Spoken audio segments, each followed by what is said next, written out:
All right. Welcome everybody. How are you doing today? My name is Beno Real and this is Uncle Beno's channel. And on today's episode of Hangout with Uncle Beno, we're gonna explore a couple of issues, and one of those issues definitely got to do with dear Pastor Shola.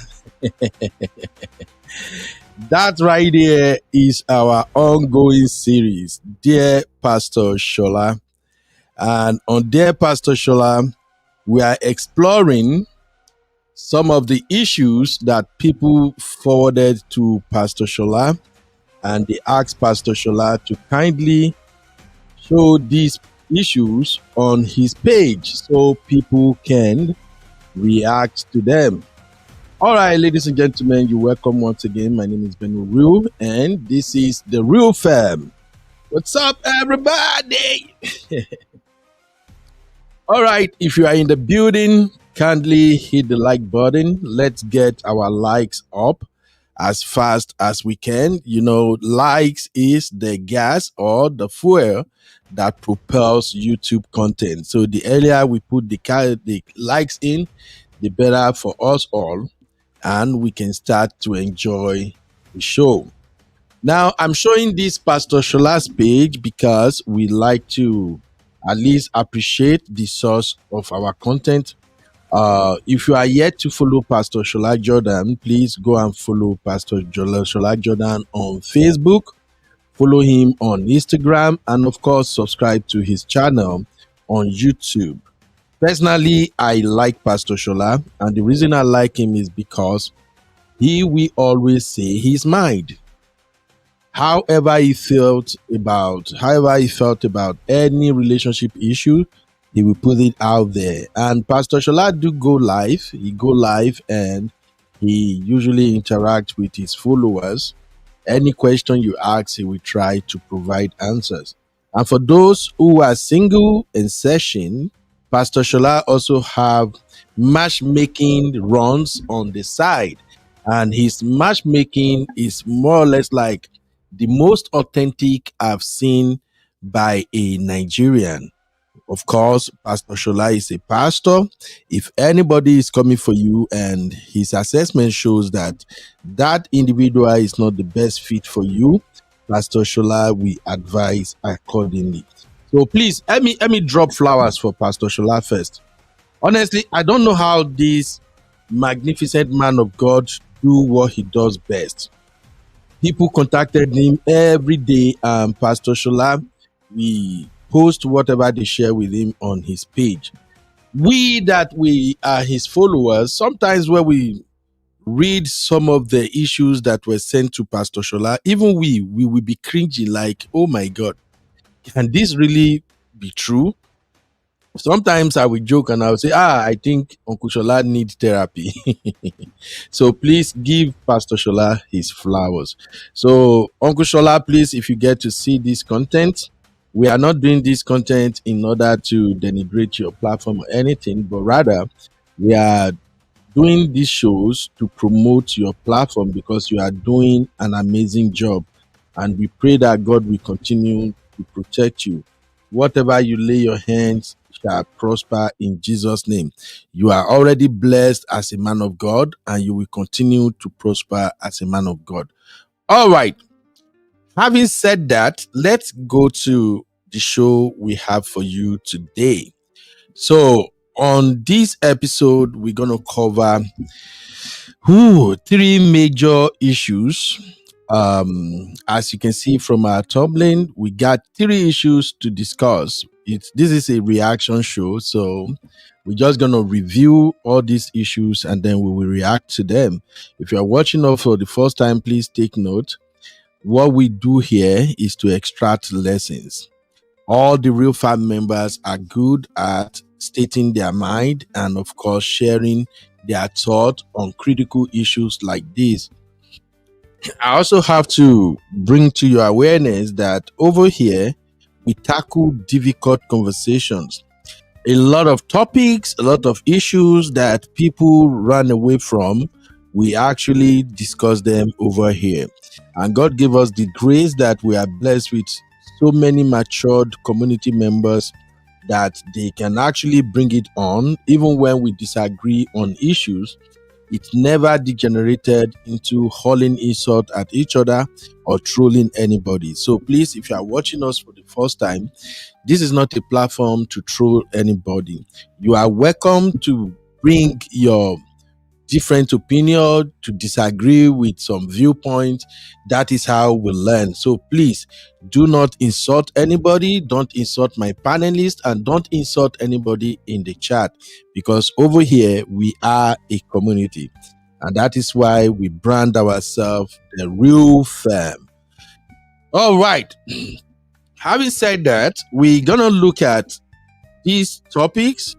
First, please expose my pastor husband. Yes, somebody wrote to Pastor Shola and said, "Dear Dr. Shola, expose my pastor husband. I have a lot of evidences of his atrocities, and I think it's time people should know who they are dealing with, or reverence as a pastor."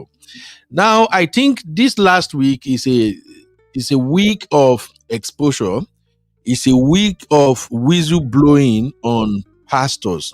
I mean the crazy self-appointed pastors, not the real man of God, because there are so many posts on Pastor Shola Jordan's page that women who at one time are being called Mommy Gio. Mommy Geos are speaking up, and they are exposing their wayward, crooked, devious husbands who parade themselves as pastors. So we're going to consider that story. Then we will look at another story from Pastor Shola Jordan's page. And that is, my wife doesn't want to see my family. That one hit home, right? I don't even know if Simbi is available today or not, but I'm going to share the link so people can come in. You can be my co-host and we'll do this together. But I know Simbi will come up later. I don't understand, they're having some electricity issues in Nigeria right now. So I don't know, maybe that's what keeping Simbi away, but somehow we'll get through it. So we're going to consider this topic. My wife doesn't want to see my family.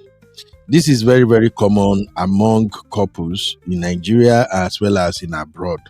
Either the husband or the wife, one of them will usually complain that, no, my husband don't like my family, my wife don't like my family. So it's common, but I'm going to read this particular one and hopefully we can dissect it together.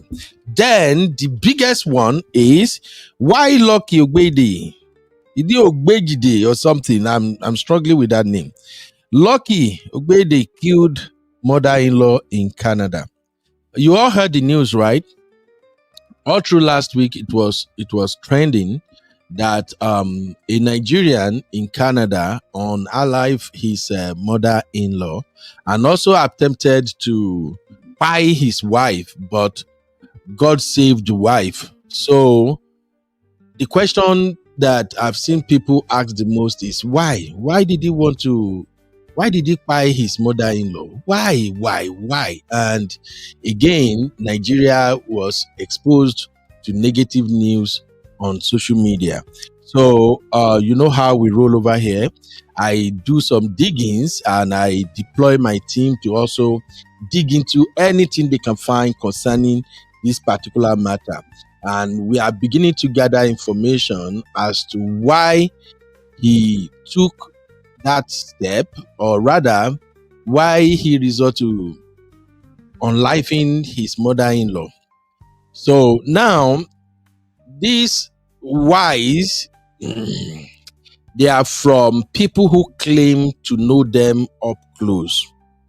This is not the criminal himself confessing. Okay, so please take note. It is not a criminal confession. It is what the people around them are describing. The Nigeria community in Canada, we wish they belong, the members are the one who are talking about the reason why this gentleman unalive his mother-in-law. So we're going to explore all of that. All right, let me share my link very early. Let's see whoever is available to be my co-host. You are welcome, co-host and panelists. Let's do what we do right here at the Real Fam. But first, I got to welcome you guys to the show. You know, it's our tradition. We need to hype and holler our people. All right, pardon me if you're watching for the first time. Don't say, oh, you they delay. I bet go to the story. Because I know people from Nigeria, people where they take data, they watch content, they'll be like, oh, why are you delaying? Just go straight to the story. My data. Well, it is what it is. We have to appreciate our community members. So please bear with us. We're going to wrap this up in about 4 minutes and we'll get down to business. All right, I got my Wahala sister in the building. Sissy. Like saying Sissy go be my main co-host today. This one Uncle Ben, Real Fam. How is everybody? Happy Thursday. Everybody is cool. Say, how are you doing? Good, thanks. Uncle Ben, you have finished your walk. You motivated me to do my walk. Well done. Yeah. I got to put it in. You know, I'm officially on vacation from today. So hallelujah. For the next 3 weeks, I'm not going to work. So next week is when we will start family vacation first, and then my wife and I will have our own vacation. So I'm trying to get that six pack. I brought the beach body. I'm trying to get that beach body, you know, because I've always wanted to take my wife to the beach, you know. So, and I need to show people, say, see, I may be getting old, but I'm still good. So I'm putting in that work, Sissy. Uncle Ben, are you going to go to the nudist beach? Have you done that before? Which one is that one again? you have started again, Sissy. Sissy, why would you do that? Let me ask you. We're trying something new now. No, that's extreme. Would you go to the nudist beach? You that yeah, why not? Let me welcome first. I'll be no verse. Welcome. Thank you, sir. So I know me Sissy they be my co-host. Now fight we go take end this show now. Me and Sissy. I'll be waiting to be new. What do you call her now? Nudist beach. Wait, that one day. Basically, you go naked. Like everybody's naked. You just go naked, you know? How you came into this world. Everything hanging out, boobies, third leg, everything. Chilling. I will be the only one to go there. My wife no go, right? No, you and your wife. We go together. There's everybody there. Wait, walk this thing back. You know, I know they quick understand something. You mean I will take my wife, both of us will go to a beach and then we'll be naked? With other people, You're just on the beach, but everybody's naked. They are mad. No. I can go, my wife cannot go. See, you won't raise my blood pressure now. I just asked the question. Don't ask that kind of question. Why would I take my wife to somewhere we are all naked? No. But you know the funny thing, nobody's actually looking at you, to be honest. People are just doing their own thing. I don't care. Nobody is looking at my woman. It's not happening. They're not looking at your woman. They're just enjoying the beach and tanning evenly. That's no worry. No worry. You can look at me. Maybe before I walk into the beach, I go enter bathroom, go do soapy. So that when I come out, you know, I will just be bawling. Yeah. No. What's up, mama? How you doing? You know, everything is right here. Fine. But, Sissy, no can derail me. From nudist beach, then you enter water, do skinny dipping, you know, things will be tingsing. Start the show, Uncle Ben, I'm sorry. Jesus Christ of Nazareth. That's an idea. For thought. Hello. Sissy, sexy. There is no difference between you and Kemi Badnock. Oh God! And you are no longer an African. Can you not insult me? Kem, never. No, never. You say, "My go nude beach." Wait till they go fine. Make I go see something where I no fit grab. Listen, no start. Anyway, let's get this show going. In case you guys don't know what Sissy is talking about, this is me actually working out. This is the reason why I couldn't start the show on a regular time. So, yep. I'm trying to motivate my people. Gotta put it in. Yeah, you need to sweat in, people. Just follow Uncle Beno. Okay? Follow my steps, guys. You're gonna be fit in no time at all. Within your best, people. See, walk. See, like I said, if you can't run, just walk. Okay, walk. Bye, guys. You see, Please, I have a question. You say what? I have a question, please. Okay, my dear. What's the question? That you're working out. When do you want the results? Like, when is the holiday that? You said the next week, Abby. So in 1 week now, Kubeno, you think something will happen? No. I've always for a while. He's been doing it for a while. I go to the gym at least 3 times a week. I have my gym membership. My wife got her own gym membership. And then I also have treadmill in my garage. And my wife have this mini treadmill in her bedroom too. Yeah. So, yeah. But Ben has upgraded from from 0 pack to 0.5 pack. Yeah. So today we moved to 0.75. By next week, something happened. We will get up to 1. 0.75 is approximately. Is this week? This week he made 0.5. 0.75. This year not be una to nowhere. Make una no start to. All right, guys. Let us welcome our roof farm. So, Abby and Sissy in the building. They're gonna be my co-host. Somebody please help me text Symbio. I don't know what happened. She texted me earlier, but I don't know, maybe network or something. I haven't seen her. And that is usually unlike my baby girl. So, all right, Comfort Adagri, you welcome to the show. Mary Ajine, of course, Luke, the politician. I see you. Okay, this is Netizen Global. That's his new YouTube channel, Echoes of Scars. So please go follow my boy. All right, go follow my boy. He's actually putting in the effort. And then my sister Biba, what's up, mama? The cutest mama Biba, all the way from Canada. And then I got my Mama 5 in the building. Ooh, Mama 5. Let me cheer my people up now. Abby, DC. Yay! Welcome, all our faves and our regulars. Welcome. We appreciate you guys. We see you. Both of them say yay. I got my Abby and of course my Comfort Adagri again. Then my sister, lovely sister Labelle. How are you doing today, ma? You welcome to the show. Faith, how body now? How are you doing, my beautiful sister? Thank you. All right, who else do we got in the building? Let me see. Okay, we can quickly start today's show. Sibi is here now. Sibi? In the chat. Make I shout her name. It be like when I shout her name, now she didn't enter studio. Sibi! yeah, girl. All right, so Abby and Sissy, what do you guys want us to start with? We got 3 stories. We got this expose my pastor husband. Then my wife doesn't want to see my family, and of course, why Lucky Ogbede hired his mother-in-law in Canada. So, which one should we start first? I will know what to go for that one. The Lucky has there been an update? If there's been an update, I'm intrigued to understand what happened with the story. Yeah, I haven't seen. Yeah, the update I got is actually from the internet. He's yet to show up in court, but the community that knows them very well in Canada, they've started talking. Okay. I see you, my sister Lara. Oh, Lara sent me a video. All right, sorry, Lara, I'm just seeing your DM now. Go for that update, Uncle Ben. Then we can do the Pastor Shola and his crazy.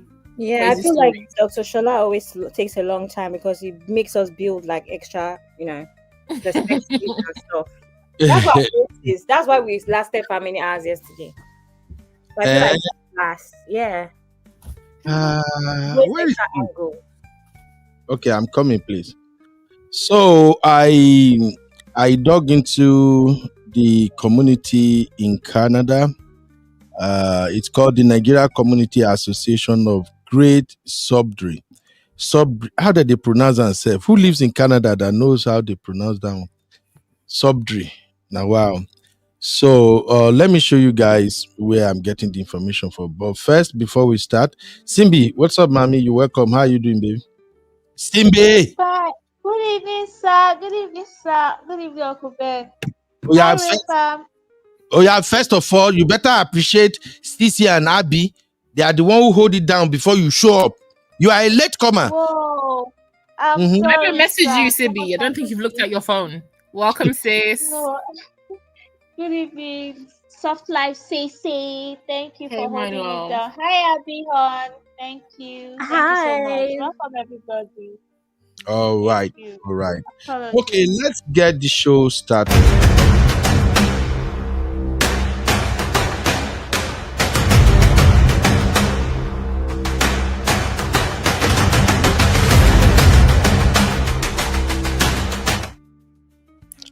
All right, everybody. So we're starting with why this guy unalive his mother-in-law, and the main information I got so far that's a little bit different from what you have out there on social media is actually coming from this community in Canada. The community is called NCAGS. That is a Nigerian Community Association of Great Subdream. Now, this association is one of Sudbury. Subri. That what they call it? Sudbury. Okay, Subri.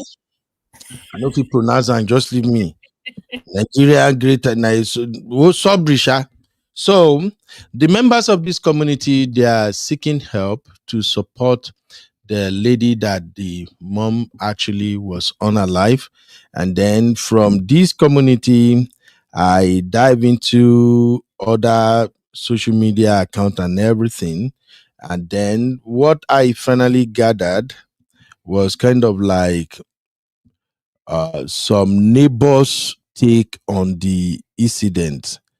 Let me see where I even keep this information. Give me a minute. So I was trying to figure out, why did he do it?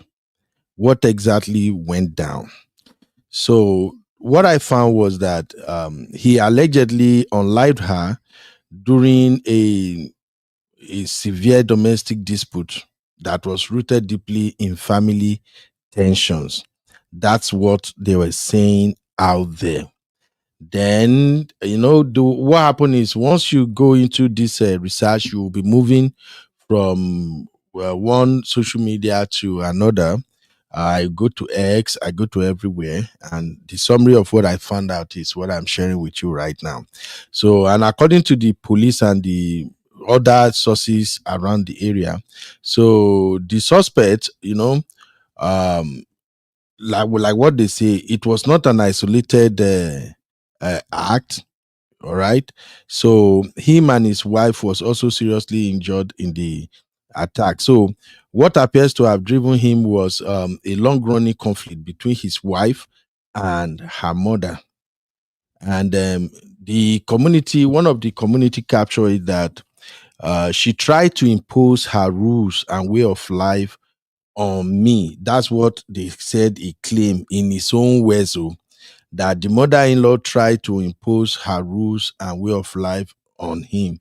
And according to them, she tried to spank my children in Canada. She's a rabid Trump supporter. That's another thing they say this guy claimed. And he lived to create that she lived to create controversies. So he also accused her that she will be on the phone gossiping about my family secret. That is, the guy claimed that this mother-in-law, she's a Trump supporter. She tried to impose her will, her rules on the young man and the daughter, and she spanked the children, and she's a Trump supporter and all of that, according to what they say. Personally, I don't believe all of this. When somebody is behind bars, they will say anything.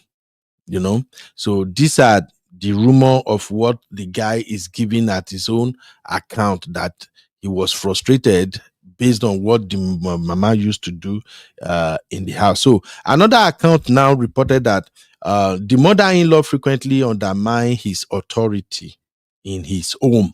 you know. And the same account, the other account also confirmed that she disciplined his children and she meddled in his family affairs.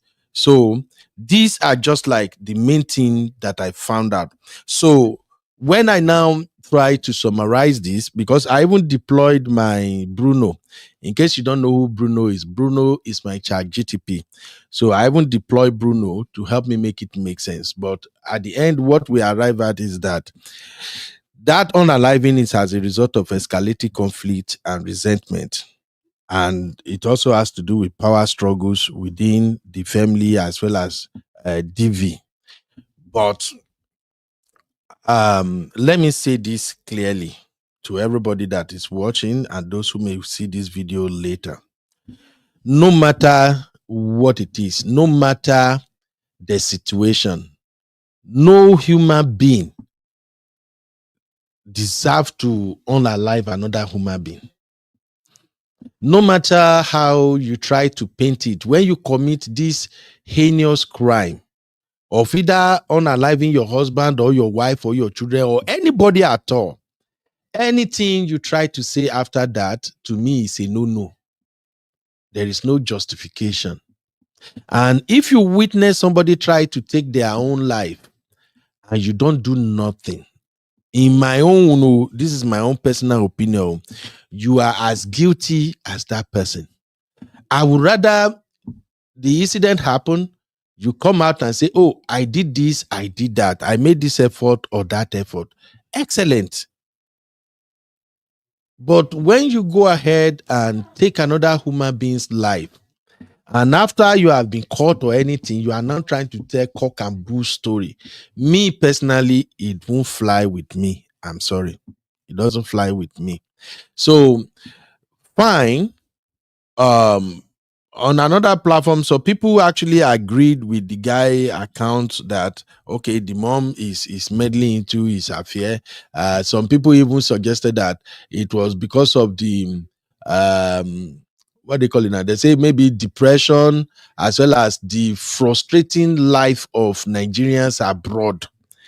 That's what some people describe. But in all, I just felt like they are just trying to put up some excuses out there to defend what he did. So this platform, we don't support all those stupid behavior. We don't embrace. Let us try to reason. If the victim no do like this for no happen. We don't support that. That's why we continue to emphasize that always figure how to remove yourself from a toxic situation. We are all humans. You can be provoked. You may not know what you're going to do next, especially for us that we are living in the abroad, in this Western world. There is too much pressure.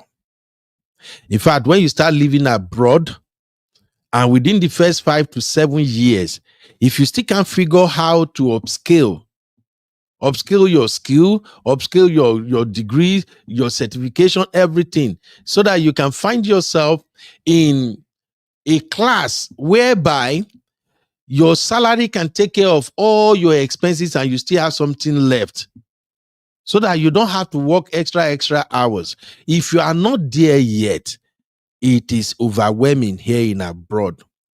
Abroad, no be waiting that they describe to now. And from what I gathered, please, those of you who live in Canada, please help me make it make sense. From what I gathered, some areas in Canada are more expensive to live. I gathered that life is extremely difficult in some area than some other area in Canada. I've never been to Canada, and I got to be honest with you. Me, as you see me like this, Canada is a beautiful place, so they are nice people, but I don't see myself going to Canada for one reason.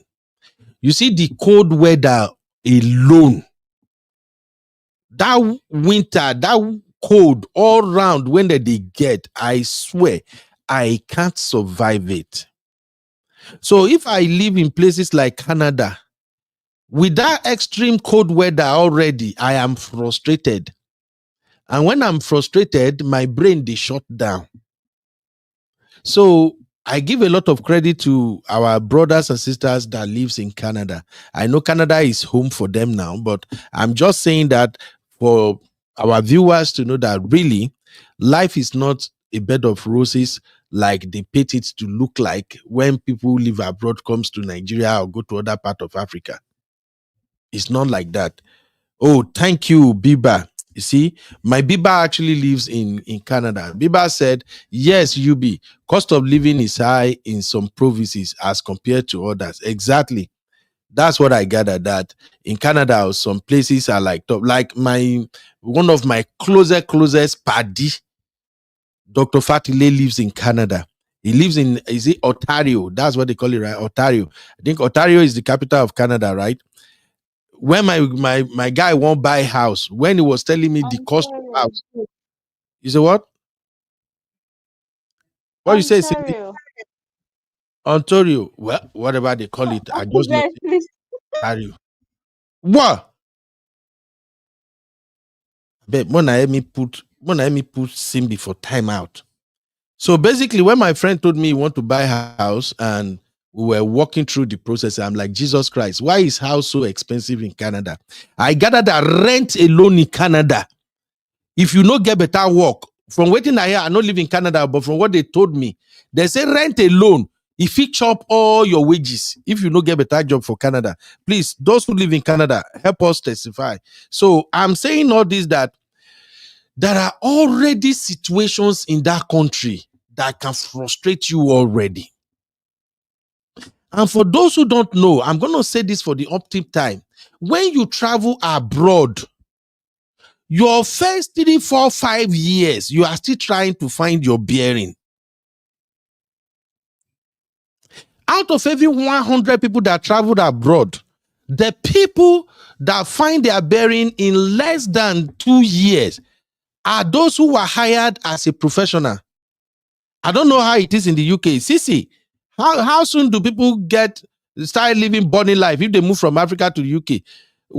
Under what circumstances can they be balling on that years if they don't want to do scam any illegality just based on their degree? Like, I mean, it's not that easy. I see a lot of immigrant, like people that have come, all these Japa people that have come across. They have amazing like tech skills, but because they don't have the work experience in the country, it's impossible for them to find a job in the industry or in the sector that they previously worked in. So you will start basically from the bottom and have to work your way up. So yeah, but what if you come with like the global visa? What if you come with like those, those global whatever visas that you kind of like get straight into business pretty much in like places like tech or like oil and gas and stuff? You might actually do pretty well straight up. Yeah, if you do, but the majority of people are coming through on these cost thingies and just coming through like student route and all these things. Yeah, that's not feasible. But yeah, a lot of people, if you're on a global visa, that's completely different. That's like skilled worker. So you coming in with a particular skill. But a lot of people are coming through on the like the care thing, and all this trying to do studying. But it normal if you don't have the skills and you're just moving across, then it's going to take you a long time, maybe 5 to 10 years before you get yourself together realistically.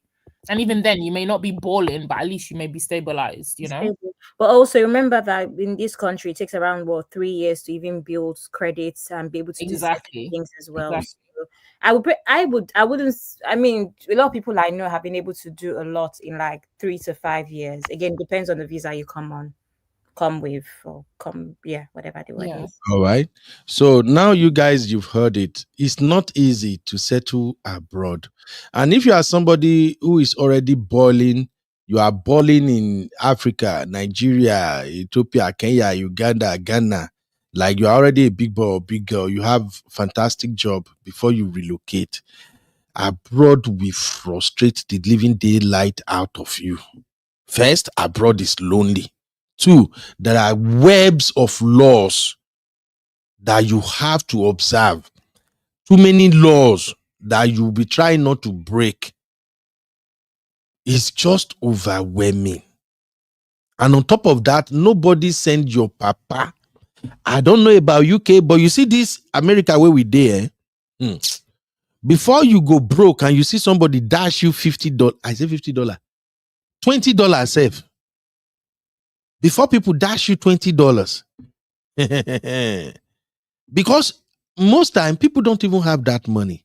So I'm not saying all this to excuse this guy, but rather I'm saying it for you guys to know that life in abroad is already frustrating, it's overwhelming.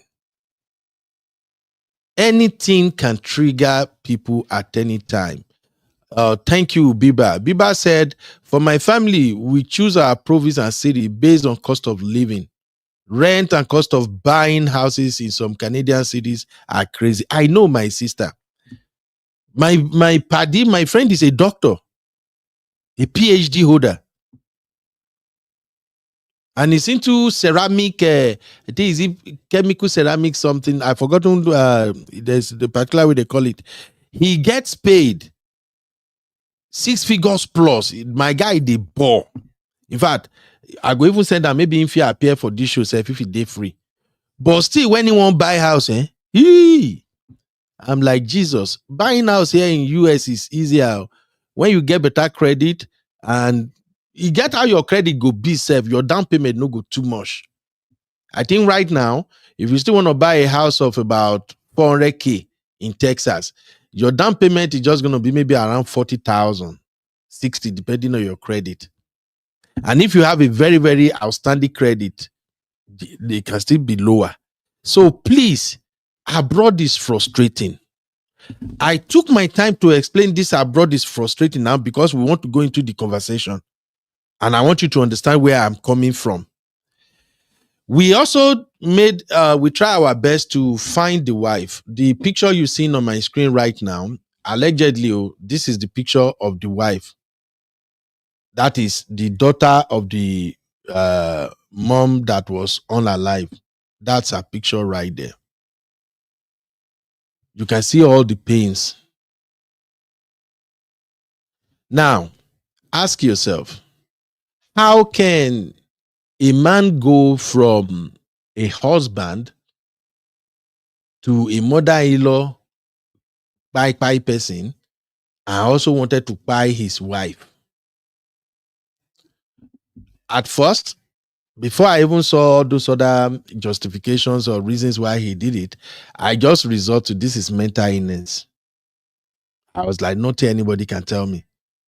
You have to lose your mind, lose your sanity to go from I'm angry, I don't like this mama how they get into my business, to now carry knife and you stab her multiple times.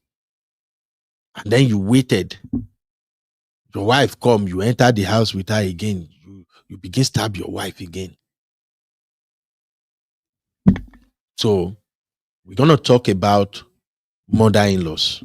Uncle Ben, can you say that again? So from this, because I've heard different things. So from the story, is it that the man had already pied his mother-in-law, and then when the wife came back, he then turned the weapon on the wife?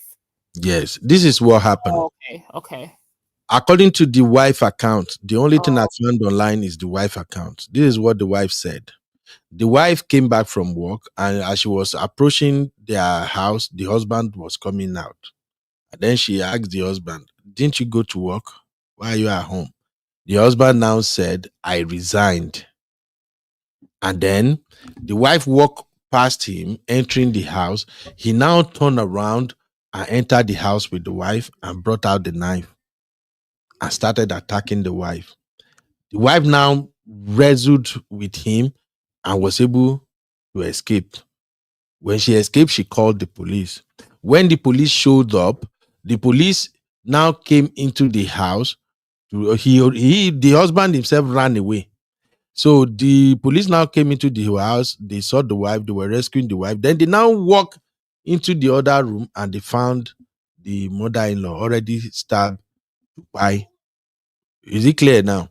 That is the only account there online. So the other account that I gave you earlier is the account from the community of people who claim to know them and who have heard from him.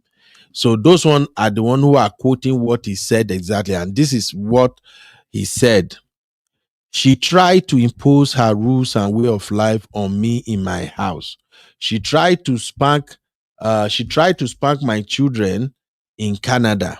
She's rabid Trump supporter and lived to create controversies. She would be on the phone gossiping about my family secrets. That's end of quote.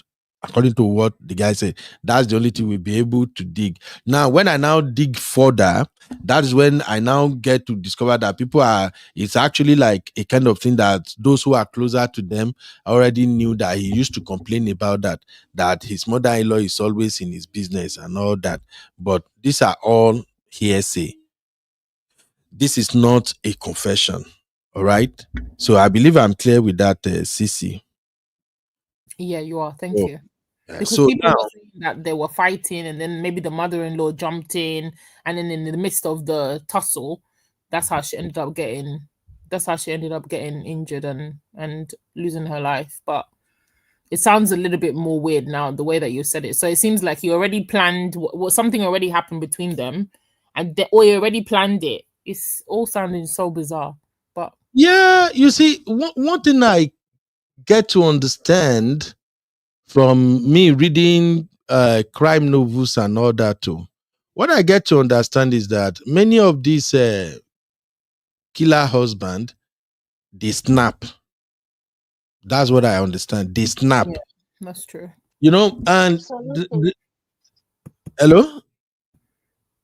Who is Yes, sir. Simbi? If I you say want to I speak, agree. let us hear you. I go once I hear that voice down there, I'll just kind of feel like I hear something in my ear. So what are you saying, Simbi? Okay, I'm sorry, sir. I said I am actually agreeing with what you're saying, sir. That they snap. Yeah, so Sisi, that's just my take. Most time, people don't just get up and say, I will unlife this woman today. I will like, but they have been angry before. They have been pushed to the wall. They are already like, so one day they just snap, and that's it. You remember the story of this couple that are creating content online, that they actually on live, the husband actually on live the wife on a live stream. No. They started. No, I have the video. I wanted to react to it and post it on Trends Reality, but I'm like, since I'm off, let me take my time for everything. The story is there. Most couples, they have issues going on. So when you see those husbands that tie their woman, they snap. Now there are some who they will premeditate the murder, like they already know that I'm gonna do this today. But sometimes how they are caught, we actually tell you if they pre-planned it or not. Most ones that when they commit that crime and they call the police, some of them they pre-planned it.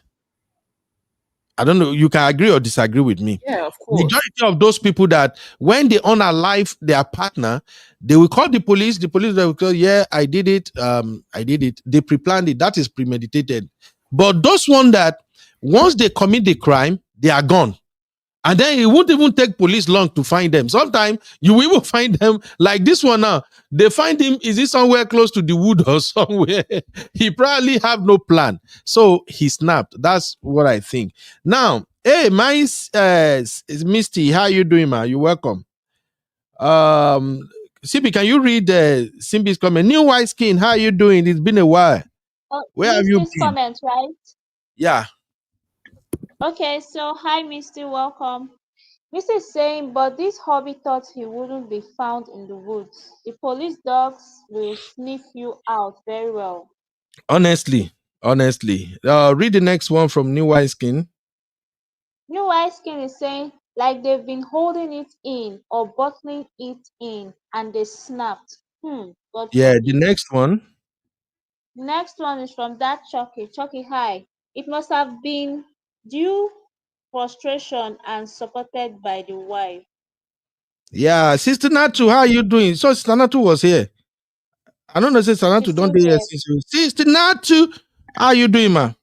All right, Sissy, let's get this conversation going. All right, real fam, that is it. We're gonna start deliberation now. So put on your thinking cap and let's get this going.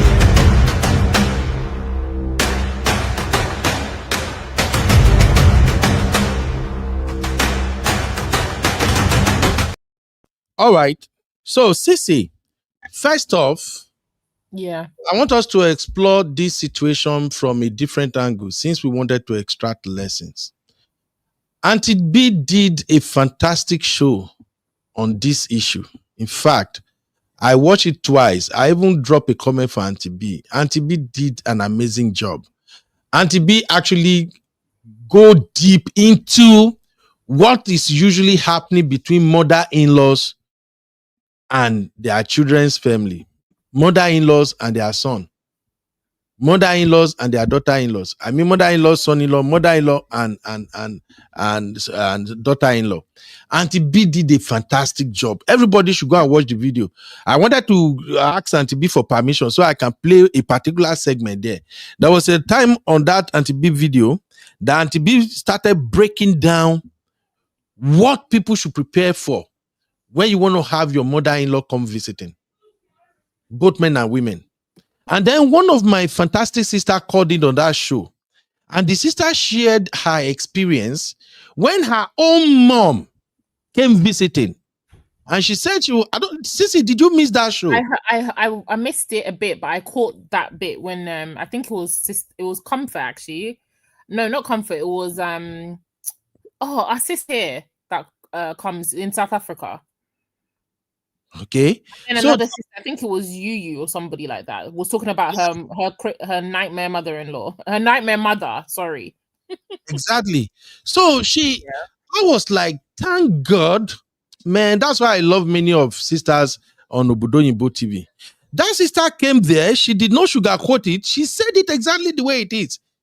She said, even me, her daughter, I can't even stand it.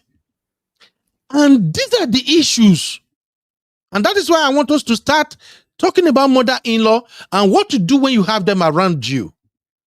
That sister on Auntie B show, she broke it down. I will still beg Auntie B for that segment so I can react to it. She said, I couldn't stand my mom. My marriage was like 3 months old when my mom came. And my mom started changing things around the house. Even my husband and I, we were like, God. She was the one that insisted that, no, my mom got to go back. And she said, even when her mom went back, her mom wanted to come back. She said, no, mom, you're not coming. But mama not here. Mama still jump enter plane. Show up in London. And she said, she quickly tell her, mama say, I know the house. I'm out. You are not coming here. I was so happy when she said that. Because here is my point. Whether you are a man or you are a woman, you know your mother. You know your mom, you know your dad. That's the point I want to make here. So when you are married and either your mother-in-law or your father-in-law is coming to visit, you, if na husband you be and your mom is coming, you are the one that knows your mom character better. The only way you will say you don't know your mom shortcomings is if you are not paying attention. If you are a mommy's boy, you won't know how your mom behaves. You won't see her shortcomings. And if you are a mommy's girl, you will never see the shortcomings of your mom. Now, if you are married, and even you don't want to admit that your mom is this way or that way, and your mom is coming to visit you, she want to come and do a mungo, you are going to have problem in that marriage.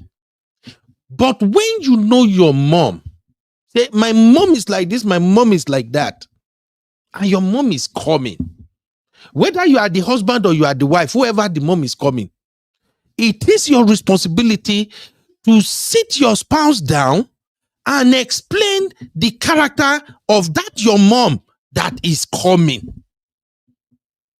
Now, when you warn your spouse, when you explain to them, say, see, my mama did like this, my papa did like this. So now where should they come? So she go they move like this, she go they move like that. Oh, but you know, now my mom, I still want her to come.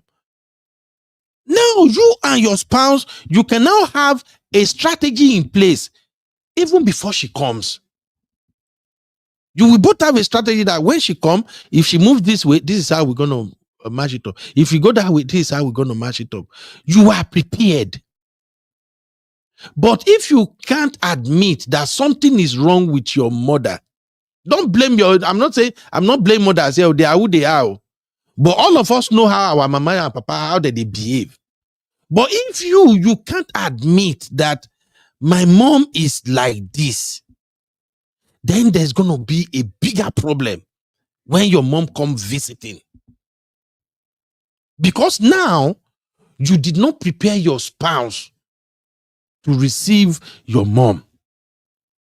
And just like you explain to your spouse your mother's character, you also have to explain to your own mom that is coming the dynamics of your home, how you do things. I'll give you an example. In my house, I have my own space. Where I'm talking to you right now, this is my space. Nobody bother me here. Even my children. If they come in here, maybe I know their house. They can't study or something, or maybe they can't use my system, or that's it. But once I'm around, nobody comes around here. Nobody, even my wife, no, they do come here herself. Because my wife knows that once I'm in this space, it's either I'm managing my business, or I'm creating content, or I just need my me time. God bless all my sister that was on yesterday's show. Please go and watch that yesterday's show. They spoke about me time yesterday. How people need their own space. Even in the house, when you are married husband and wife, that you still need your own space. Sissy, is that not what you ladies were saying yesterday? Absolutely. Yes, sir. All right. I'm bringing that back so you guys will understand. Right now, anytime you see me in this space where I did, this is my man cave in the house. You see the entire house. I always tell my wife, now you get to do whatever you want. I don't even get involved. We are doing remotely, we are doing anything. I don't care. Madam, choose whatever you want. I'm just there supporting you. But you see, this is my little space. I don't play with it. Now, if anytime my mother-in-law comes around, my mother-in-law don't even come into this space. Once I hear her voice or she does downstairs, she don't call me. Ben, Papa blessing. I don't run, go down, go meet her. She doesn't come into this space. Why am I saying this? Because Whitey already did her own job. That's the way it is.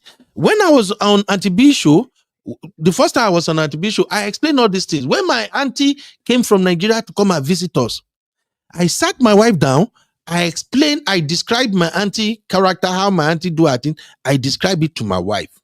To the point that I told my wife that, look, my auntie is a celestial woman. They like to pray. Sometimes when they pray, they will sprinkle water. If you be celestial here, you should know what I'm talking. So I told my wife, I beg, in case you wake up one morning, because my auntie wake up very early, she go down, they do her prayer in the morning. A lot of these mothers, they are like that. So I told my wife, I beg, in case you wake up in the morning, you step out of the room and you see, say, they sprinkle water almost everywhere. Nothing the water. Now celestial people, they go pray inside water, they go spray and more. But please, I go talk to her, say, make she no do spraying of water. My wife say, it doesn't bother me. What is there? I already told her. I told my wife, my auntie, she's a selective eater. She like her food prepared certain way. She do things certain way. My wife already know who is coming. And at the same time, I talk to my auntie. I say, Auntie, me, please.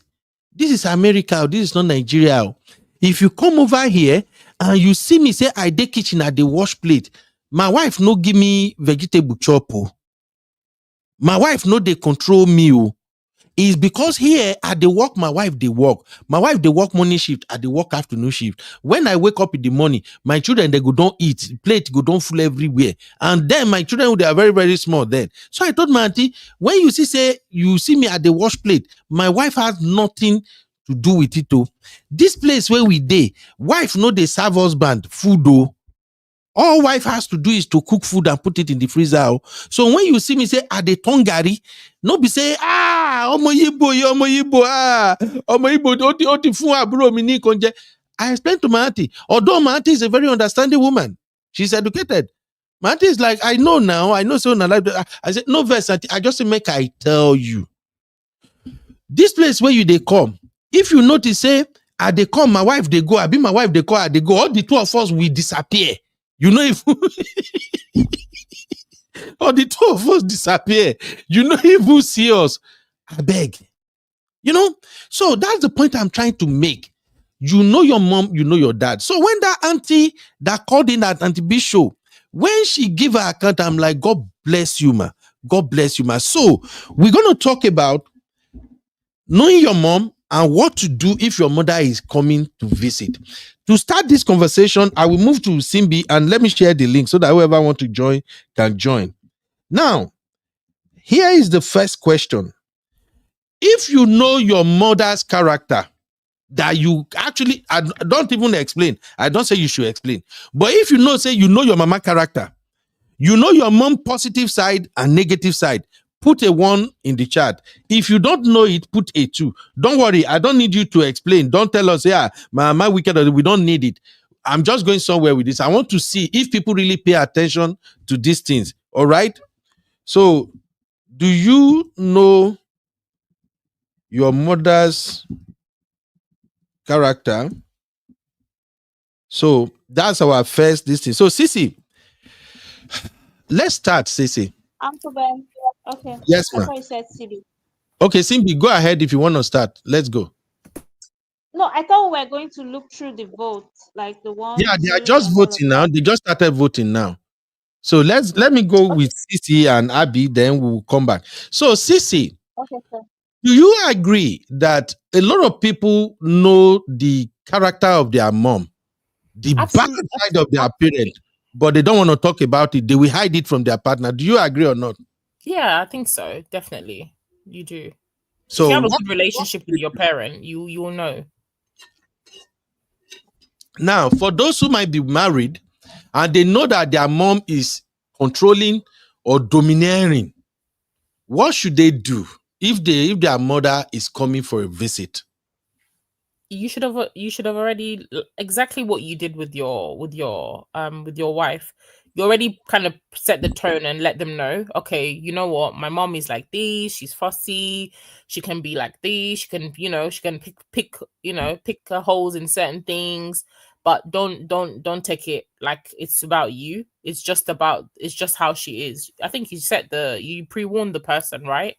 Mm-hmm. But if you've already been married for a long, if you've been married, you would have they would already know that that's the type of mother that you have. I think if you've had that conversation, unless you've hidden it, and this is the first time that they're ever going to be in the same space, you would see those mannerisms in people that are like that because they can't hide it. That's just how they are, right? But I think definitely sitting down your partner and letting them know, like, okay, mom is coming. You know, my mom can be like this, my mom can be like that, but please don't be offended. Let's manage her like this, and she's not going to be here for that long. And then, put things in place to avoid or maybe to work out scenarios that may happen, that and how you will resolve them in that moment. That's the best thing to do. Right? Yeah. Abby, how about you? Abby is not in the studio. Abby is not in the studio. Abby. Suya. Abby, don't go buy suya. I told you, Abby is enjoying Nigeria. Sneak off for suya again. Abby, is it chicken suya? In the back. All my baby sisters, once they enter Nigeria, Faji know they don't get that. Now, so D go Nigeria go cash cruise. They UK, they cash cruise. Anywhere D they na enjoyment. It be like say D and Abby, they be the same thing. Hey, Sister Marriott. Hey. Wow, Marriott, baby. Guys, let us welcome Sister Marital. She has been busy lately, but God has been a wonderful God. Welcome, Sister Marital. And our Bimpe is here as well. Hey, Bimpe me or I beg, nobody should fight me. Oh, nobody should fight me. You know, I'm just being on Kubio. Bimpe and Sister Marital make una never start. Oh. All right. So Simbi, let us quickly go through the vote so we can move on with the conversation. You see, Simbi, don't go type under my name. Simbi say 1. Honey babe. All right, let's go Simbi next. Honey babe 1. Comfort 1. Misty 1 and 2 at the end. I don't understand. Jesus Christ, Misty. Misty, are you a Nigerian? Bieber 1. Sister Bimpe 1. All right, let me see. Okay, next. New White Skin 1. Chinko said 1. So Chinko, you don't know your mommy's character. Hey, Sister Labelle said 1. I doubt it, sir. Sister Labelle said 1. So Misty said, my mom was very domineering, and fussy, but Pussy. also very loving. And I would definitely give you a heads up. That's what I'm talking about. All right. So Chico say pure too, but I know my mom, mother, and her character, but you don't know your mom's character anyway. All right. Sister Mario say, get how him and Yes, Airbnb. All absolutely. right. Shoki said, mothers can change you. You can never know. All right, all Yes. right, all right. Big Boy said, my mom is not domineering by nature and she can mind her business. All right. AJ say 1. Okay. Now, Simbi, I see formerly brown sugar. You started, Chucky, you don't start. Which one is formerly brown Chucky. sugar? All right, Chucky, you want to add anything to the conversation before we move on? Chucky, you are muted. Hello, Hi, sir. How are you? Chucky. Hey, I'm good, my brown sugar How brother. you doing now? Hey, Thank Chucky. How you guys doing? You alright? We're Yeah, good. we good. We good. Good, good, Have good. you survived? You've recovered? I've recovered. I recovered. You know, it's a rite of passage on this platform. Uncle Ben I will tell you for the understand. boys. I understand. It No wasn't offense, The no easy. house offense. was on fire yesterday. Oh Shaki, my God. boy, I love him, man. Thank you, my brother, for that maturity and ability to understand where Auntie Yika is coming No, from. I do understand where she was coming from, but I Uncle understand. Ben, But no, he's our one of brown sugar now. Ain't the right brown sugar? formally. Ah, all right, Shoki. So this mother, getting to know your mom character and everything, and at least giving your spouse heads up. What would you say to that, my brother? You see, the way I see it is this: Yeah. you never know what your mother-in-laws or your mother is like to get into your marital house. They change. Mm-hmm. They just change. So you might be out abroad and stuff like that, and once they come, so okay, let me use a typical example now. If you get married to someone who's based in abroad, I earlier studied it over there. I said they're happy about it, but when they come over, they feel so disappointed of the life, the life the man is doing, and this is not what I expect of my daughter to be having this kind of person in their house, and they switch. And they switch and they just take it out on the man. And it's much annoying. It's so annoying when the wife don't support the husband. They even join gang and frustrate this man. So I'm not surprised of what actually happened between the mother-in-law and the man himself. And also he didn't get that support from the wife for this to happen. Yeah. Now, one thing I also wanted to point out with this guy's situation is this. I think there is a lot of issue in that marriage already, even before the mama come over. That's just what I'm suspecting. There are many marriages where husband and wife they have a lot of unresolved issues ongoing I don't before think so. either I don't of their think so. parent comes in. Why? No, I Why? don't think so. Okay. Why do you say you don't think so? I don't think so. I mean, whatever they have in their, with their marital issues, I believe is something that they can sort out themselves. I believe that that woman came over and decided to, flip the whole, flip the whole story all over the whole place. So I think the lady come over there, not knowing of the consequences of how they're living and stuff like that, and also, like, I'll still say this: if your woman is not supporting the husband, that is the situation that is going to happen there. The man will flip. There's so many cases of men when the mother-in-law they disappear for some time because they can't handle the heat in the house. They disappear. They disappear. Mm. Okay. I've seen it happen. I've seen it happen, and some of them. I mean, what he did is a bit over the top. Actually, most men would disappear for 3 days, 5 days because they can't handle the heat. If your wife is not supporting you, you have the mother-in-law who's also putting in the work also. I mean, what peace does the man have in the house? It doesn't. Okay, this is what I wanted to. I have a pushback, my brother Shoki. I have a pushback too, a Yeah. big one. Now here is where my pushback is coming from. I'm going to ask you a question now. Please, you can answer or you can skip it. Don't worry. I wanted to ask: are you married, bro? Yes, sir. How many years now? 2008. Yes. Jesus Christ! Yes, sir. You are like almost 70 years married, right? Yes. So Then, Shoki, you should have seen through this situation now. I've seen the truth. You know why Yeah. I said that? You know why I said that? Mm-hmm. Before a man can be so pissed, so mad at his mother-in-law Mm-hmm. that he can go to this extreme, something is definitely wrong between that man and his wife.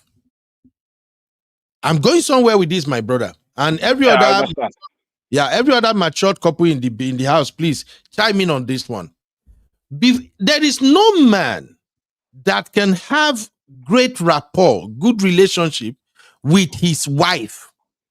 And when the mother-in-law comes, the mother-in-law started stirring up troubles, creating wahala. Because that man loves his wife. No. It won't get to this. They will sort it out. That's the point I'm trying to make. That's why I'm saying they seems to have some resentment, some bigger issues going on before the mother-in-law came, and then that put fire to the whole thing. That's just my pushback. If you want, let me ask you a question. Why did the mother-in-law come over? they said for Mugo. That's what they said. How old is the marriage? Do you know? How old is what? How old was the marriage? I mean, how many years was the marriage? We don't have any idea how long is it right now, but definitely the mother came to help. That's the story they put out there, which we know is common with abroad marriages. So when you said you think everything is okay, it's just the mother-in-law that kind of pushed the guy to the wall, and then the wife did not support. That's where I have. Yeah, because you know that mother-in-laws, when they come over, you know they're controlling freaks. You know they like to control things. Of course, now, of course. You know, they like to control things. If the man is coming late from work, you know there's always a complaint for that one. Mm-hmm. There are other things that will follow. So it all depends the relationship he has with the mother-in-law. If also the wife is also complaining about the husband. There's so many things that could be involved. There's so many things. Because the reason why I'm asking is this, right? Yeah, if she came over for the omugwo, so that means that marriage is relatively young for any cracks. I think that's what it might be. Okay. It must be relatively wrong. If it is, then if it's not, and like you said, we don't have the details. So there's some questions that needs to be asked, and so much research that needs to be done about it to find out the reason why.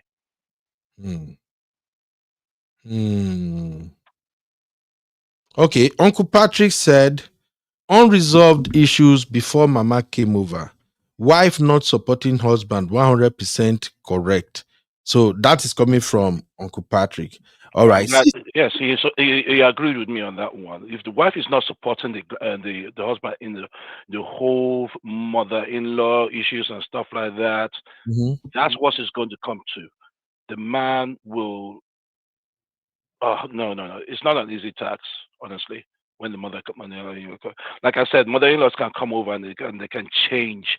You would think that is the mother-in-law that you know then, but when they come over, it's a different scenario. I've experienced it. And it's my experience. I'm saying this. I agree with you to some extent, my brother. But let's keep the conversation going. Sissy, you say you have a pushback before we go to Honey Babe. Yeah. My pushback for Chucky, I think Uncle Ben, you said it. It doesn't happen that a couple will be peacefully, happily living, and then one day you'll just go carry a weapon and pie your mother-in-law. It doesn't happen. Right. There's no amount of frustration that would happen if you guys are happy couple living your life. There'd have to be something very, very extreme for a normal person to do that in a country that you've just stepped your foot in. You're not even settled in the country, clearly. To take that big risk, it doesn't happen. Unless the person has mental health issues, maybe that will come out later. Then that's a different conversation. Yes, but you're right. it wouldn't happen. These people have had issues from the genesis of their marriage that started in Nigeria. They've had issues with their mother-in-law. The mother-in-law has been meddling, whatever the situation is. It started from when they were in Nigeria.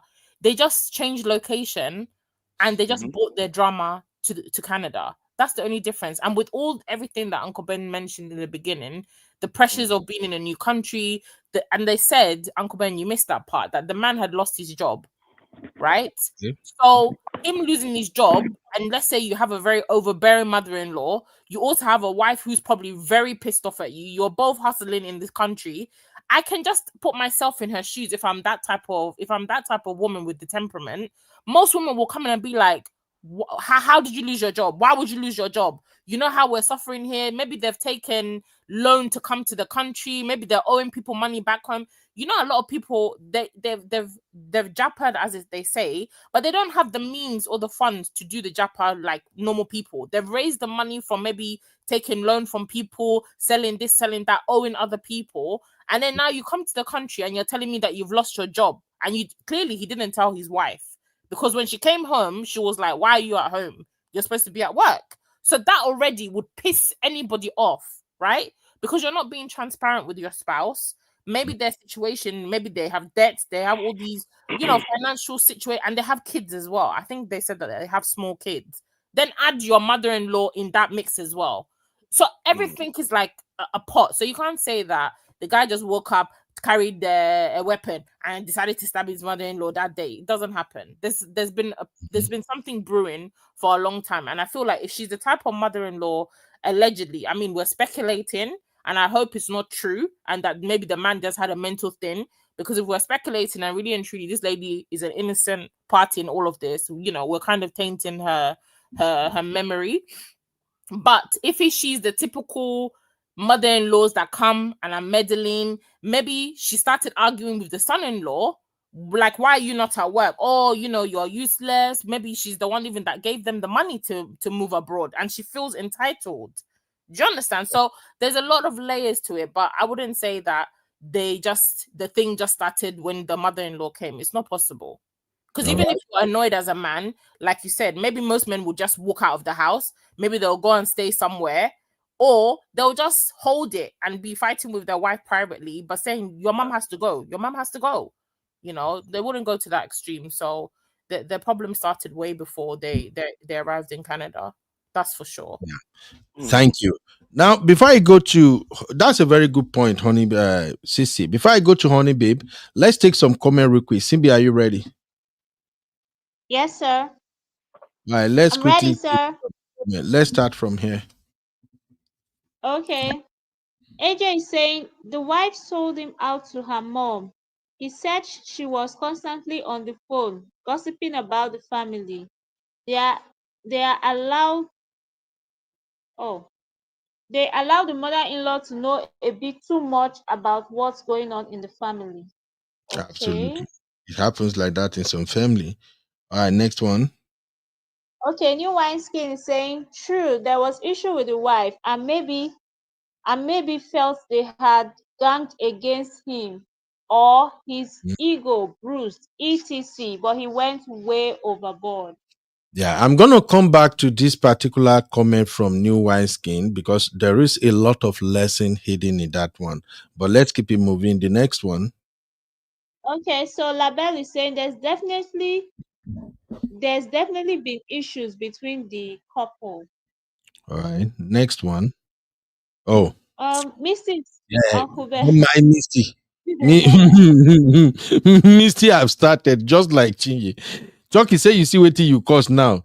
Misty Well, is he a has white. said it before that he's married now. I don't know, Uncle Ben. So you I don't know. didn't know.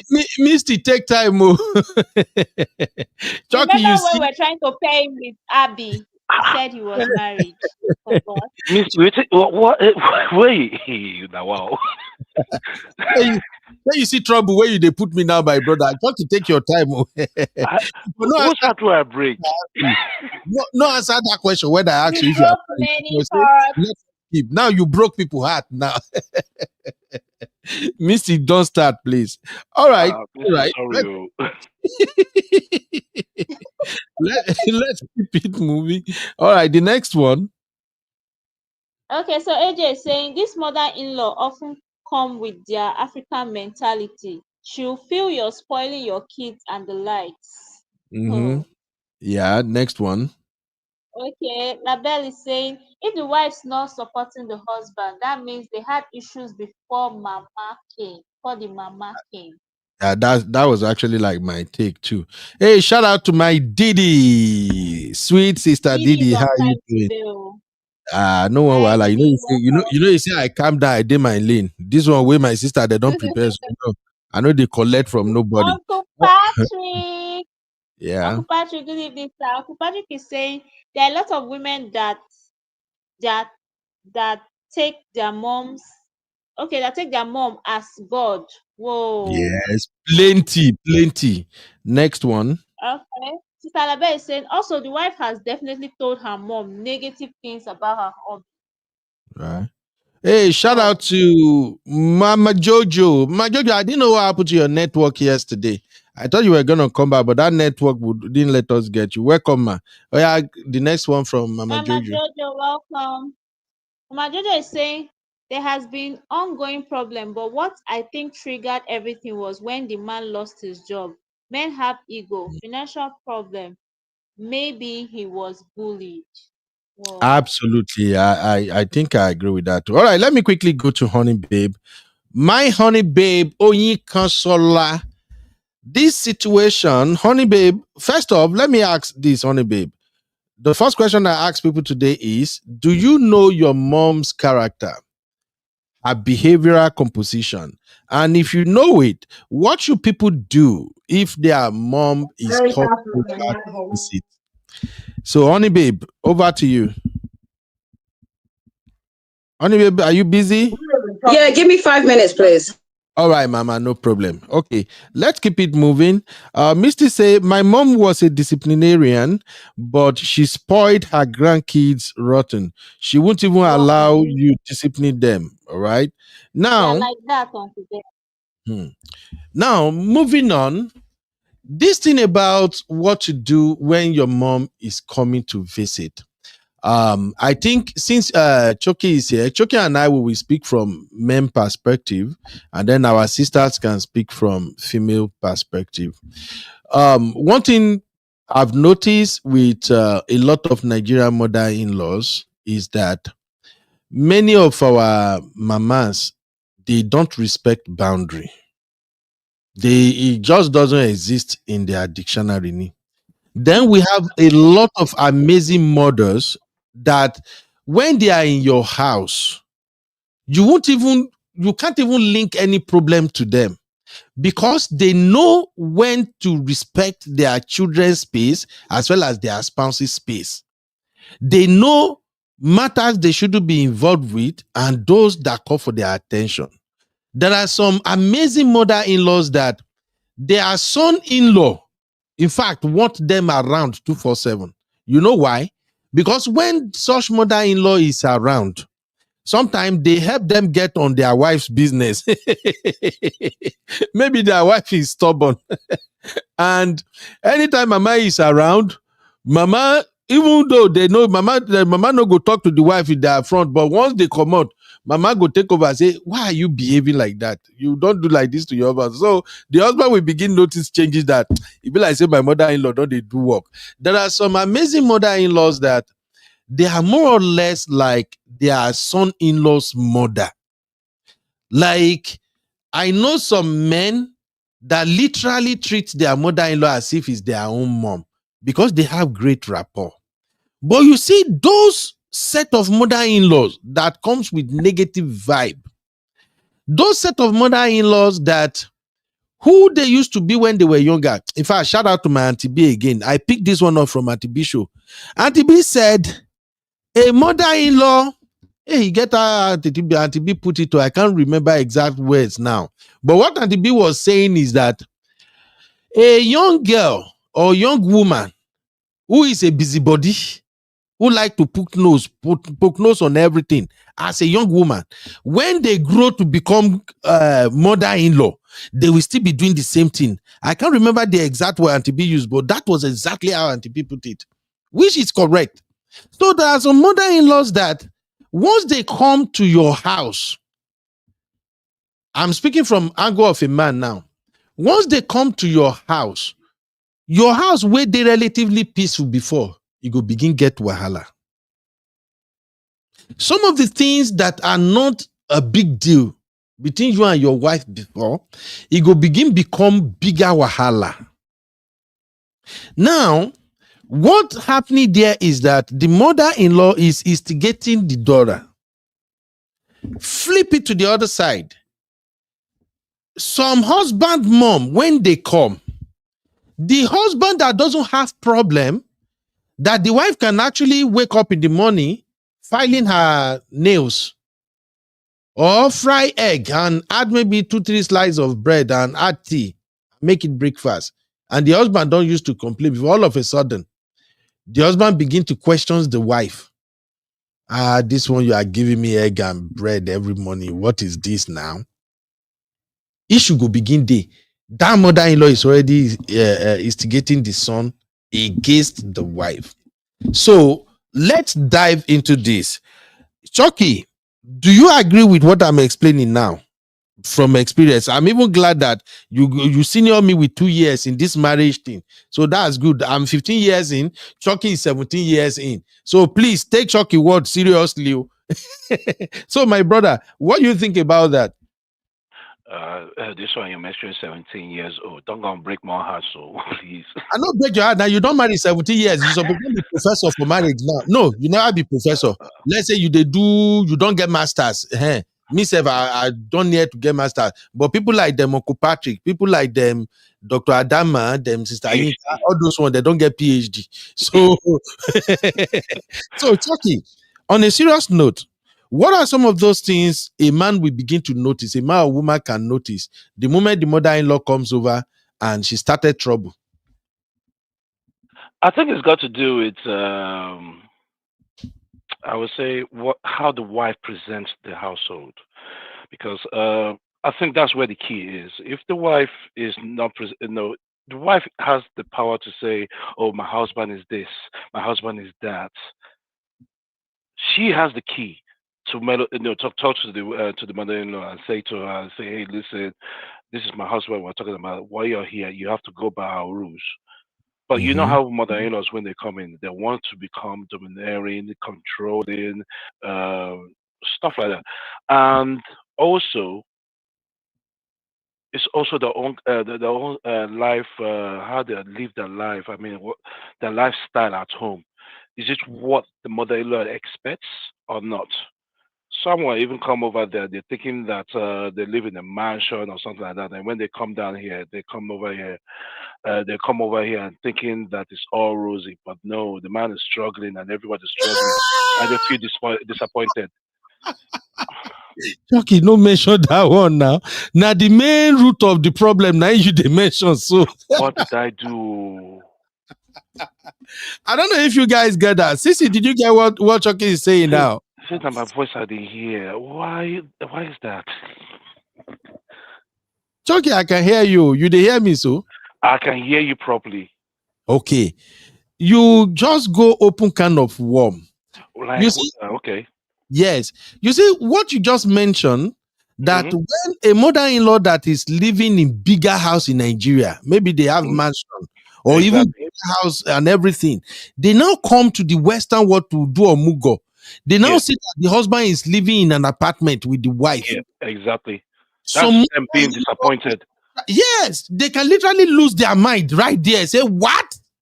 That's why I say to them that you might know your mother-in-law from back in Nigeria, but when they come over, they change and they feel disappointed. They feel downgraded from what they how this is just what you're doing for my daughter. They change, and once they have that kind of a little bit of thing going on, that's it. They will blame you for everything. Drop what all over the floor. They will complain. Come back And from They work. shouldn't They'll come. complain. what you say, Sissy? Then they shouldn't come. I'm sorry. If my mom is living in a mansion and she feels that coming and staying in my 2-bedroom apartment is beneath her, then don't come. It's Yeah, very but simple. Stay where you're comfortable, or put her in a hotel, or she can put herself in a hotel. She doesn't need to come and make herself uncomfortable. yes, It's a but choice CB, that this is she's making. CB, this No, is it's what I'm saying right That's here. not Sissy, that's Sissy. Don't Oh, mind their voice. That is Sissy. Very soon you go know their difference. okay, Sissy, sorry, I understand where you're coming from right now. Let's say this man has a very good rapport with the mother-in-law back in Nigeria, and this is not what he's expecting, and he comes over, she changes. What would you say to that? If she has a good rapport, if she has a good rapport, I think your mum should be understanding. Yeah, it may be irritating, but she's not there forever. She's not. It's not like she's moving to live with you forever. So I feel like any reasonable mother who is had a good rapport with her son-in-law will definitely understand and not be feeling like, oh, my daughter is suffering with this person. She will understand the situation. She knows Really? clearly that her daughter, they've moved. They're not going to be living in a mansion off the bat unless they've been presenting like they're living the big life. And then the mom comes and then she sees that you guys are living in a squalor. Do you understand? That's a different conversation. But any reasonable minded mother, if she has a good rapport with her son-in-law, something like that is not really it's not gonna be a big deal to the extent where it will cause a problem between you. Because you would understand already that people are they're still managing the situation in a new country. It will take them a while to get there. So that's why I feel like it can't be a mother-in-law that is a reasonable person. If you know that your mother-in-law is not reasonable, she has this kind of snobby attitude and she's not going to be comfortable, don't let her don't let her stay with you. She doesn't need to come then and there. She can wait 2 years, 3 years, 5 Sissy, years.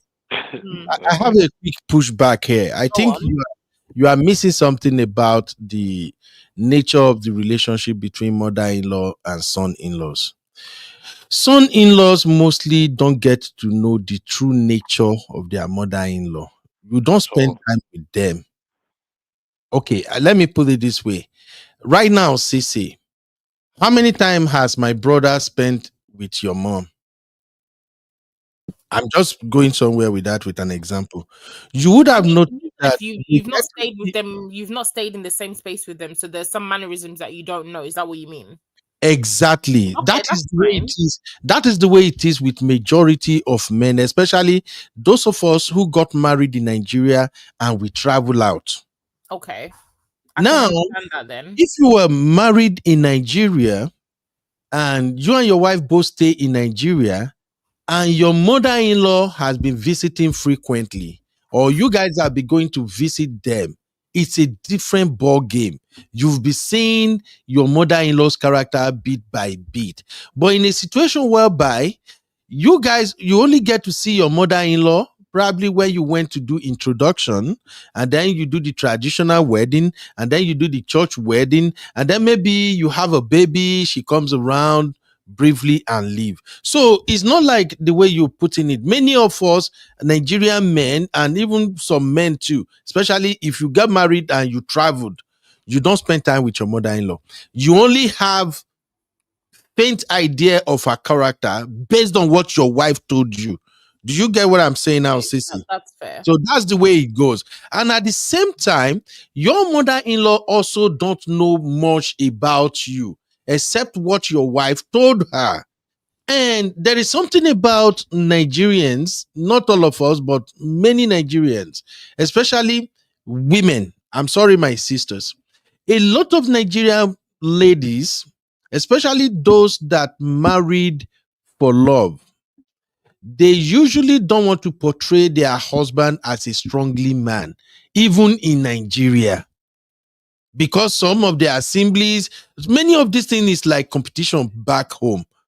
Now, when you travel abroad with your Nigerian wife, some Nigerian wife will not make it her business to begin to tell her people back up, say, yeah, see, me and my husband, we are struggling. Even right now, my husband is going to school, you don't even get money, or my husband is working in a Walmart. They don't share those type of stories. That is why social media is so overrated, especially for people living in diaspora. A lot of people will just show you videos of when they look good, when they visit great sites and all that. They won't really show you what's going on deep down inside their house. So to their family member, especially since we're talking about mother-in-laws, to the mother-in-laws, many daughters will give their parent the impression that they are doing well abroad. That's what Shoki is trying to say. So peradventure, the mother now travel and come over, and she now saw what is on ground. Some mother can be very, very, how do you describe it? Is it saucy? How do you describe those kind of fussy, Abby? Some mother-in-law can be really. But then my thing is, if you've been presenting your husband, this is why I say all this struggle love. When I say this struggle, I've been saying that this couple, they're doing struggle love in some aspect, right? It's not struggle love where you come out. Because if your partner is not doing well, why are you pretending to your family that he's doing well? If you want to keep it covered up, then there's no reason. There's no reason to let your mom come to visit you when you know you're not doing well. You can tell her visa was that. It's you that is bringing your mom. Your mom is not the one. Your mom is not the one buying a ticket, doing all. There's a whole process. So if you know that you're not in a good space, you guys have been presenting a story to your parents or to your in-laws that, oh, you guys are doing better than you are. And really and truly, you're living in a 1-bedroom apartment with 5 of you in that room. Why are you going to process documentation, spend money to bring this person into that? For what reason? So the onus is on you because you're the ones that are bringing her. If you said that the mom had her own money, she already has a residency in Canada and she bought a ticket and came to visit, that's a different story. But clearly, they're the ones that have invited her. So if you know that you and your husband, one, you're not even in a good place in terms of your relationship, you have your problem, your jobs are not stable, you're staying in a 1-bedroom apartment or you're staying somewhere which is not even conducive for you as a family, why are you inviting your parents to come and see you in the first place? Why are you exposing you're exposing yourself? That's what I'm saying. So that's your advice to people, right? Why are you inviting them? Can I interject? Yeah, let's keep moving. Honey babe. Yeah, can I? Go ahead, honey babe. Yeah, I totally agree with that because most of the time, like I said to you, it's about using emotional intelligence. You know that you're struggling. Maybe that you just came, you've got your 1-bedroom flat and everything, and you're just managing in a studio flat. It doesn't make sense why you would now invite your mom, especially when I always say it's all about transparency, but I don't know, the way that the community believes that you want to pretend that you're something that you're not. I personally believe that if you know that you've kind of got this storyboard that you're a millionaire in the UK, why would you now invite your mother-in-law to come when obviously you're not living that millionaire lifestyle that you obviously were saying to her? The best thing to do is, it's very easy to say, if she wants to come, you can't come, or give whatever reason. And then when you are financially stable and you want to obviously show it off to her, you can now invite her. But I just think that sometimes we make things really hard for ourselves because it doesn't make sense to me where you've given this kind of whole storyboard that you're doing well in the UK or wherever. And as things are happening, people are really struggling in a diaspora for whatever reasons. Why would you invite your mother-in-law, especially when you've not really been transparent to say that, listen, mum, we're struggling right now. My husband's in school. He's doing Uber. This is not the right time for you to come. But I know many Nigerians would not do that. They will rather, spin a story that everything is the way it is. And that's where you get yourself in trouble. I disagree with that take, honey babe. Okay. It is what it is. Yeah, no. I disagree with that. I disagree with that. Okay, that's fine. Well, it's fine. I just think personally, the reason why we come unstuck is that we are never willing to be transparent. in some respects. And if you're not willing to be transparent, then don't invite the mother. Don't invite the mother-in-law. Let her stay where she is. And then all this type of issue would not happen. And most of it is because you've given an impression that when you're abroad, you're living a life that obviously that is not necessarily true. Okay, thank you. I'm going to come to that, but let me allow other people to talk. Auntie Yinka, Sister Yinka, what's up, Mama? Yeah, so good afternoon, everybody. Dr. Sister Yinka, we are looking at hierarchy today. Chucky, don't come table. I think Chucky and MOP. I think MOP is 18 years, right? MOP is 18 years married. Chucky 17, me 15. Yeah, I'm on. I'm going to be baby among all these people here. Why are you people doing me like this? Anyway, Sister Yinka, over to you, ma. Yeah, thank you, Uncle Ben. Thank you, sir. Yeah, Yes. well, the thing is, it's not just about the length of the marriage or how long you've been married, is how, how healthy your relationship is. That's what matters. So 1 year, 2 years, 15 years, 100 years, as long as you're good, you're good. So yeah, glory to God. So I wanted to just, this, this in-law matter. See, especially in our Nigerian community, that's why sometimes for me, like I would say I'm somewhat traditional. Like I guess I pick from being modern and traditional. It kind of depends with what works. But in this regard, with this situation that happened to this family, I honestly, in my own, like I don't have the entire picture of what happened or how it got to that point. But that grandma should have never been in their house. Period. She should have never been there. And if she was going to come, then the daughter she would have had to make some changes and stand her ground on some things. There is no way her mother can be dragging her husband without her being okay with it.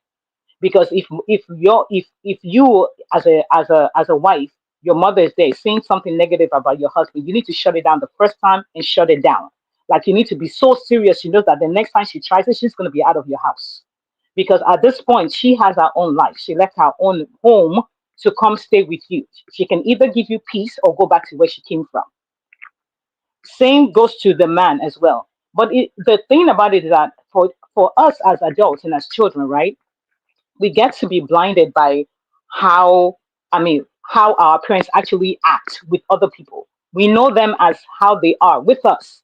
We see them as loving, as kind, as prayerful, as doing all of this. But then when it comes to dealing with when it comes to dealing with spouses, your spouse and all of that, you see a different side of them. Sometimes your spouse would even tell you, "This is what I noticed." And you're like, "Huh? My mom, she can never do that.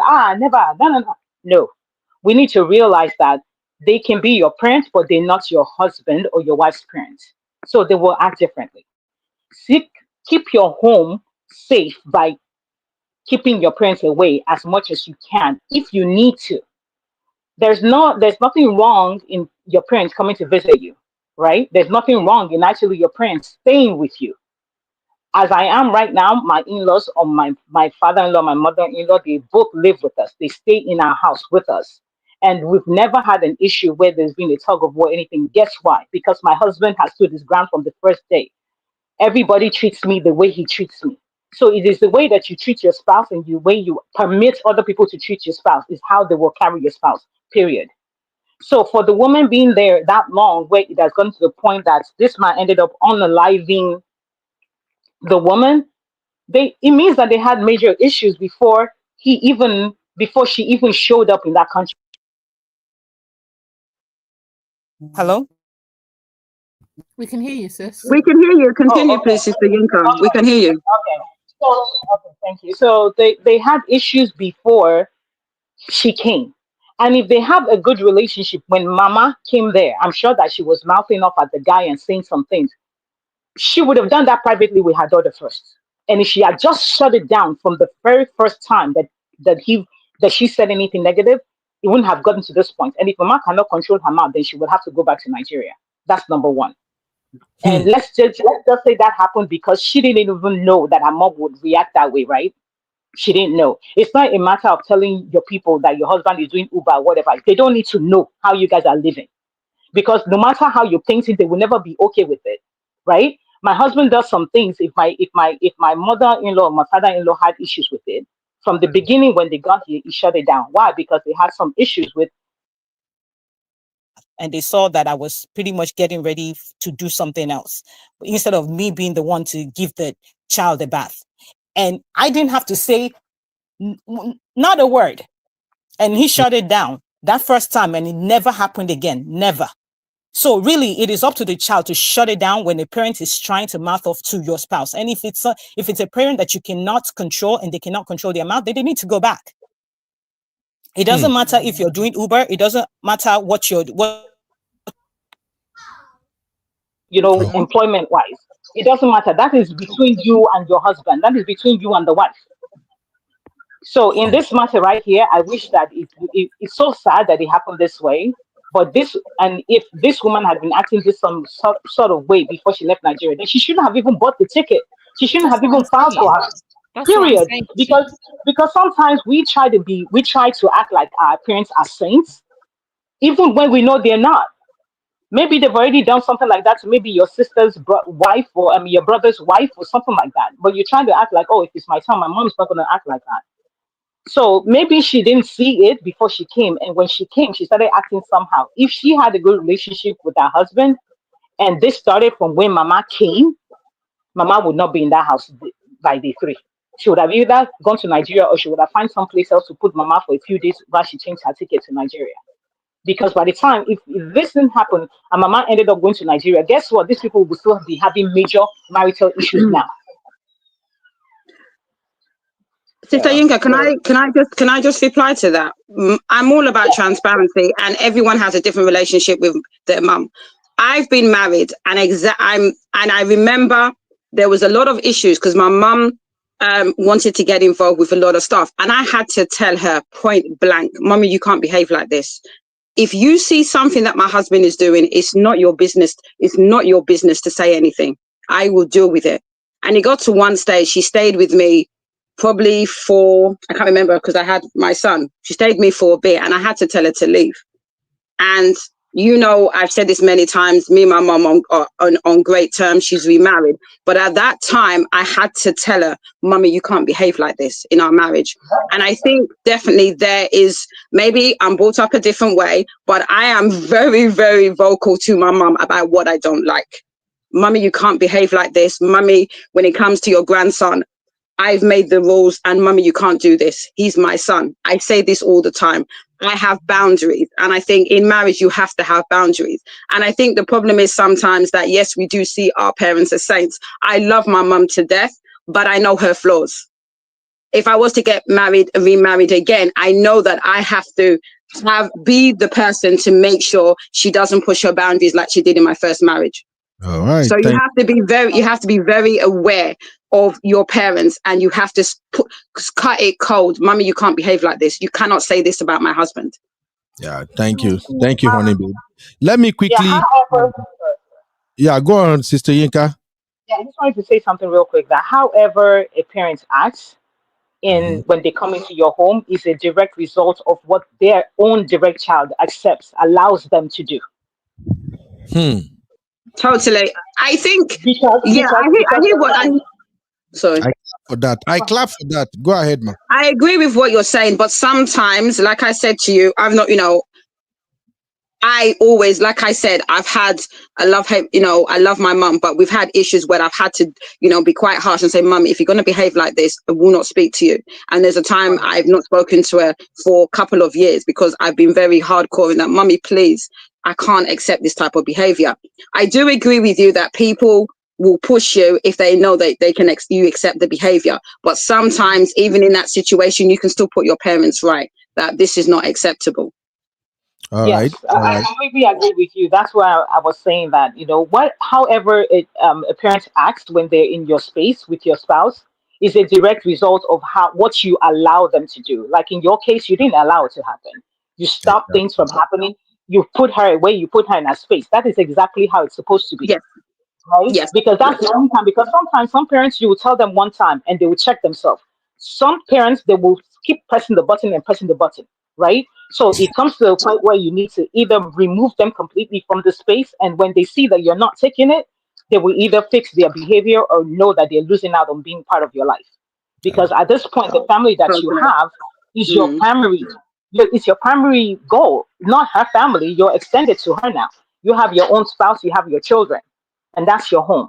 So for this to happen to this woman, where this man unfortunately unalived her, I wish, I mean, unalive the mother, you know, it means that there were things that were even happening between. It just paints a picture of a husband and wife that were not really in a good place before the mama even came. Because I don't think you can be in a good place so good that the woman will come, and in a few, I don't know how long she was around for, and the whole thing just went south like that. Because she would have put mama in her place or changed her ticket back to Nigeria. Thank you. Thank you, Sister Yinka. Let's quickly move the conversation around real quick, because I believe people are getting lesson from this conversation now. You heard Honey Babe right there, how she shut it down when her mom is moving certain way. And you've heard Sister Yinka pointing out right now that how your parent behave in your home is what you actually allowed. And this is not applicable to women alone, both men and women. I've also said this several times. If your family are disrespecting your wife, bros, now your fault. But we'll come to that shortly. Let's go to Dr. Adama and then my Dr. Ife in the building. Dr. Ife, I'm not ready to fight. Oh, I'm a very good boy today. Oh, I beg. Dr. Adama, over to you. Let's get All down. right. Good evening, everyone. Hey, Good Dr. evening, A. Cece, Hey, Dr. Dana. How are Yes, you? honey babe. How are you doing? I'm doing well. Ify, my darling sis, there. Whoa, Ify doesn't come out anyhow. So for her to be here, wow, that's good. Well, and I want to recognize Chucky. Hi, he's so calm. Oh, if he's talking now, you say this is the same Chucky that is in the comment section. But it Dr. is what it is. Shocky, you are in trouble. Go ahead. Okay, I like the topic we're talking about, and I love how Sister Yinka went about it. Now, this is a warning to all mother-in-laws, both from the husband side and from the wife side. If you know you cannot behave yourself, please stay in your house. Please stay in your house. Vacation is not by force. You cannot go to someone's house and you start controlling or ordering people around because she's your child or he's your son. Because let everybody respect themselves. Because at the end of the day, how you treat your spouse, you're telling your family how to treat that person. If you're going to talk down on your husband or your wife in front of your parents are not going to have respect for your husband, trust me. Vice versa. If you're going to talk to your wife anyhow in front of your in-laws, your parents, your in-laws will never respect your wife. And that's why I always advise new couples, if you get married, I did it. Both family, nobody should visit you for 5 years. Everybody should stay in their house so that you guys can get to know each other, put some boundaries, lay some boundaries out where both of you cannot say this applies to my family and it doesn't apply to your family. No. If you're going to say this should happen to my family member when they come, it should happen on both sides. So please, let's learn for those mother-in-laws and for those children who like idolizing their parents. I have no problem with it. I know my mom. I know the kind of person she is. And at her age, she's still feisty. But one thing my parents will tell you, you can't come to my house and do anyhow.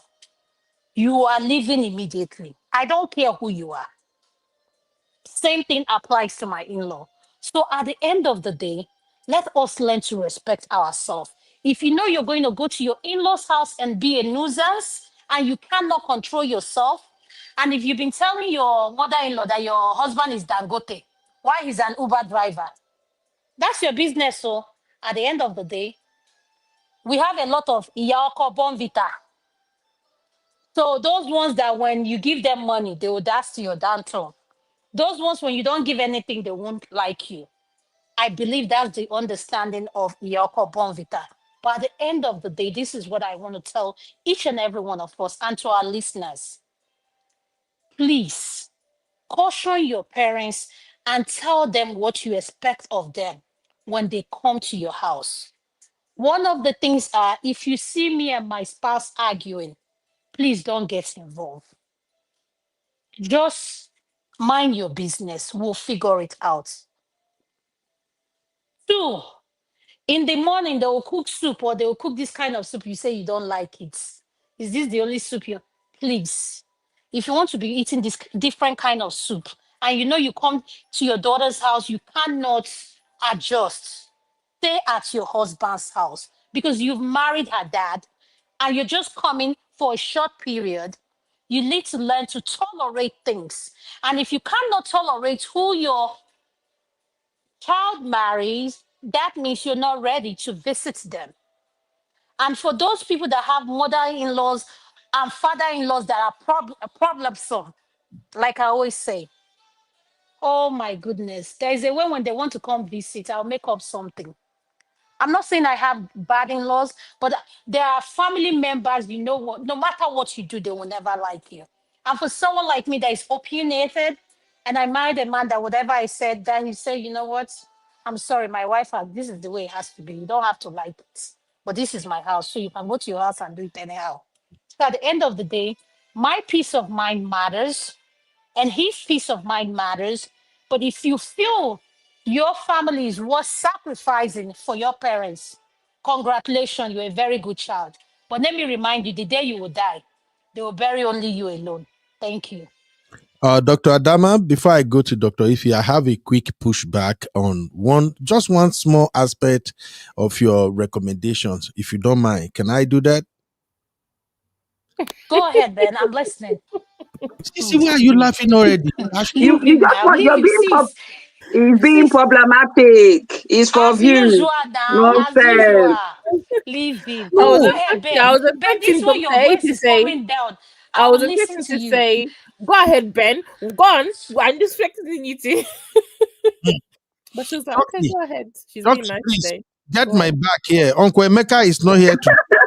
Uncle Patrick and Papi is not here, Uncle Dio. So please get my back. Here's my pushback real quick. No verse, Dr. Adama. That part where you said, if mama comes and they cook certain food as breakfast in the morning, and mama says she doesn't want that food, she wants another type of food. Are you referring to the wife's mom or the husband's mom? This is what I mean. Like, the husband mom come visiting and the wife prepare rice, or maybe what you guys normally do, maybe you go and do, wait to be down where I hate self, pancake and fry egg. And mama said, Pancake, I don't pasta. and mama said, I don't like this pancake in the morning. I like if we can have custard or pap. So are you saying the husband mom too must not complain whatever the wife prepares? She should just take it? Or you are directing that to, if in case is the wife's mom? Please help me clarify that part, please. Thank you for asking that question. Now, Yes, ma'am. everybody knows their parents' diets. And if you have parents that are diabetic, whatever they have going on medically in their life, you have to feed them according to their diets. And a lot of people, a lot of problem, a lot of parents have when they come to the diaspora, a lot of them are not used to salad. They are not accustomed to the kind of food we eat. Mhm. I am talking specifically soup. And what Okay. you said about parents, I'm talking about both the husband and the wife. I'm not talking about just the wife, both the husband. If your wife, your mother-in-law comes and you know your mother-in-law, like you made a roll, and your mother-in-law say, but I want okra. I don't want to eat a roll. No, All that's a I'm different saying, case. yes, all I'm saying is, Mama, just tolerate that roll for tonight. Tomorrow, when there is time, she'll make that okra for you. Don't insist and say that night you must eat okra. If you want to eat that okra that night, you will get up and go and make it. That's all I'm saying. I want Shikina. to ask you. Okay. After Dr. Ify, I have one very important question. Maybe I have to write it down and not forget. Since I have my sisters here, you can help me answer. Uncle Ben, already You say check the what? banners. I've done something. Check the banners, sir. I've done Okay, no something. problem. Dr. Ify, please, over to you, ma. Hi, everybody. Good evening. Good evening, my Cynthia, sister. honey babe, Inka, Ada. Hey, hello, Good Sister evening, Yinka. Hey, everybody. what Sister if you Ife. want How to are you let me doing? let me sound. My sister is here. It's been a while. Where have you been, Sister Listen, Ife? people don't know. You don't hear what is going on. Where have you people? Hey, Where have you been? He what's will We've going talk been on? about the missing economy. you. Leave it Listen, few. She listen, can't. listen, Her listen. money, Don't they talk hammer loud. too much. Her Listen, money. listen, She's talking listen, about the listen, economy. listen. Don't talk loud. Don't talk loud. So, hold on. Listen, listen, listen. Trump is the president here. Tinubu is the president in Nigeria. So don't talk loud, okay? Oh, you are in Nigeria? Listen, we Are gotta you work. serious? We gotta work and make money, okay? If you talk loud, you get deported. So let's keep quiet. Hi, Oh, everybody. I don't. My people. Good evening. Sometimes I watch behind the camera and listen to you guys. I hope everybody's doing well. It's been a long time, honestly. And I miss talking to you guys. But Oh, we unfortunately, miss I you. gotta work hard, because I mean we gotta work hard indeed. Yeah. I saw this on social media. I didn't really pay attention so much. Um, it was just so disgusting and for this to happen, especially in our culture, for this to happen at all, regardless of, where the person is from. I listen to a lot of you. Everybody, they have their own views, and all those views, they are all welcomed. I don't have much to say, but the little I have to say is this. If your marriage is not strong, when I mean strong, strong, strong, don't bring both your parents, even if it's your father or mother-in-law, don't bring anybody. If your marriage is shaking, please, please, please, don't bring anybody. Women, especially us, we always want our mother to come. We always want our mother to come. If you know that your mother is the type of mother that will come to your house and bring a misunderstanding between you and your husband, please let her not come. I don't know the full story about what happened in this relationship. I don't know. I did not read it, but I saw it and shook my head. But whatever that happened, that does not give the man the right to even, do what he did. He went extremely too far. I know a lot of mother-in-laws, can be a pain in ASS. I know a lot of both our mothers and our mother-in-law, but that does not warrant, the son-in-law to do what he did.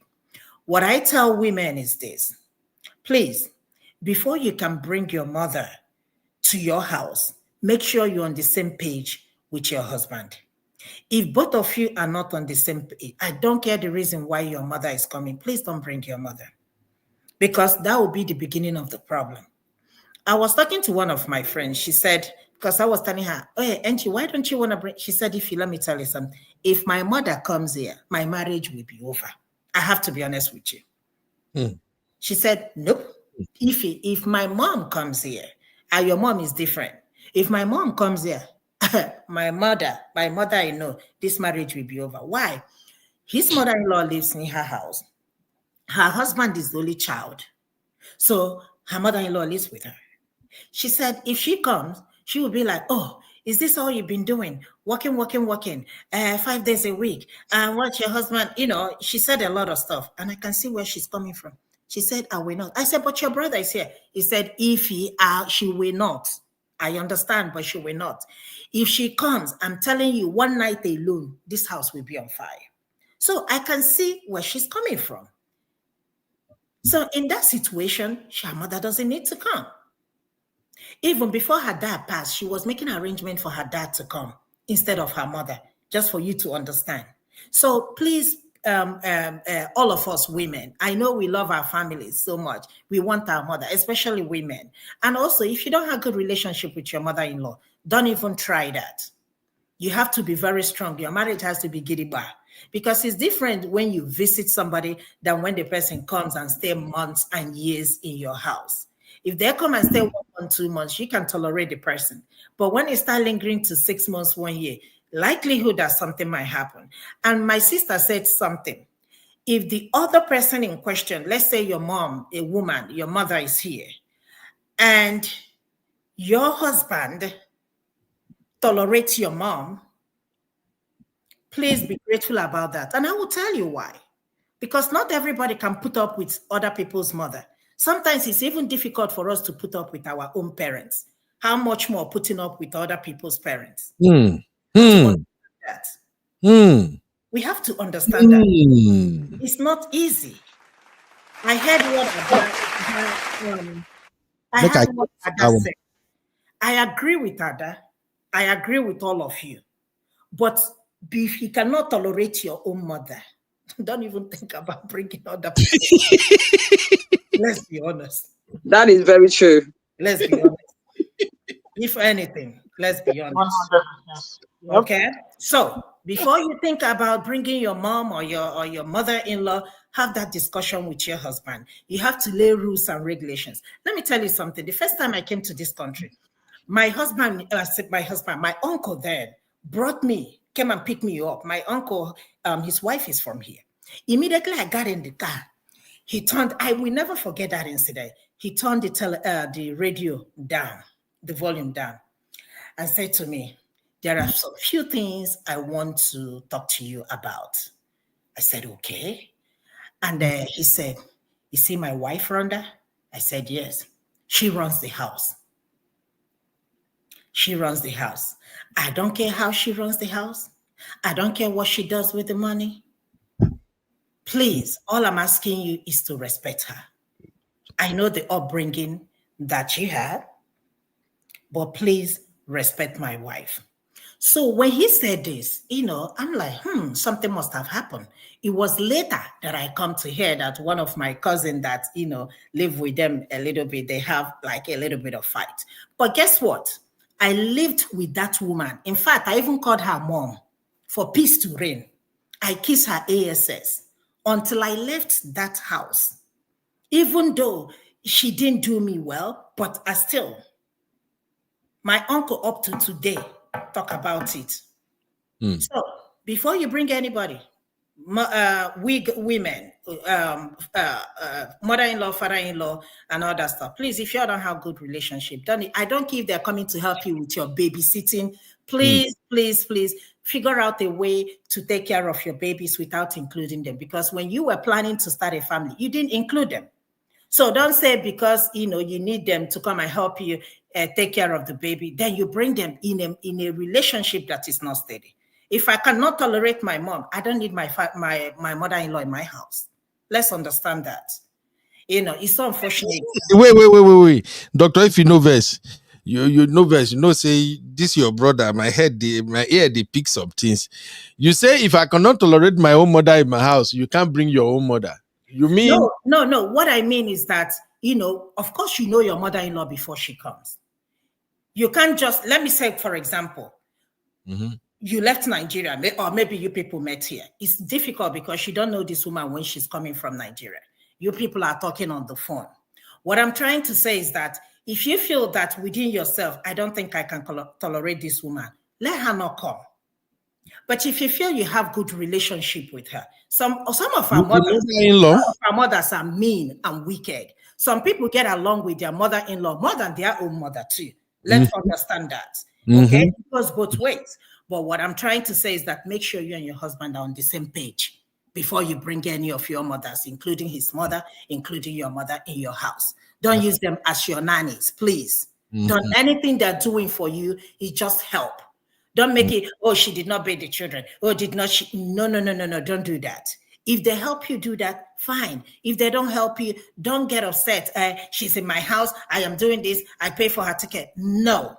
And this is one problem I see a lot of us have with our in-laws or with our mothers. She did not do this. She did not do that. I brought her to help me with the kids. Don't do that. So if she's not in the picture, you will still raise your kids. You will still bathe your kids. My God. Wait, Dr. Ify. Yes. Say you drink Hennessy. I didn't drink all of them. Which She one? didn't drink all of them. Leave I her have alone. Vadis You will not. You Spumante. can't even buy her. Leave her alone. Leave I have her alone. Vadis Spumante. Do you want that? Thank Which one you, you say my you sister. drink? Is telling you NSC. Wait. You say Emi Somato. Which one you say you get so? Vadis Spumante here. Ha, blood of Zachariah. These women, them. What are you people drinking? Tori I'm still waiting for my Bailey's Irish cream, Uncle Beno. I've not gotten it. So you're busy promising Hennessy up and down. You see that? I'm sending all the You NS. see that? Bring us Hennessy, oh. Bring us Hennessy, oh. This is what I do. Make I see. Wait. I'm gonna show everybody this one. What are you drinking, Tori Long? Vadis Spumante. Oh yeah. She's drinking a champagne. My correct sister. If you know correcting, I beg You're leave them. enjoying life, oh. And but let's be realistic. What if he said is true? It Oh my. reminds me of It is very something true. my mom said to me when I had a baby. I called her and I said, "What's your schedule like? Can you come help with your daughter?" You know what she told me? She said, "When you were busy raising up your leg, was I in the room with you?" When you have a mom like me that is outspoken, that is likes enjoying life, she said, you and your husband better figure out how to take care of your kids. If you can't figure it out, use this one that you just had to practice. So before you have another one, you use your tongue and count your teeth. And guess what? That was an eye opener for me. We too had to figure it out on our own. That was the first time I hired an in-home nanny for everything. Because at the end of the day, if your parents are not there, are you not going to raise your kids? And Are you thank not you. going to raise your kids? And So thank you. thanks so much, my sister Ify. You see, thank you, Dr. Ify and Dr. Adama and all my sisters. You all brought in fact, you bring your A game today. Why I promise Sister Ify NSC. I don't know say she did drink the one with the expensive daba NSC. Sister Ify, you the 4-person handle. You don't even allow me do big man. You go carry drink where I don't get the money come out. It's not expensive. Trust me, it's not that expensive, but that's the only wine I can drink. Oh, you see, Misty done the clap for comment. Criminal plenty for here, criminal sisters. So why I'm applauding what Sister Ify said is this. I've heard this complaint tire here in abroad, especially from women. They will always complain, hey, mama come from Mugo, and na me still they watch Piki, na me still they cook, and then it will become a big drama. Especially if it happens that the mama that come at that time is the husband's mom. It's usually a big deal. One day I was pissed when one sister was complaining. I usually pretend when people complain like that, I'll just try to empathize with you or sympathize. I don't know. I'll just try to say, I understand. But that one, he get to me that day because I can sense the husband's frustration and I know the husband was not trying to talk. So I'm like, make I talk. If she want a message from me, not be me, they follow you, stay for house. So I told the wife, like, sister, take it easy. Everything you just mentioned that mama know they do for house now, it sounds as if you want to use this mama as a slave. And she's like, no, but I bet no, they talk like that. No, they talk like that. Yourself, you know, when mama come, you know, say, I said, no, you are getting it all wrong. Yes, mama's supposed to help you. But the moment, even me, when we say, no, be my mama, when are they here? What do you they count? When mama wake up in the morning, at least before I wake up, mama's supposed to have make sure the house is clean. I should make sure there is no dishes in the thing. When by the time I wake up, the house is not clean and everything they're ready. The audacity. I'm telling you, mama's supposed to know at least she can walk the children to the bus stop. Everything. Yeah, can I push back? Go on, Cece. Is she coming for a visit to just visit her grandkids, or is she coming to do omugo? Those are two different things. Here is the thing, Cece. But Cece, she can't do everything. That's what she's supposed to be there to do. I'm sorry. But I get you, but she can't do everything. You can't Yeah, I get you, but the thing is, my mom helped me, because obviously I split with my partner then when I had my first son. She really, really helped. God bless her, even with the issues that we had. Can you imagine living with my mom? But we thank God. But she did what she could. We need to understand that at a certain age, they're not spring chickens anymore. So for what brother Ben says is that for you to now say when you wake up, why can't she clean the house? I mean, that is just disrespect on another level. How would you expect your mother to be cleaning the house? You're the one that, at the end of the day, we all the ones that open our leg and have these children. They come to help us when we have babies, but it's only to a certain level. They can't do everything. If you want that, buy an au pair, and they cost a lot. Exactly. Even in Nigeria, when you have sorry, sister, if I know you want to talk, but can I say something? I have a friend of mine in church. They don't, unfortunately, the daughter, the wife doesn't, the mother is no more. They've literally gone back to back to back. They have 4 boys. They had the last boy in June. They make sure the sister comes all the way from Ghana to help them with this child. And the sister says, I'm okay to help, but how are you having 4 kids in the UK? The husband is not working. The wife has never worked since she came to the UK because she's getting herself knocked up, the 4th time being in June. Now they don't have, the mother is no more, and the sister comes. And every time I see the sister, I feel sorry for her. Why is she looking after her sister's children, 4 boys, when the sister and obviously the husband made the decision to now decide to have 4 kids? I mean, imagine having 4 kids in the UK when childcare is absolutely so expensive. And the husband is signing on and the wife doesn't work because she keeps getting pregnant. Sometimes I think we need to really think about, if you're going to have kids, it's you that have to do the hard work. It's not the parents. The parents are happy to help, but you shouldn't expect them to be your unpaid skivvy. It's not, or your unpaid servant. It's not fair.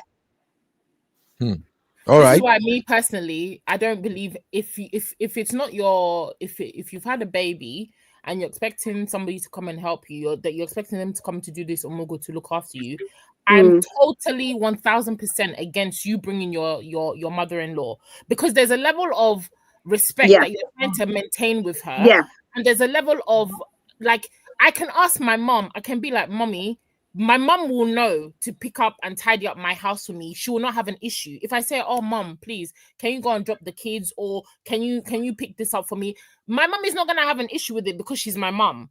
But you doing that to your mother-in-law, there'll be an issue because she will feel like, she's come there to do holiday. But I'm sorry, you've not come to do holiday. If you've not come to look after the baby to some extent, part of your job coming for that amugo is not just to sit down on your ass for me to be running around after you, or you don't need to be there. You need to come and help the woman who's just given birth. What about if the woman had a cesarean? So she should be getting up early in the morning, packing the kids to school, and then the mother-in-law is doing what? Only holding the baby? So what's the point of her coming? I don't understand. Okay, hold on, Cece. I'll come to you, Sister Ify, in a minute. Here is something I will ask you, Cece. Is your own mom that comes for the omugo? Are you going to say in the money, your mom should wake up, with the moment she wake up, she's sweeping the entire house. Once sweeping the house, she's washing the plate. As she's washing the plate, she's boiling water. She's coming to the room to take care of the little baby, at the same time getting other children ready. That's her job. My mom understands that's her job. If she's come there to look after me, I've just given birth. My mom understands. When I had my son, it's not like we did omugo. My mom stayed. We live in the same London. My mom does not live that far away from me. When I had my son, my mom came to my house and stayed with us for like 4 weeks. And you know what she was doing? Because I had my daughter who was still going to school. My mom was getting up in the morning, making breakfast, giving me those African bath, pressing my stomach, getting my daughter ready, taking her to school. She was cleaning up. I didn't lift a finger. So that's what I'm saying. No. If you know the type of mother that you have, you will not need to ask your mom to get up and be doing stuff. Your mom will do it anyway because she understands that's what she's there to do.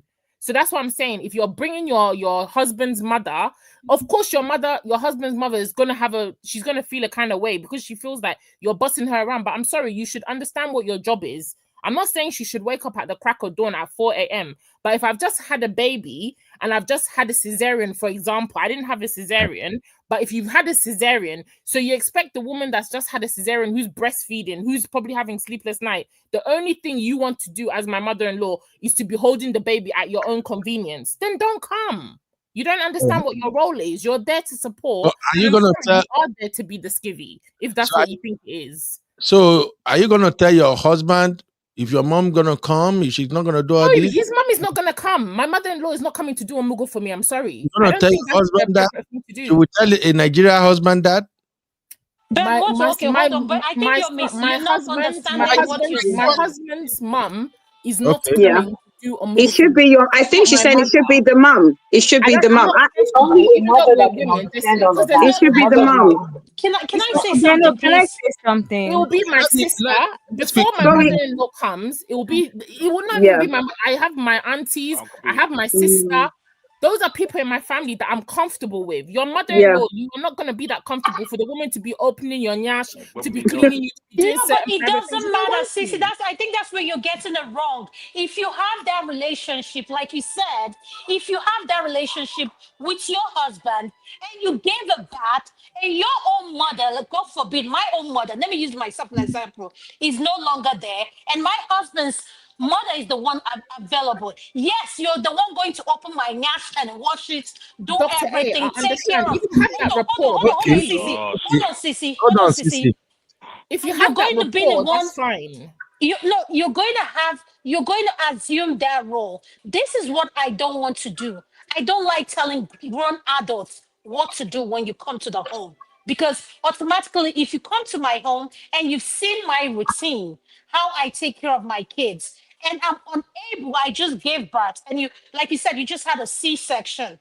It's called common sense. A mother-in-law, including your mother-in-law from your husband's side, should be able to get up, do those things for the kids, do some of the house chores, and let's move it on. But this is where I disagree with you. Where you say is a role, because someone is coming to help you does not mean you turn them to a maid. No. There should be, this is where you and your partner should have that conversation, and you say to him, guess what? You know your mom don't like washing the dishes. You're going to be the one doing the dishes. You know your mom don't like cooking in the kitchen. Those are agreement and conversation that needs to be heard before his mother come in. If he knows that my mom is this kind of petty woman that doesn't like doing, like for my mom, for instance, I know what my mom would do in my house and what she wants to do. And my husband dare not ask her those things. So at the end of the day, it's all about understanding each other's in-laws and work it out. And if you know you cannot tolerate it, let them sit in their house. I agree with you on that. Thank you, Sorry, Doctor. can I just say something? I actually had a C-section with my second son. The umbilical cord was around his neck, and they had to do an emergency C-section. It was quite traumatic. My mum was there for me. I'm just trying to understand that I don't feel I would have been comfortable with my mother-in-law at that time. And I think I didn't have to, I agree with Cece in some parts, because I didn't have to say anything. My mum did absolutely everything for me. She was there for almost 6 months, because it took me, I was on strong painkillers because I was in such pain. I was in such pain after the C-section. But at the other side of it, I do believe that you need to have that conversation and know the person. If you have a great relationship with your mother-in-law, then fine.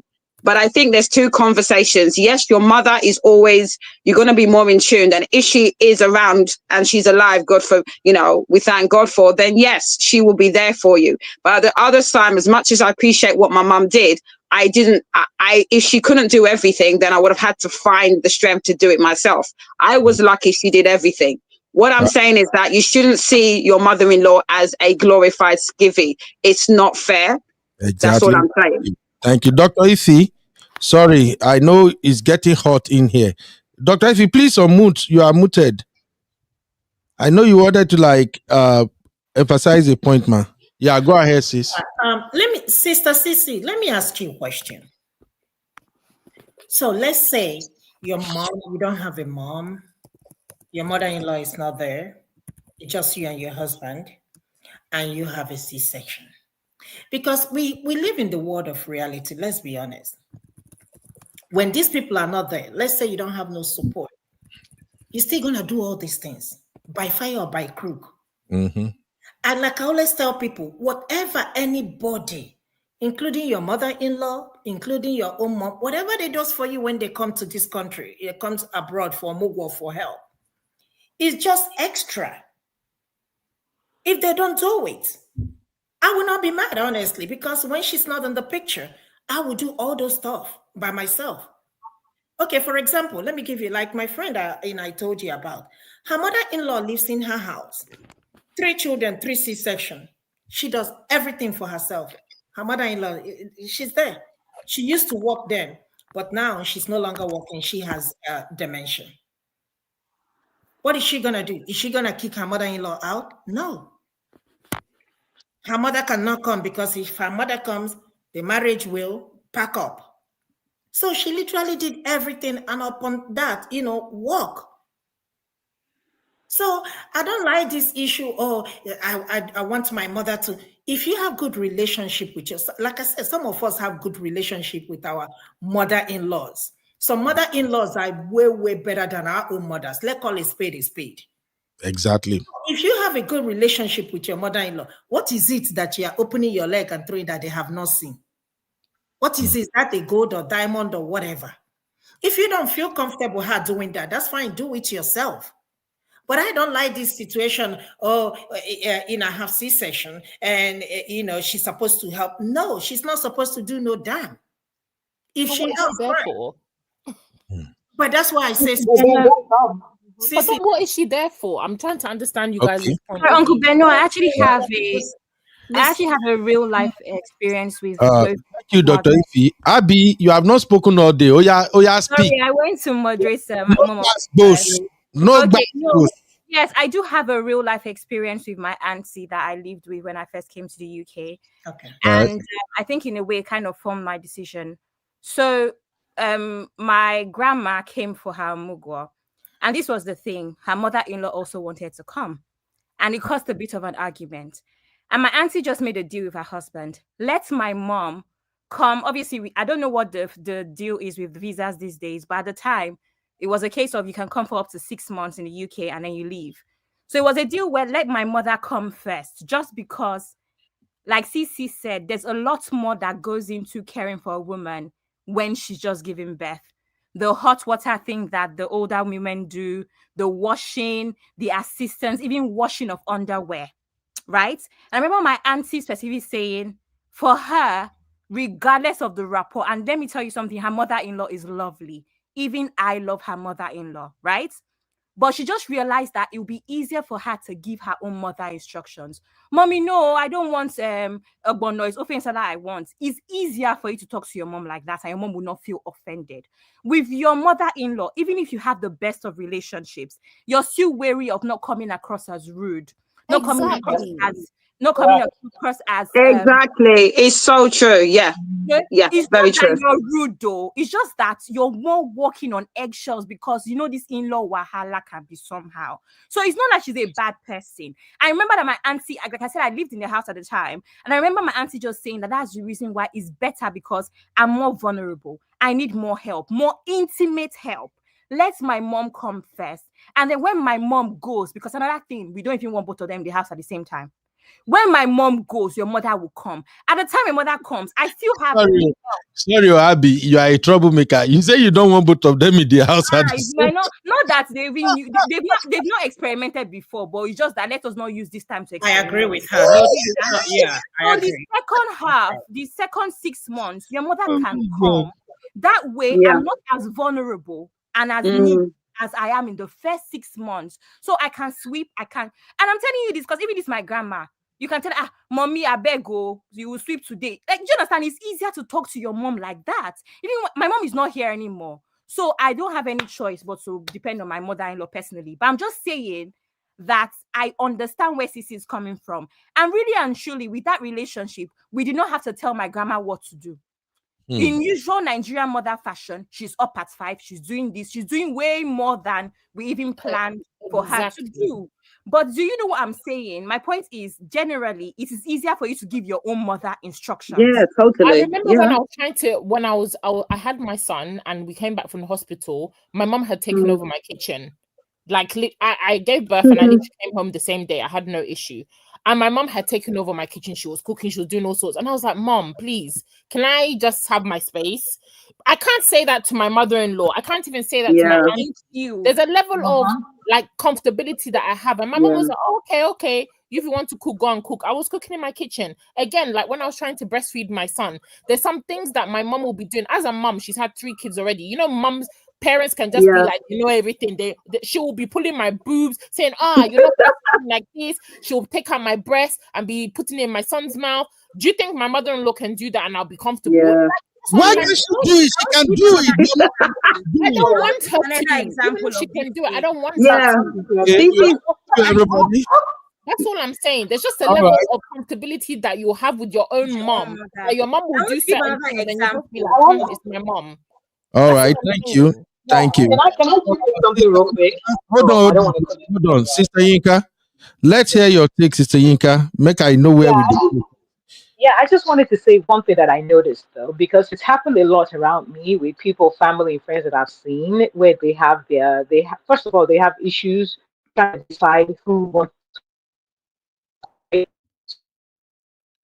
Oh, Sister Yinka. but then the husband is saying, "Well, my mom should be the one come." Can you hear me? Yes, we can hear you. Go ahead now.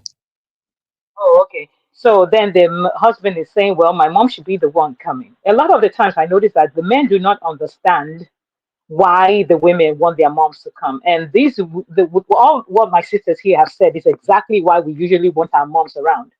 Not Okay. because we don't appreciate your mom being there to say, okay, they want to come take care of the children or the baby, but because we need this intimacy that we can really just get from our mom. It's just something about you being able to tell your mom, "Mommy, I need this, mommy, I need that." No matter how close you are to your mother-in-law, it just comes off a bit as, even if you know the best intentions, they just will not really, like, they understand, but at the same time you will feel some sort of way. You will even get to a point you will want to do the things yourself because you feel some sort of way asking them for it. But it will be next to nature for you to just open your mouth and say, "Mommy, I need this, mommy, I need that." Now, where I have a problem is that some mothers, which I've heard, we haven't talked about that, is where they come to America under the or to diaspora under the pretense of omugo, right? They already discussed with their children, their child, or the man or the woman, that they're actually coming for omugo. They come here and then they don't do anything. Hmm. But then, in an instance, the woman has her mother alive, the husband has his mother alive. It had to be, okay, so who's going to come? I want my mom to come first. That's the man, right? He wants his mom to come first to come help take care of the baby. Well, mama comes to the US. She's supposed to be there to help take care of the baby and take care of the woman. But then mama gets here. All she wants to do is she wants to get one small job to do outside so that she can make money.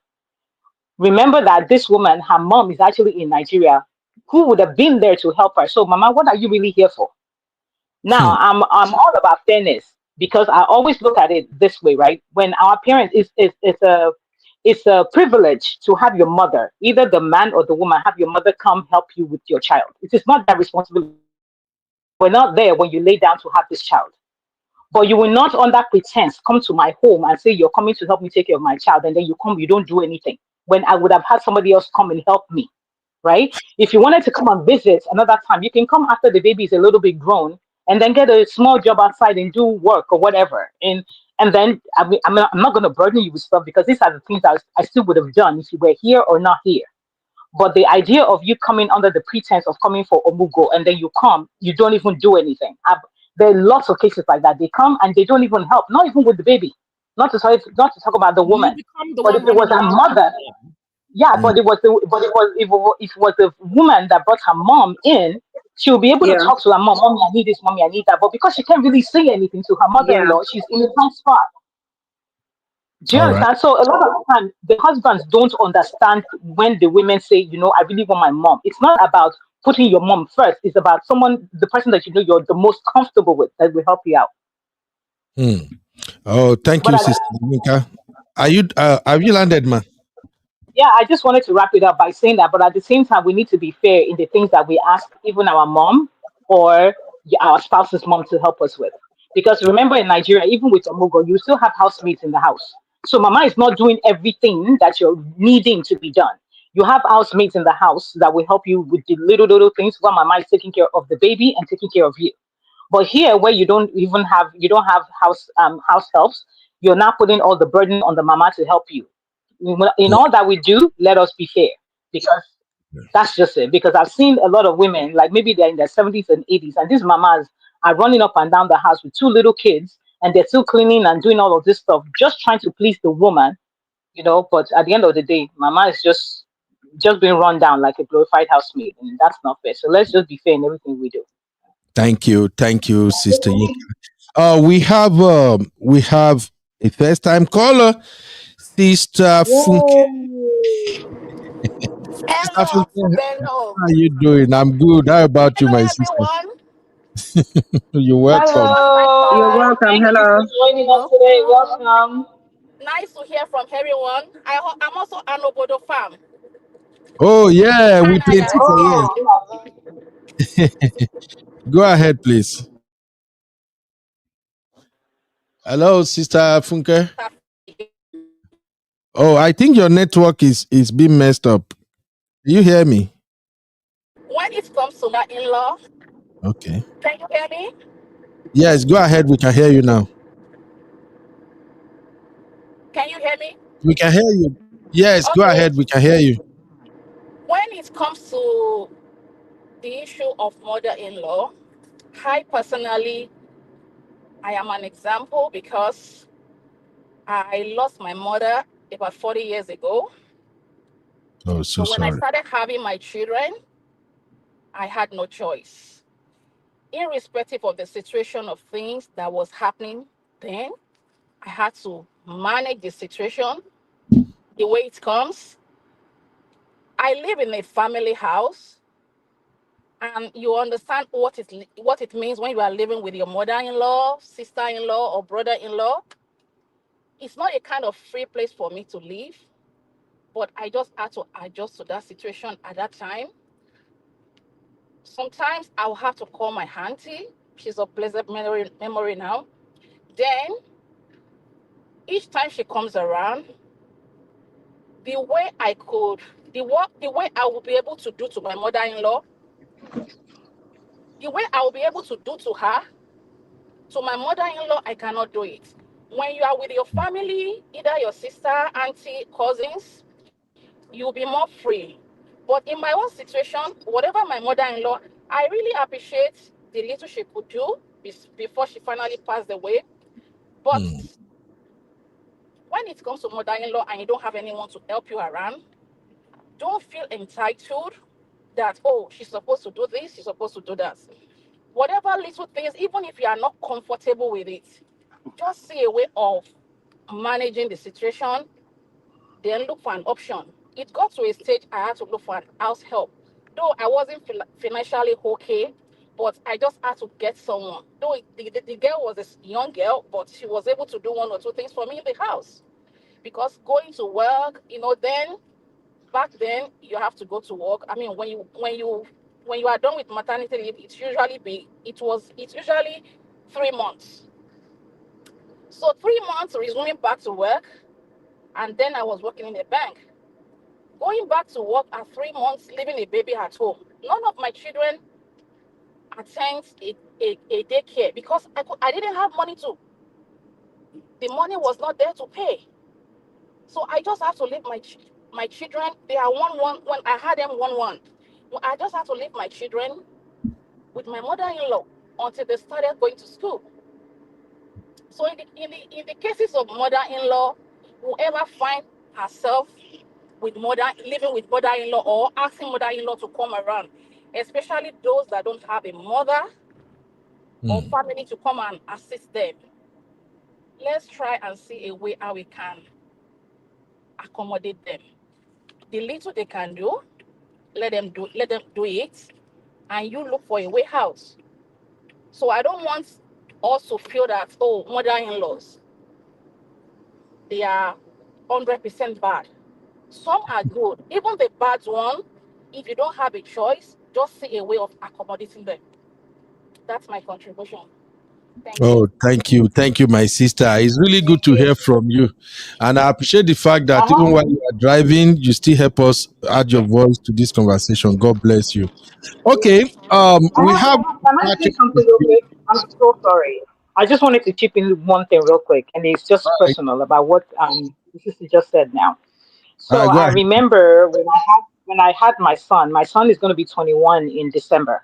When I had him, when he was 6 months old, my mother-in-law came from Nigeria.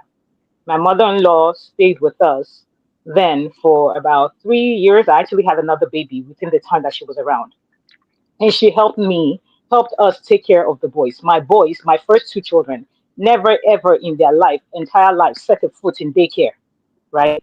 Mama, my mother-in-law, took care of me and took care of the two boys. We never had to worry about feeding them. The only thing that I was responsible for was breastfeeding these boys. Everything else, Mama was taking care of them. Now, Mama was in her 60s at the time. Okay. So, Mama was strong to do those things.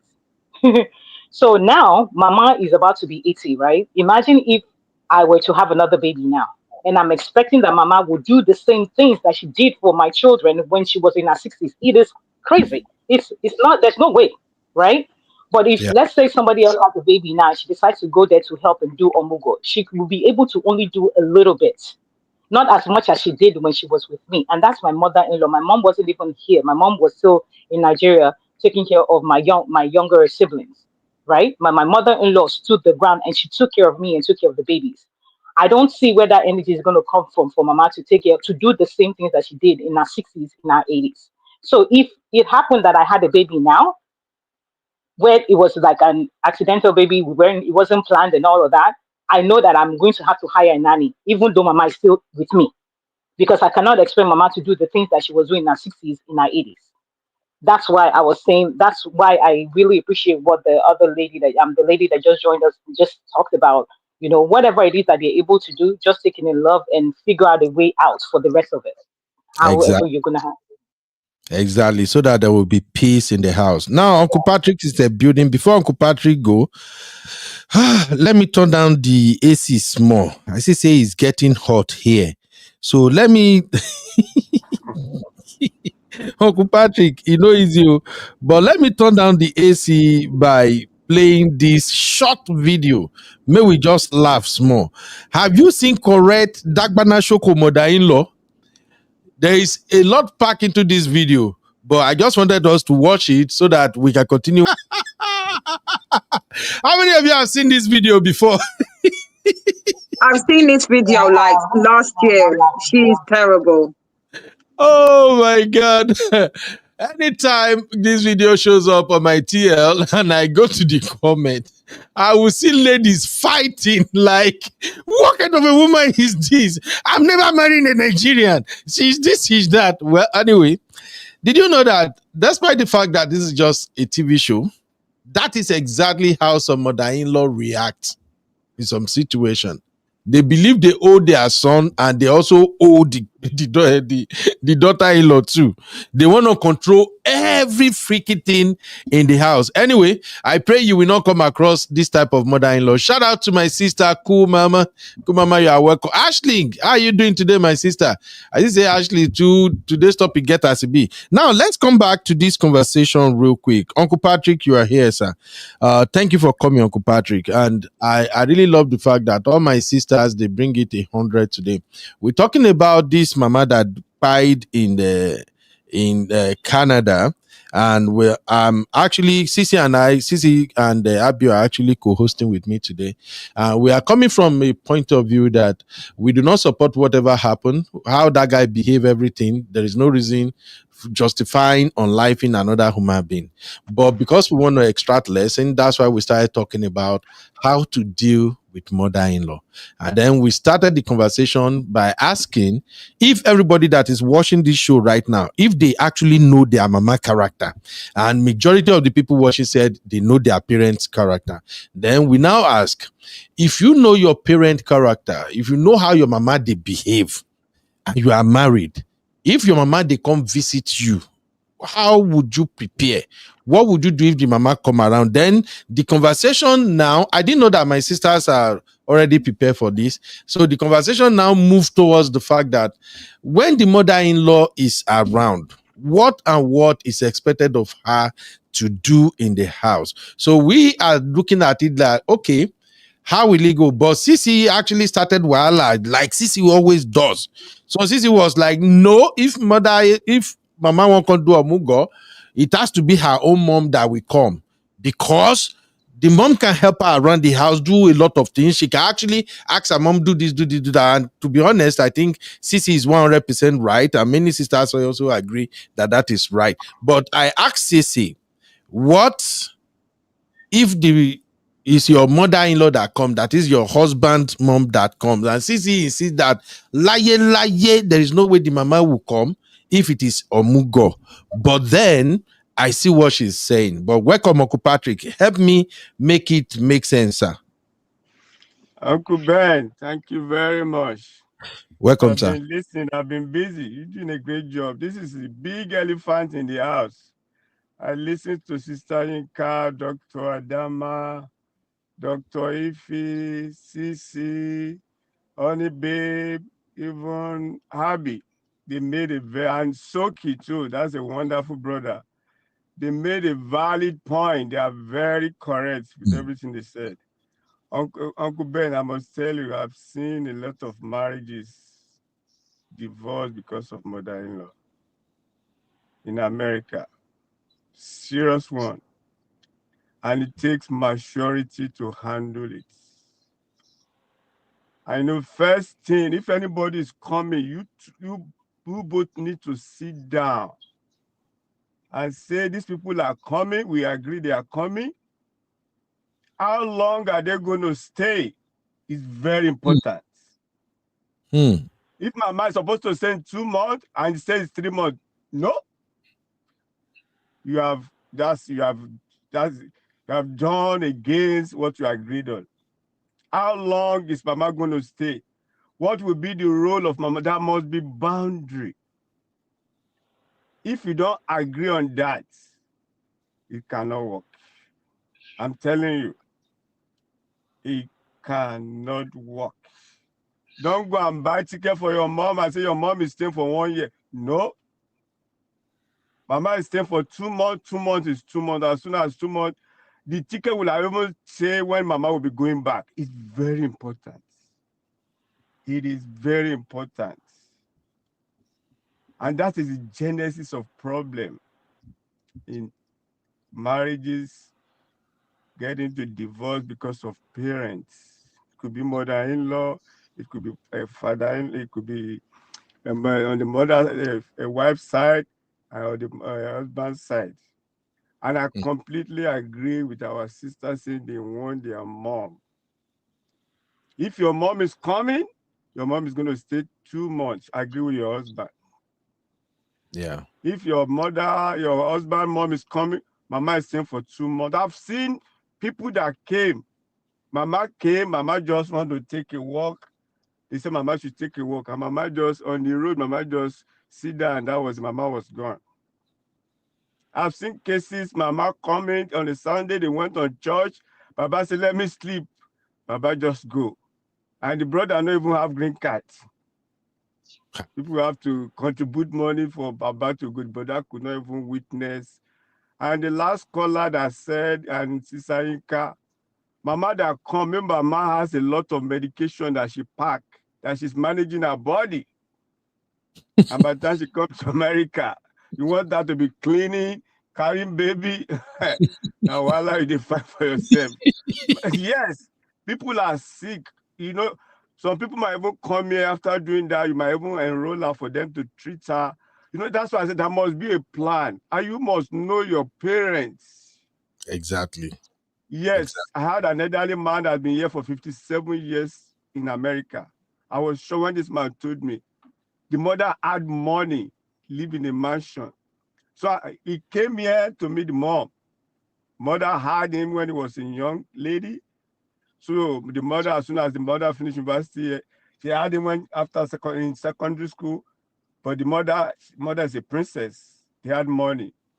So they said you must go to school. So when the mother finished his university in Nigeria, came to America with her master's, businesswoman had money. This man came after secondary school to meet the mom in America, went to school. Meanwhile, she was dating somebody. As soon as he finished school, he said, well, Mom, this is who I'm dating, brought the wife. You know, then that was, I'm talking about in the early 80s. Yeah.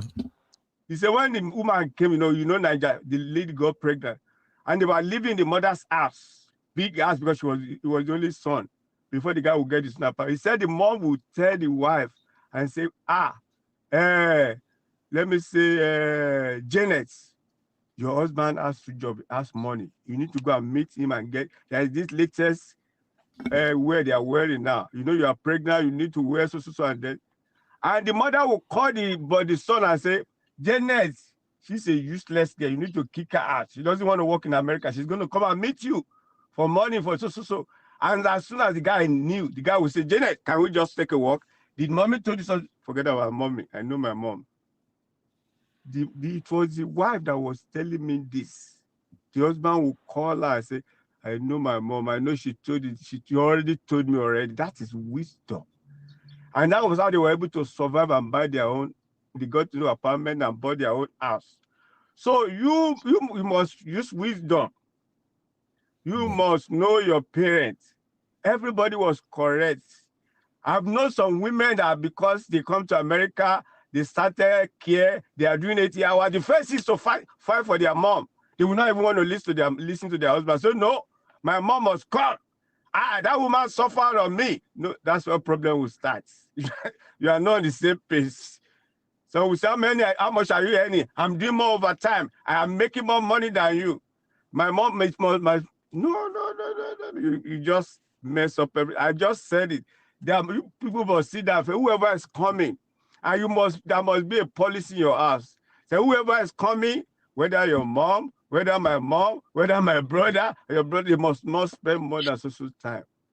And that boundary, there must be boundary. There must be boundary. You know yourself, you know your mom, you know your tolerance level. Like Sister Inka said, if your husband is driving by, it doesn't concern your family. The Bible says, what God has done together, let no man put asunder. Say, therefore, a man will leave his mother and father and be cleaved to the wife, and two shall become one.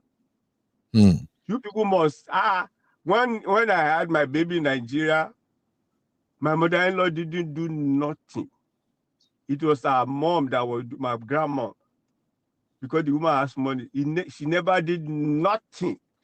The mother-in-law was doing the year of my baby, taking a shower, doing everything. But my mother never did nothing.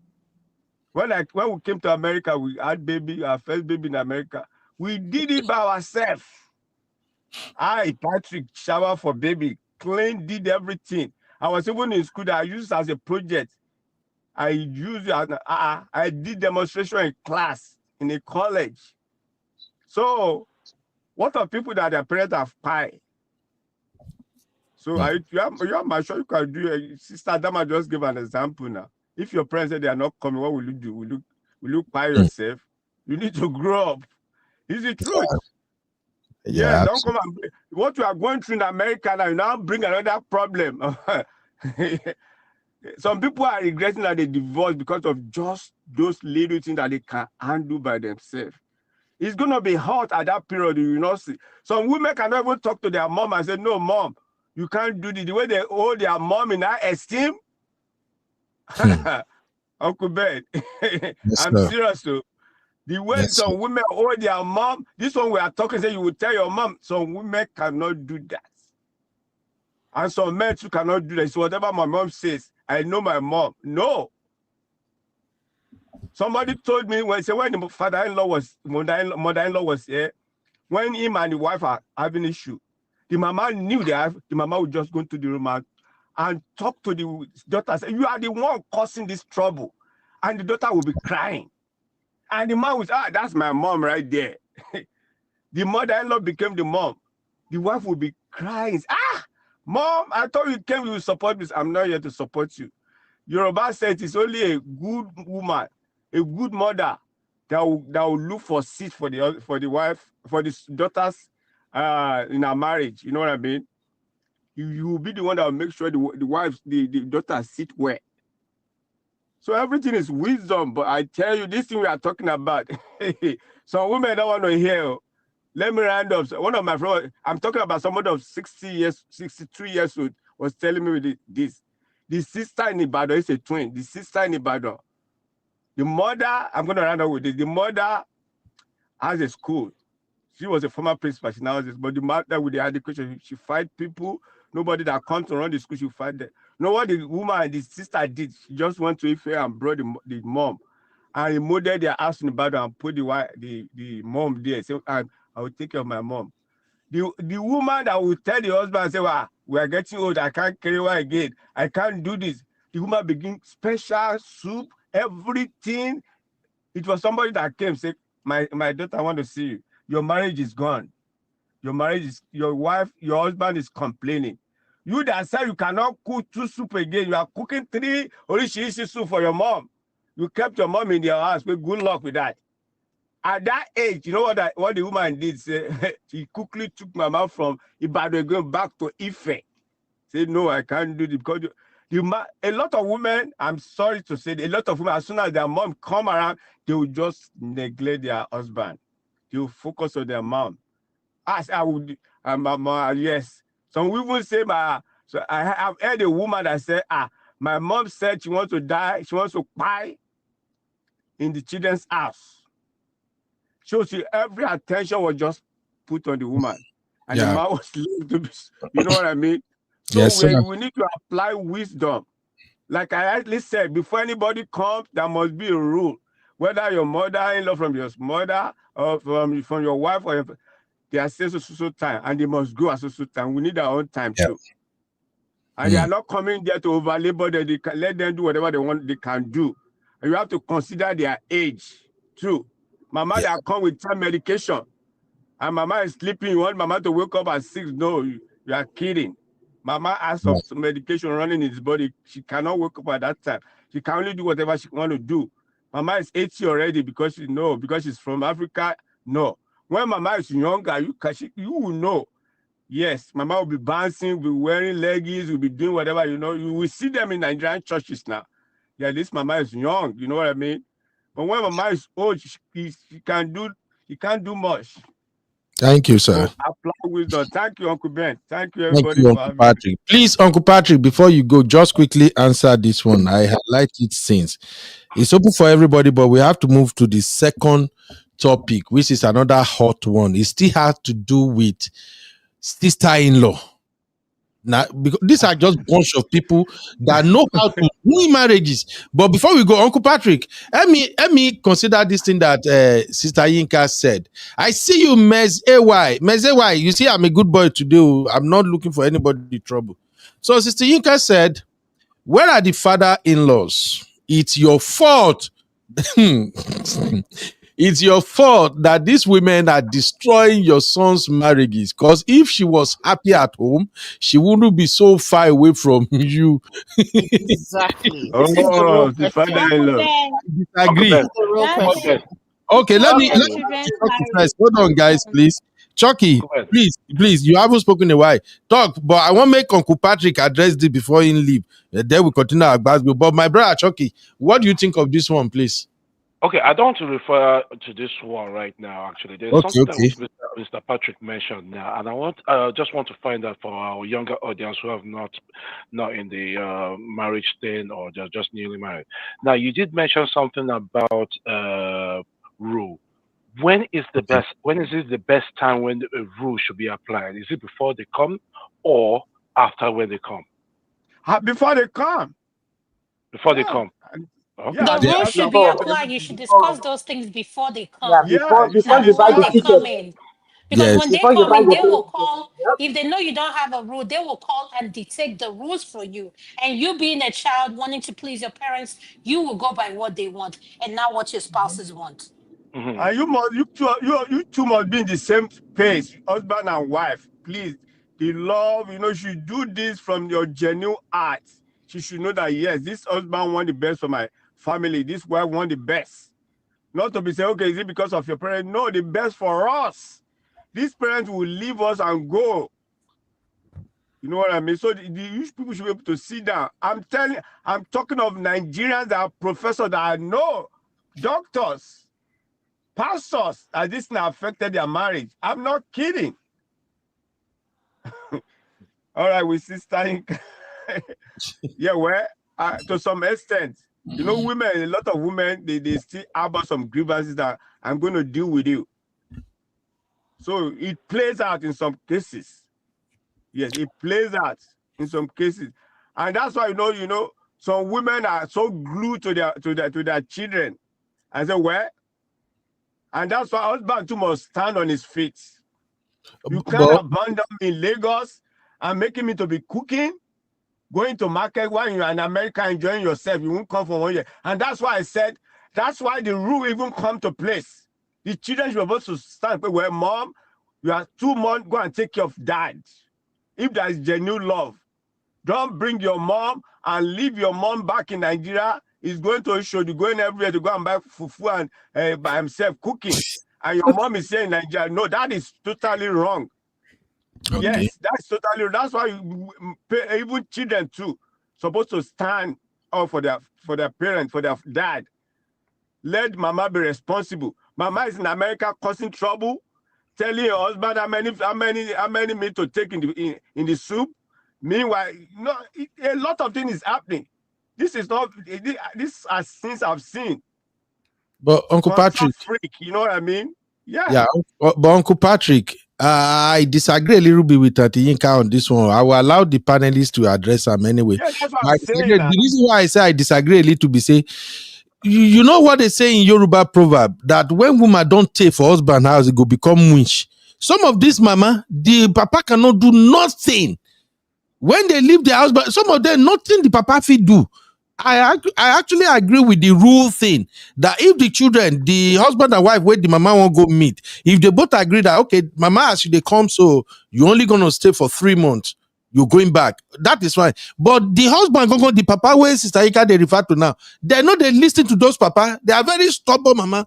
That's just if my. If you love your husband, say, why go leave and dump him? Go stay with you. If you love the man, you know what I mean? We have a lot of good women that will always be with their husbands. Say, I can't leave Baba. It's the truth. Some will make soup for you for maybe 2 weeks. After they will run back, say, no, I can't leave you. Okay, so thank you, sir. Don't just abandon Baba and go and stay in America. Say, what kind of mugo they do? I beg, leave that thing. Sister Ify, you want to add anything to this one? Okay. All right, thank you. All right. Sorry, I have something to say. Okay. 3 things to say. So the first thing I wanted to say is that I saw that Auntie Yinka said in the comment section something along the lines of it's a privilege and not an obligation or something like that when parents come. I actually think that it is it is a privilege and an obligation. The reason I say this is because I think about my parents as parents that, for instance, I wouldn't put in an old people's home, right? So for me, I believe that I have that obligation to look after them even in their old age. So I think that while it's a privilege for me to have my mom or my mother-in-law come look after me and my children when I have children, I still think that it's a privilege for them to even, have those grandchildren. So I don't think that it is just a privilege on my own end. I think it goes hand in hand. And I also wanted to say, because Sisi and I were speaking in the comment section about even the mother-in-law versus mother, something that happened to my auntie was, my auntie's a doctor, and she was a bit wary about all of those very hard baths that they give babies, all the pressing and stuff. So she said she didn't want it, she didn't agree with it. And she couldn't tell her mother-in-law, who is very overbearing, because again, I've experienced her, she's quite overbearing. So even her own son can't talk to her. And in the process of that bath, she did something that pulled out the umbilical cord before it was ready to fall by itself. And my auntie, that is as educated as she is, she's a G. This woman couldn't do anything but cry. Like because Sisi in comment section said she knows that she'll be angry but smiling. That is what happens with your mother-in-law sometimes. If the son can't talk, and naturally a lot of mothers will say, do you know how many children I have? Look at your husband that you've married. You just had one. Do you understand? You've had this many children, and if you even married my son, if I was not a good mother, would you see my son to marry? So they already come with that dominance of, I know more than you because I've had 4 children and they're all adults and doing all well. So you now are in a situation where I can't even argue too much, even if I'm a doctor and I know a few things, right? Why should you argue? Exactly. But do you know what is mad is that if it's my own mother, I will collect my baby. Anything you want to do. Do you understand? I can afford to offend my mother like that by collecting the baby from her. But I may not be able to afford to offend my mother-in-law by snatching my baby off her hand. Because that's what my auntie was there crying, Mommy, please don't birth the baby like that until that accident happened. And my auntie had to run upstairs and just cry. What else are you going to do? So this is another thing I'm trying to say flashing where my baby. I'm sorry. I am flashing my baby. it can go back. I'm collecting my baby. Yeah, but I'm just trying to explain how it can be difficult. I will collect my baby that day and she will leave Wow, their I'm house gonna that say day. the same thing. What? What are you saying? Your auntie went crying. Her own If child. Lydia I will said that, I collect will my flash my baby, baby. and that'll be the last time that Hang mama will take her my wrapper baby to and give the buy baby her a back. ticket. I Sharp, do sharp. think that it's Remember, easier said than done. All in all, we're just trying to say how it's easier to create It's true. boundaries with your It's own true. mother.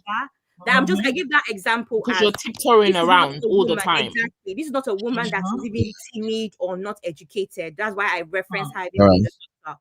But these things happen, if that makes sense. So that's pretty much all I wanted to say.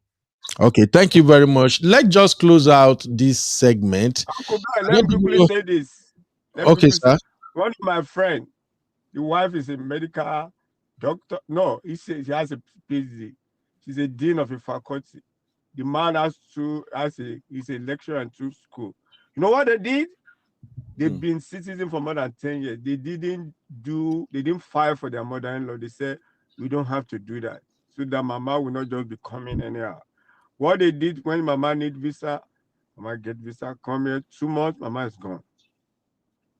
Everything is wisdom. If mama add a green card, become citizen, can be flying anytime.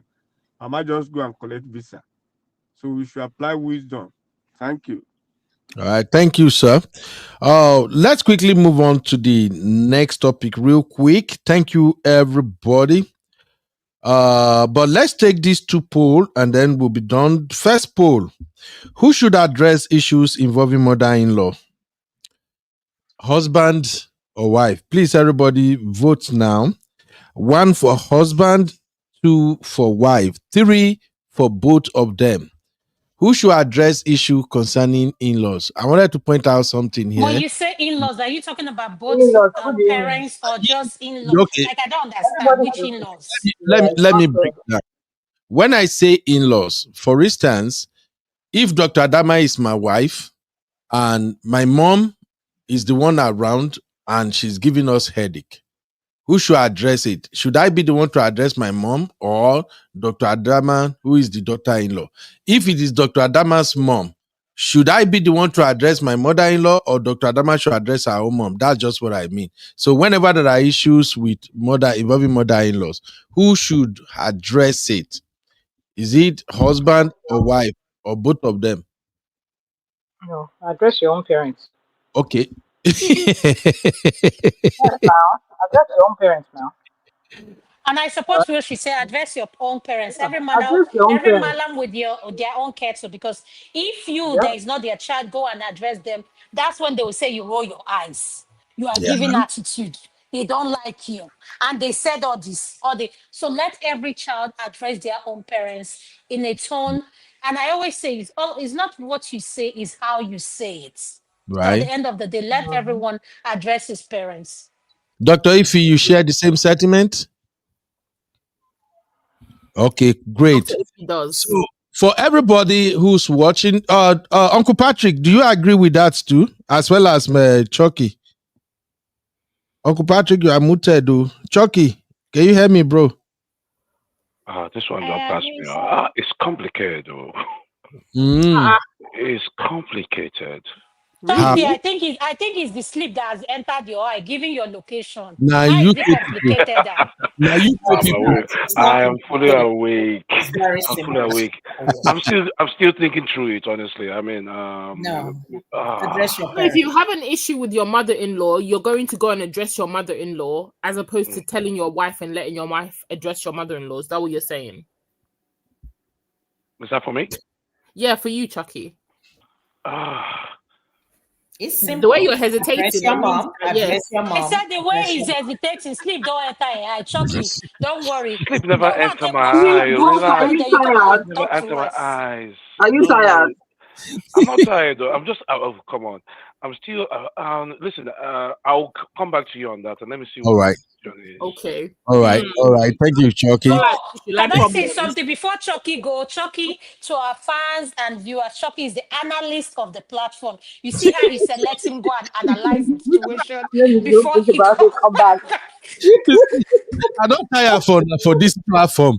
Now, so now they give role and name to everybody. I don't give Okwemeka, Zadi. Give Zaddy. Okuda. You know, Uncle Dayo now. Papi, Papi. So Shoki is now analyst. Uncle Ben is not Papi, it's Papi. Ah, yo, is Papi. Happy This and Minister is of Enjoyment. Why? Shona see me say why? I've been on this platform speaking for years. Oh, she never trip for me. Now she say, who is speaking, please? That voice, is this singular or plural?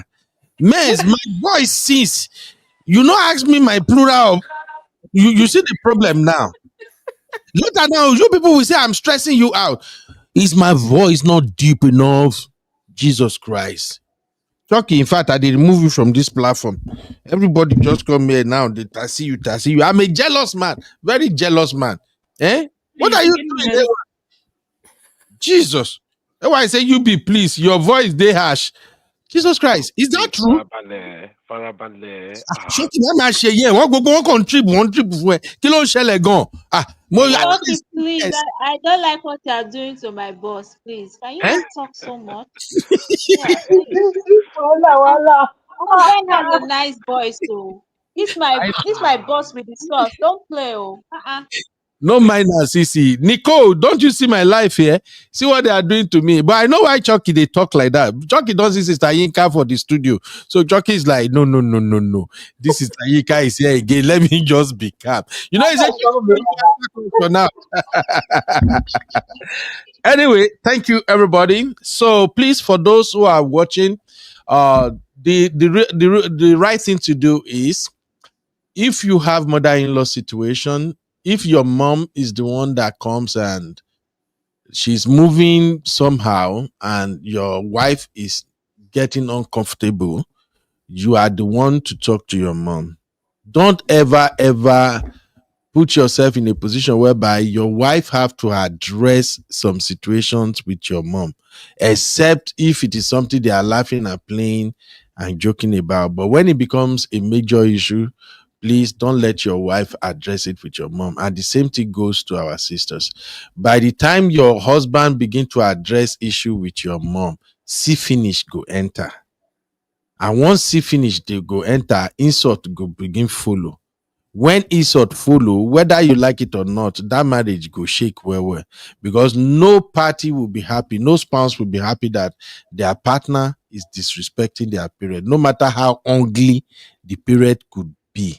All right. Me personally, if I found myself in a situation whereby I have to be face to face with my mother-in-law or something, it's not even gonna happen.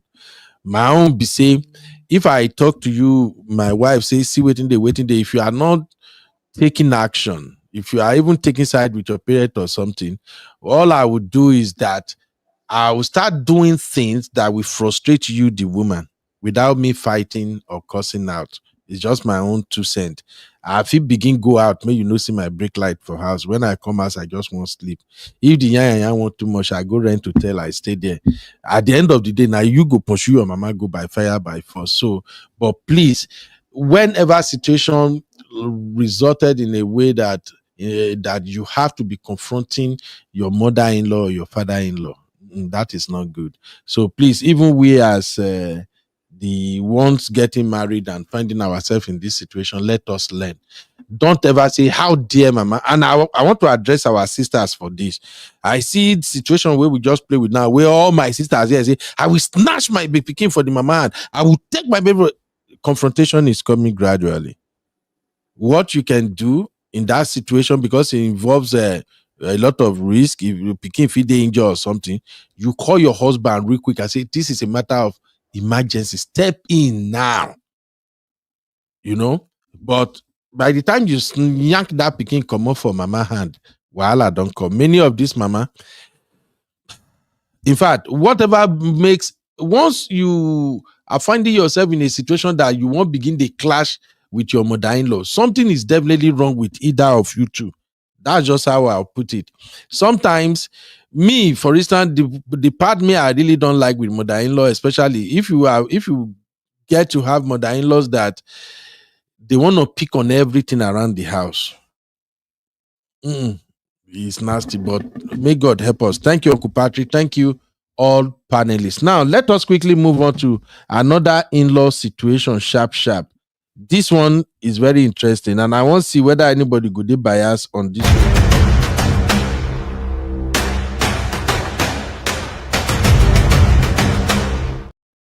All right. The second issue we want to look at is my wife doesn't want to see my family. There is fire on the mountain already. And I don't know if you are thinking about it already, but let me read what really went down from Dr. Shola's page. Here we go. So we've been doing, this is the second episode we are doing on Dear Dr. Shola. It's just review and reaction. So I will read some of the stuff people sent to Pastor Shola, and then we can react to it. So this one says, Dr. Shola, I have a wonderful wife who loves my mother more than life. She got hot when my sister visited and called her Omo Oju Rolari. Sister Auntie Yinka, can you please help me interpret that? Just like Pikin we never see wet before. Now waiting in me, but I don't know how to put it appropriately. Omo Oju Rolari is a kind of shade in Yoruba language, where you shade somebody that you see and you are from a poor home. You are a poverty-stricken person. We marry you, finish. You there, you don't see money, you are behaving somehow. That's just what I mean. But I think Auntie Yinka can put it better for us. So he says she got hot when my sister visited and called her Omoju Rolari. This was during an argument they had. My mother almost disowned my sister for it. All right. This is the man speaking right now. So he went further and said, it's been 4 years. That is since the incident. It's been 4 years and she still doesn't want to see any of my family. My mother has called to beg her many times. Dr. Shola, this woman is my life. She made me who I am today. And I want things to go back to how they used to be, with my mother coming over and they cook and laugh together. We haven't had sex in 4 years. She's always crying whenever I touch her. I didn't know this small thing could trigger this much anger. I believe everybody got the story right out, right? Are we on the same page with the story? My panelist, oh yeah. Is anybody even hearing me at all? Sembe! We're Say hearing you, but we can't just butt in I can without. hear you. I can Okay. hear you. I'm just trying to understand how we went from Omojo or Larry, which of course No, is an insult, thank you for saying that because it to just 4 years confused of us. absolutely no touching, no sex. I'm sorry. No, there's more. There's more that he's not saying. It's deeper. There's more that the man is not saying, right? There's more. There's got to be more. I mean, I don't know because I just can't. I guess that's why everybody's quiet because we can't figure out how. How do you go from that to that? I'm stumped with the 4 years. They haven't had sex in Yeah, 4 years. I'm really Okay. confused. It's got to be So, more. Okay, if they've not, that part is the one that got my interest. You guys know my 4 years, specialty no on here. sex for. Yeah, Years. so and they are sleeping in the same How bed. old are they, Uncle Beno? Do you know? I have no idea, but from what I'm reading here, they should be maybe between 35, 40s or something. I don't think these are old, No, no, no. There's something else brewing. It Wait, can't be that. how can I be of that age and I will not have sex for the last 4 years? Oh yes. Okay, now let's break it down. Let's make it make sense. First off, here is my impression when I read this story. I thought like this guy is not telling the whole truth. And two, I think the mother actually know how he made it because he said it from this letter that this woman is my life. She made me who I am today. So I think the mother knows. But what can prompt the sister-in-law to tell the wife, to call the wife Omojo Rolari? In Yoruba, that is really a very, very big thing to say to someone. Sister Yinka, please bail me out here.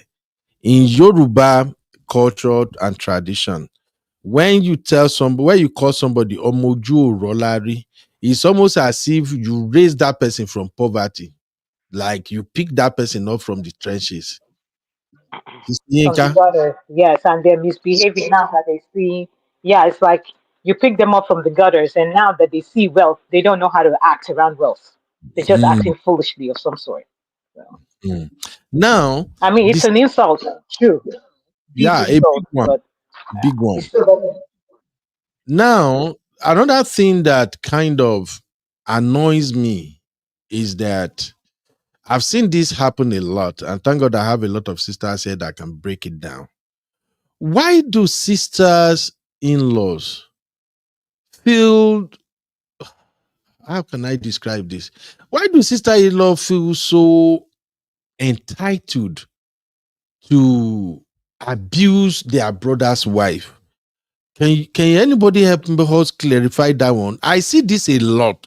Why are they always the one to go into some kind of, I don't know. Why are they having Because they are issues? unhappy in their own relationship. Eh? They are unhappy in their own relationship. Please go check out the women, the sister-in-laws that have fantastic relationships with their spouses, with their husband. You will not see them doing this nonsense because they have a home that keeps them happy. They have a spouse that keeps them happy. They're good. See, the bitter ones are the ones that look for trouble in their brothers' lives because they don't want them to have peace. They don't want the wives to have the peace that they do not have. So it's like, I mean, these both, I'm not happy. You two, you won't be happy. That's just how I see it. But what is it? Okay, I get it. They are not happy. I don't know. I'm so sorry. It's because for me, as a married man, many times I can't wrap my head around what can really happen that my sister, what if it make my sister chop belle full to now feel like she's going to insult my own wife under my roof? I'm sorry to say, I'm just trying to fathom me now. It's not like maybe I'm overhyping my wife or something. I just believe that just like my brother-in-law or sister-in-law, they no feature belevu say they won't come insult me. That's the same thing. That's how I feel. So anytime I see women complaining about them having issues with their sister-in-laws, I'm always worried like, what is wrong with these sister-in-laws? Do they want to marry their own brother? So let us look at that angle first. How do we handle sister-in-law situation? How do we establish boundary that sister-in-law and wifey will not always be getting into it? Or is there anything a woman can do in her house that can actually give the sister-in-law that confidence to say nasty things to the brother's wife? Please, let's make it make sense. Who want to go first, please? Yeah, let me go first. I just wanted to chip in real quick. See, I mean, it all boils down to, in this case, the women shouldn't even be the one answering this because the result should be coming from the husband. The husband, that's his sister, so he should be the one handling it. Like this story you read, sir. You said that after the whole thing happened, the Mhm. mother reached out to her to apologize and reprimanded the sister-in-law, right? But you Yes, didn't say anywhere there the steps that he took as a husband when it happened. What exactly. steps did he take when she told him that this is what your sister said? What were his words? His words were that small thing. First of all, that means you just downplayed her feelings. And you don't know whatever it is that she may have carried, along the line. Maybe somebody said something like that to her when she was a child, and it just really hit a really, really bad spot in her. How did you, as a man, handle the situation when your wife told you? Now, forget about the mother-in-law. Mother-in-law has done her part. She reprimanded the sister-in-law, right? Mother-in-law is good. But you, as the husband, what did you do? What steps did you take as soon as you heard what your sister said? And how did it get to that point that your sister has mouth big enough to say that directly to your wife? So the men should be the one answering the question. How do you guys play off your wives in front of your siblings, especially your sisters? Because the guys don't usually have problems. Sister Ika, you are pushing this thing back to us. So, okay, Chucky. Now, it's your sister now. Okay, Chucky, help me out, my brother. How can we answer this one, Baba? To be honest with you, I'm stumped on that question. Honestly, I am stumped. Actually, you can't be stumped on everything. I'm stumped actually because I'm looking at the whole scenario. That's a very difficult one, because basically, I believe that that lady in question, which is the sister-in-law, I think she might have gone through some issues in regard to those who was back in the past, maybe before they got married or something that she has experienced back in the day. And for it to come back for the second time is the reason why she can act that way. That's my input on that. Yeah. Chucky. Chucky. Okay. First off, Baba, this is how I reacted. I actually dropped a comment on this one, and this is what I said. Bro, I don't think she made the words to you as claim. If she does, your sister would have known her place way before visiting your home. Simple. Call everyone that matters on a group call and tell them why she's listening, what she meant to you, and drop a stern warning. Respect my wife or forget about me. You are still hiding under your mom apology to pacify her. Bro, Yes, that's what right. I drop on the comment. And Sorry, then I didn't mean to cut you off. no. It was me. And then this is what okay. This is Sorry, what maybe she. Sorry, Uncle P. Maybe she needs the sister-in-law to apologize, which that hasn't happened for the last 4 years. right? Exactly. And Uncle Dr. Shola actually dropped this one on the same post. Dr. Shola said, let me read it directly from my computer. So Dr. Shola said, the sex part is paining you the most. You didn't handle the issue well. Your family didn't know she was the breadwinner, and you allowed your yama sister to talk rubbish. She loves you, so she extended her love to your mother.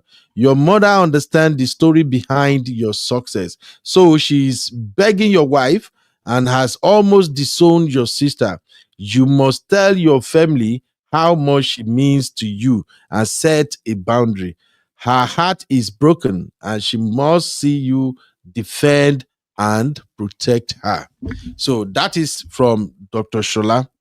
All right. So now, anybody want to add anything before we look at the sex part? Hello. Yes, ma. Go ahead. Go ahead. Exactly. So I'm going to say that I think it's very obvious that this man does not have a backbone. This woman is not angry about this one time. This woman is angry about so many times when he's not been able to stand on a decision. This thing happens a lot. I've shared on here that my parents were from two different tribes. My mom is Igbo, my dad is Yoruba. And even to date, one of the things that I know that I cannot do based off of my experience as a child from that home, right? Like I said, that tribalism also got to me where my grandparents, when I was younger, would call me Omoibo, little devil, and weird stuff like that. So I've experienced that. And I know that if my parents-in-law do not accept me, I would rather not marry that man. However, the one thing my dad did was he was willing to abandon his family for my mom so that she would not have to face that. And it was a case of when you're ready to respect my wife, you know where to find me. Simple and short. Now, it is obvious that this man has let certain things, fly, certain narratives be created, and then it's not the first time, right? So obviously, when you're dealing with a man, whether it's with his family, whether it's with other decisions that does not have a backbone, it's only a matter of time until you're fed up. because head of the family for what? You know, so that's what I think that this is a man that has not set any boundaries and does not protect his wife or stand up for his wife, and she's fed up. I think it's pretty obvious. Sorry, can I say something as well? Yeah, go ahead. This particular experience reminds me of one of my cousins that got married. The husband was saying stuff to the family, especially the two siblings. So anytime she, unfortunately, because of the issues with his application to stay in the UK, she eventually decided, after quite numerous rejections, that she was going to go to Nigeria and try and, save the marriage because he couldn't come to the UK. And I remember her texting me, and when we had WhatsApp calls, how she was getting upset all the time because the way that the sister and the brother, the two siblings, were disrespecting her. And I tried to explain to her to obviously calm down, but I suspected that it was things that he was saying, the husband was saying to the family. Because for the sister to say, I can't pronounce what she said, but to say what she said, obviously the husband had said certain things to the family, and probably in front of the sister, because you don't just wake up someday and start saying things like that. Normally it's a case where information has been fed to you, and then regarding your sister-in-law, and then you have an impression of them, and then that's when you start saying things. Because I always say that it stems from the husband. The husband has allowed certain things and the wife has had enough. When you're constantly disrespected, especially from your husband's family, it can weigh on you, and it can get to a stage where enough is enough. The beautiful thing is that the mother-in-law is being a good mother-in-law, in the sense that she's not happy with what the daughter has said. But this is a lesson in terms of, husbands and wives, be very careful what you say to your family. You need to be very protective of your nuclear family. I know that in Nigeria, there's all this generational family, extended family, but you need to be very careful of the information that you kind of spread in families, because people can take that information and turn it into a negative, which is what the sister has said. And I think the man is not being a man. And I think personally for him, he needs to stand with his wife, because that's what you do if you say that, like Sister Abby said, you're the head of the family. I think it's just a lesson for everybody. Be very careful what you say in the space. Be very careful what you say, because you can have situations like what's happening now. Thank you. Anyone else want to add to that? Now, there is something else in the comment, and this one is coming from Mama Jojo. I like to read this. It pointed to something very important here. Jojo Olivia, that's Mama Jojo on Facebook. Mama Jojo said, you are the problem too. You are not a supportive husband. You are a narcissistic. Make I call her my way. Narcissistic. Let me address this as a certified couple therapist. The moment you use the word small thing, you got exposed. You minimize her pain and what your dangerous sister did to her. What audacity, effortry for your sister to come to another woman home, your wife home, and argue with her and use words on her. You are a weak man. You did not do well. You did not protect yourself. You did not protect yourself. You must be in Africa, because no sister-in-law can try that nonsense here. The police will be escorting her out. You did not present your wife well to your family. Here, wondering if this sister of yours is married, and how would she feel if her in-laws did this to her? You did not handle the situation as a real man. Let your mother and sister stay on their own for now and work on building trust with your wife and regaining her confidence. I really feel bad for your wife. You minimize her pain. So many men do this. They downplay other people's pain. In your mind, it is small, but to her, it is big. Poor wife. All right. Last thing I can just say about this is that whoever is his sister-in-law and you get to see this video, please, your brother is not doing his wife a favor. Let's make that clear. The moment your brother gets married to a woman, don't look down on her and say, hey, we do her a favor now. If not be my brother, I'll go marry her. Forget that madness.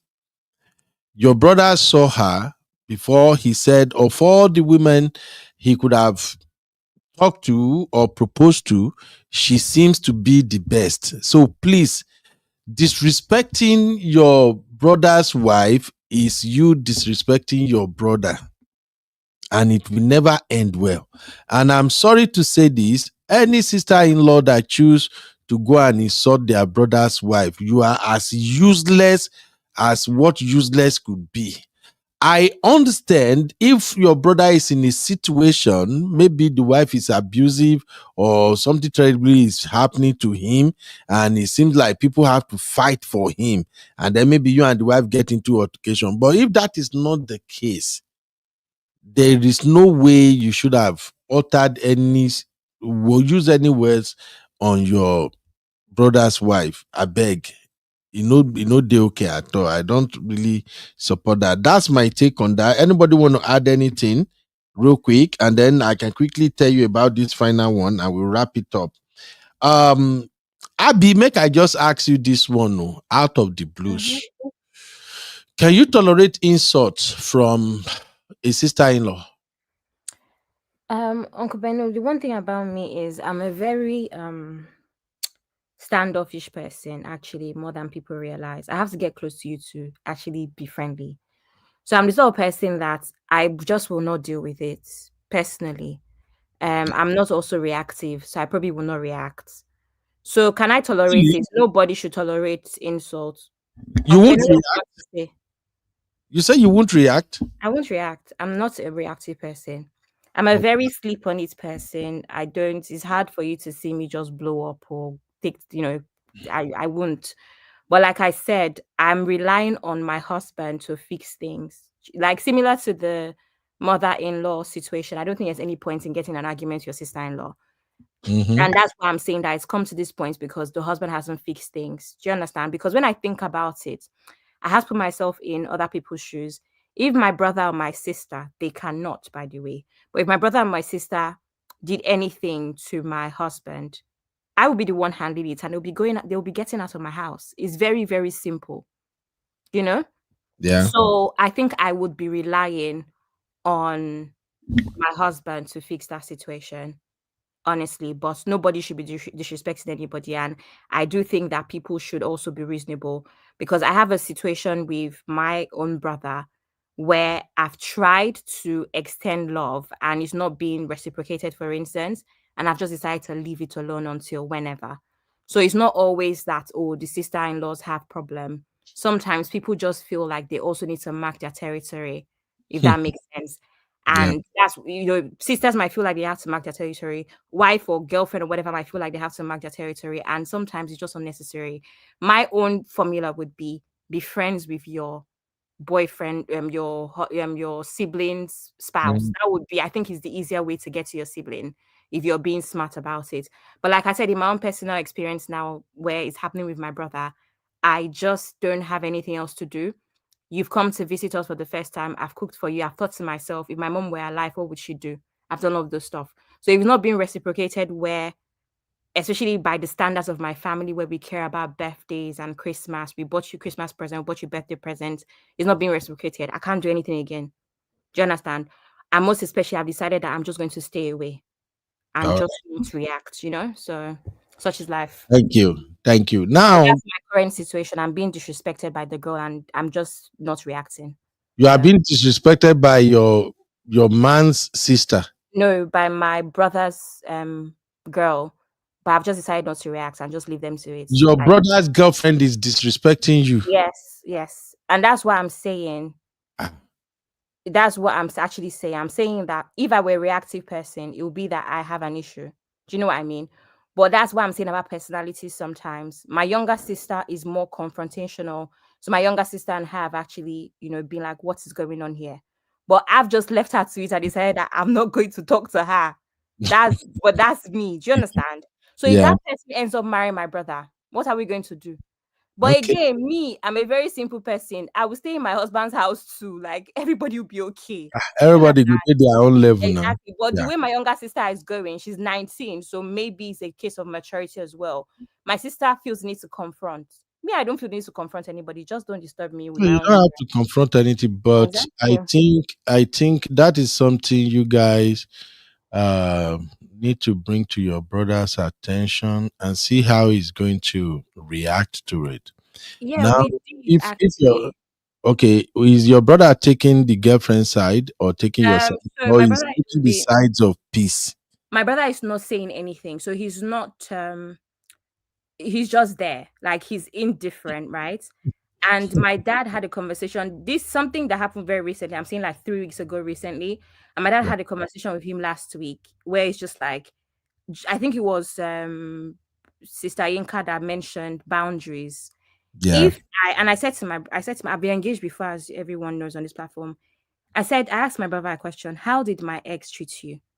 You know why he treated you the way he treated you? Because I told him things about you that made him hold you on that level, hold you in high regards. Is a very simple technique, right? You have to gas your family up. You have to tell your partner what your family is about, what we take and what we don't take, right? So I Uh, cannot come. You're the one that sets the boundaries. And that's another reason why I will not respond to her. I only respond to my brother because you set the boundaries. So right now, I don't have a problem with that girl. She's a stranger. She's just coming. I have a problem with my brother. Because, like I mm, said, I've also been in a serious relationship where I was engaged to the person, and he knew how to treat my siblings because I made that happen. And quite frankly, like I said, if you don't treat my siblings and my family right, I cannot marry you. You are mm, coming to disrupt my life. I cannot marry you. The rules exactly. are very simple. So with me, I don't have any. First of all, she's much younger than I am. She's what 23. My brother is only 25. I don't have time for her. She's a small girl. One. Secondly, my brother is the problem. You set the boundaries. This is how I treat my sisters. This is how my sisters need to be treated. Period. Especially now So, that but my mom Abby, is can no I ask you a more. Now, question between Abby, you and him? Who is older, if you don't mind me asking? Well, between her and my brother, No, no, but between you and your brother, who is I'm older? 28. My brother is only 25. Oh, okay. you are the elder sister. I'm the first child of my family. Now you see what we are talking about. If you are becoming an in-law now, But this is what I'm saying, where it's just like I've decided that the wise way to go about it is to just not react and leave them to it. And my only hope is that, you know what, with everything that we're going through, like I said, the part of all of this that hurts is that a part of me wonders if this would be happening if my mom were alive. And now more than ever, I need everybody to stick together. And it's not happening because Sorry, of Abby. Sorry for cutting you off. Uncle Ben, check your WhatsApp. Simbi okay. says, check your WhatsApp. Yeah, I see already. Thank Yeah, you. so I'm just trying to explain that it's not always a case of sister-in-law just not being. Do you understand? Again, if I was a reactive person, maybe it would go left. But I've also made a wise decision to leave it up to my brother. Like you set the boundaries. And I gave him an example. He answered me, I said, when I had my ex, how did my ex treat you? He told me, I'm like, okay, do you think he came out of nowhere? It's because I insisted on certain things. And guess what? It was also reciprocated. His own siblings also loved me. That's how it goes. So it's a very simple formula, in my opinion. Everybody stay on your own. If it doesn't work for you, stay in your husband's house, stay in your own house or whatever. That's just it. But yeah, Okay. pretty Why much. is everybody saying you are better than me, Abby? Meze why said while go happen, and Misty say, hey, I want to be like Abby. What are you guys saying? Anyway, I'll come back to this. Make I quickly take this comment from Didi first. I see and make I no go forget. And Didi said, we strongly protect our home from in-laws issue. Cause a few years back, we almost got divorced due to my in-laws interference. Then Didi said, I was always crying back then. I had to grow a spine and gave hobby an ultimatum. After which we went from counseling. Okay, after we went for counseling and then drew a very, very big boundary line. God bless you, Didi. God bless my brother. If I my brother now I go give credit to, I know they give you Didi. You are a troublemaker. You see, I highlighted that Didi comment for one thing. And it comes back to what you are saying now, Abby. All this thing boils down to setting boundaries. Now, there are some harsh reality in life that you can't take, or you would never envisage it happening, and yet it will happen. Now your brother is with this lady. This lady seems disrespectful to you, and you being the ada of the family, you were actually expecting that you guys should have a form of cohesion, doing everything together. But here you are, the girl your brother is falling in love with, she's already disrespecting you, the elder sister. Now the problem is this: if your brother is super super in love with this girl, like your brother is so in love with her, if your brother can't figure a way around it to make the girl see the reason why she also have to respect your own space as elder sister, I will advise that forget about the wife, focus on your relationship with your brother. That's what I would just say. As Uncle, time that's goes on, exactly what I'm doing. That's why I said I've left it. There's nothing. It's not like there's nothing I can do about it. I've said my yes, own piece respectfully. I've good. also decided not to address her because there's nothing I would say to her that will not come across as I don't like her. I don't know if what I'm saying makes sense. She's Yeah, not yeah. because I thought to myself, should I have a girl to girl, heart to heart talk with this girl? Because the first time I met her, again, I thought to myself, what would my mother do? My mother would cook. So I cooked for this girl. And then I gave her a little present. I looked through my stuff. I was like, oh, what do I have that's new? I saw that I had, new earrings. And I put 2 pairs of earrings in the bag and gave to her and told her, bye. See you next time. Is she in Nigeria or in the She's UK? not in Nigerian. Oh, no, we're all in the UK. My siblings and I. She's Jamaican. So she's not a Nigerian lady. Okay, don't worry, it's not gonna work. Just focus on your Uncle Ben, You no, see, that's don't the No, say part that. you're hold on. saying now. Don't No, no, say that don't just say because she's that. Jamaican. Let's not do Yes. that. Let's Don't not do do that, that. please. Don't do No, that. stop. Stop that. Stop that, Stop. Uncle Ben. Stop you that. Don't project on Don't other say people's that. Don't relationship. say If now. that. you ain't What did not, part of don't say Don't that. say that. Jamaicans, I was born up in the UK and I was very close to Jamaicans in my teenage years. I have a lot of Jamaicans that I'm still very close to, and we've known each other since we're 11. Not all Jamaica is on the upbringing. Let's not do that. Let's not do that. now, honey babe? You see, this is the thing. That's why I think I'm very good with women, because I've come to understand that Who is women. telling you that you're very good with women? I You're know, hyping yourself, or How did you draw you that ask your conclusion? panelists. How did you come I with that know. conclusion? It's actually You true Don't don't do though. You that. know how Don't many of us we have on here every do day? that. Don't do that. You know why I know I'm very good with women, How are you like that? Tell us. Tell because us. I know the quick verse. Why? Right now, Exactly. I wanted to ask you right now, honey babies. Have you What? been following my conversation with Abby? Are you I really listen following? to everything. I will listen to everything. And you, first thing you said was, you asked the question, is she Nigerian? And Abby said she's Jamaican. Okay. So you're focusing on the fact she's Jamaican. The girl is very rude, but why are we focusing on where she came from? And the Now funny thing you you are forgot to say is wait that we have now. Nigerian girls that might even do worse than that. Exactly. So it's not about where Exactly. she's from, it's about the Exactly. upgrading and the Exactly. environment at which she was raised. So let's stop Exactly. stigmatizing people based on Yes. where they come from and celebrate African people like they're well behaved. Are you kidding me? Can I say something? And I So let me feel. I've said this many times. I've never lived in Nigeria. In front of the road, I will always kneel down for anyone elderly. I have cousins that were brought up in Nigeria that will even stand up and speak to my mum.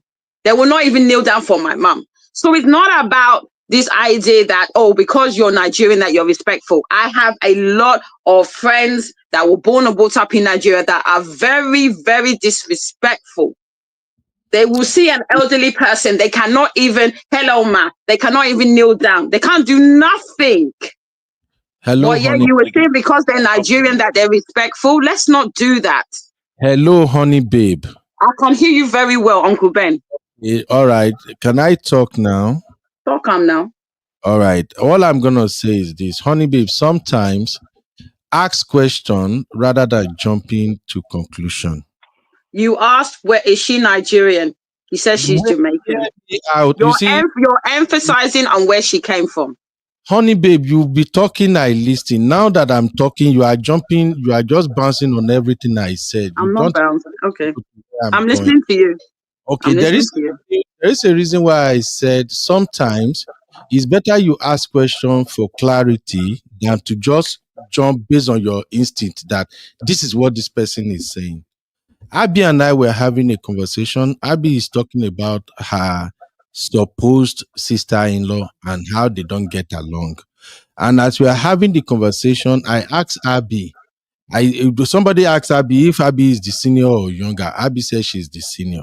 Then I asked Abby, the way this thing is going, I would rather prefer you focus on your brother rather than the girl. Focus on the relationship with your brother. And Abby said that is exactly what she is doing. Now, as we're going, Abby now said she's even thinking of maybe she should have a one-on-one chat with the lady. Abby, am I right? I heard all of that. No, I said I considered, but obviously I decided not Yes. to because So when it's Abby in the said street that, and I don't like when Abby said that, that is when I now ask Abby, is this lady in Nigeria? No, I said, is she in Nigeria or in the UK? Abby now said, oh, not in Nigeria. She's actually a Caribbean. And then I say, oh, Abby, it won't work. Now, all you heard is me saying it won't work, and you just go, bam, Ben, why are you discriminating? Why are you saying this? So that's why I'm saying sometimes ask questions to clarify where somebody is coming from first before you just jump to conclusion like that.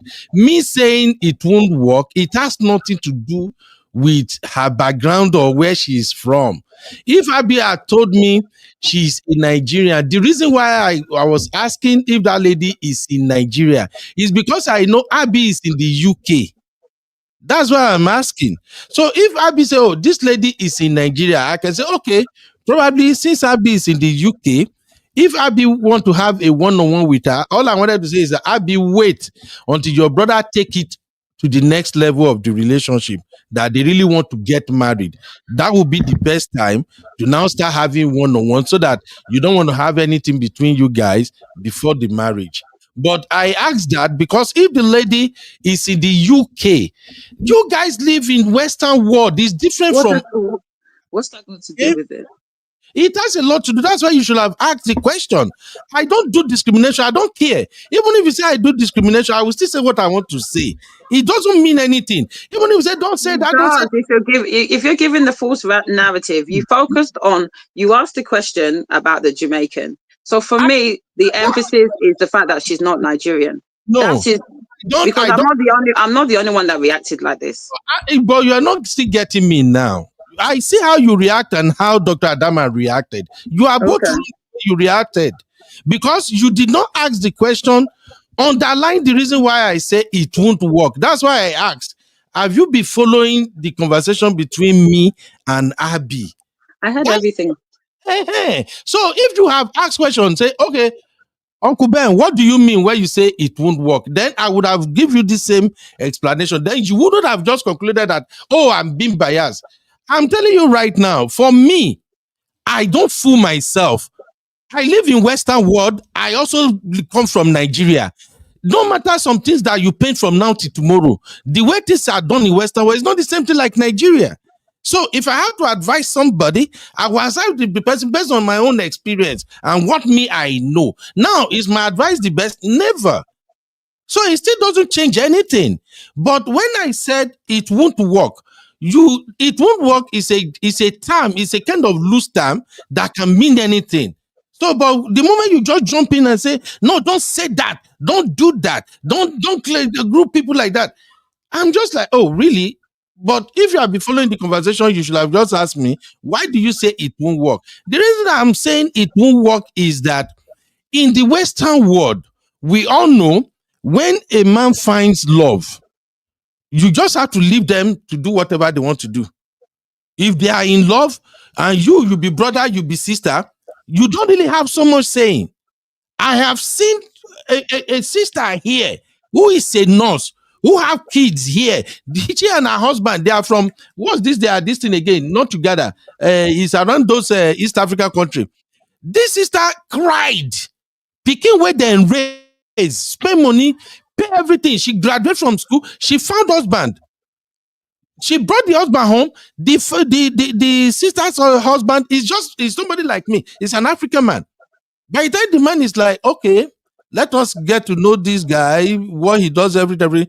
The daughter tell the man already, well, dad, we already fixed our wedding date, everything. We just wanted to see if you're going to bless it or not. And the dad was like, you are being too fast. You just brought this person. We don't even know the family or anything. How do you just want me to bless them?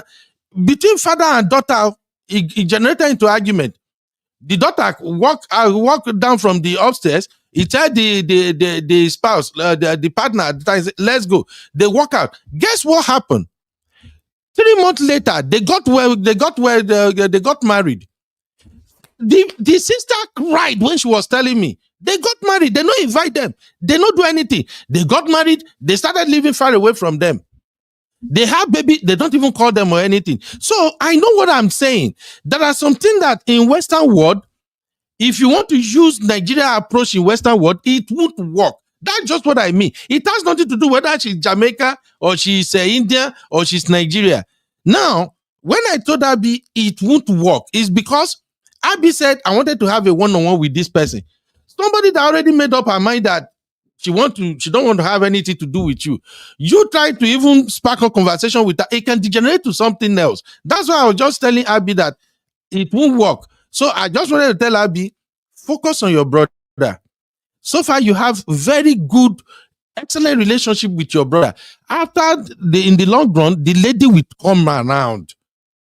So far, she see that, oh, your brother loves you. You people go to holiday together. Your brother wants in a while. Your brother want to be around. She will come around. Once she see that you are not even into her business of marrying your brother, she will come. And that's what I was going to say. So when I say it won't work, it doesn't mean that I'm saying, oh, your brother want to marry Jamaica. It won't work. No, it's not about that, my sister. I hope my explanation makes sense.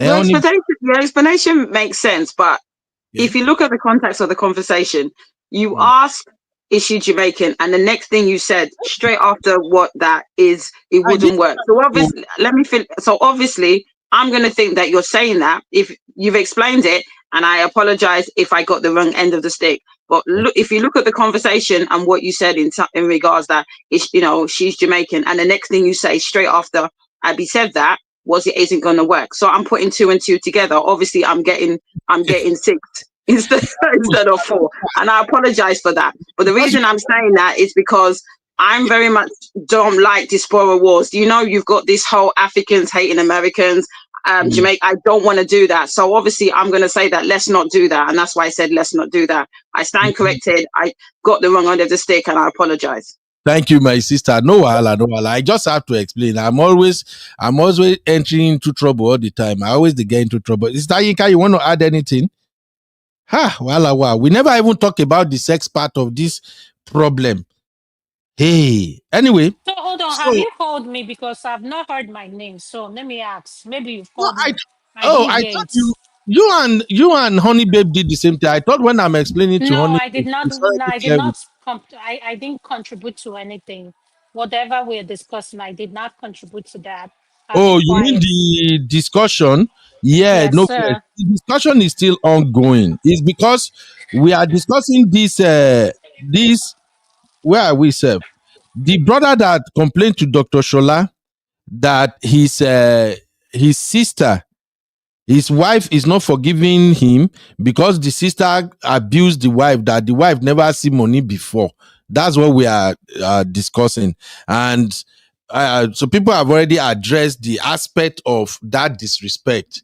How can the sister just say nasty thing like that to the wife? But the other part that we were going to address before me and Abby enter our own trouser is that this guy also complained that they have not had sex in 4 years.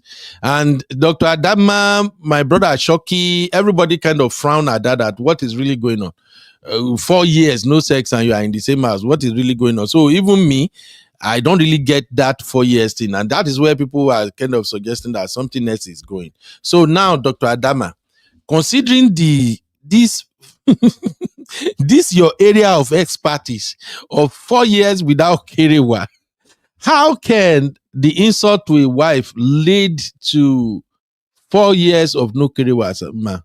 Can you explain it, please? This is my opinion. My opinion is for you to stay with someone and 4 years of no intimacy, right Mhm. off the back, it means it shows one, you're not attracted to the person. And I don't think that person is in Ah, love with that person. I'm just being honest. Because listen, there's I'm something married, called, though.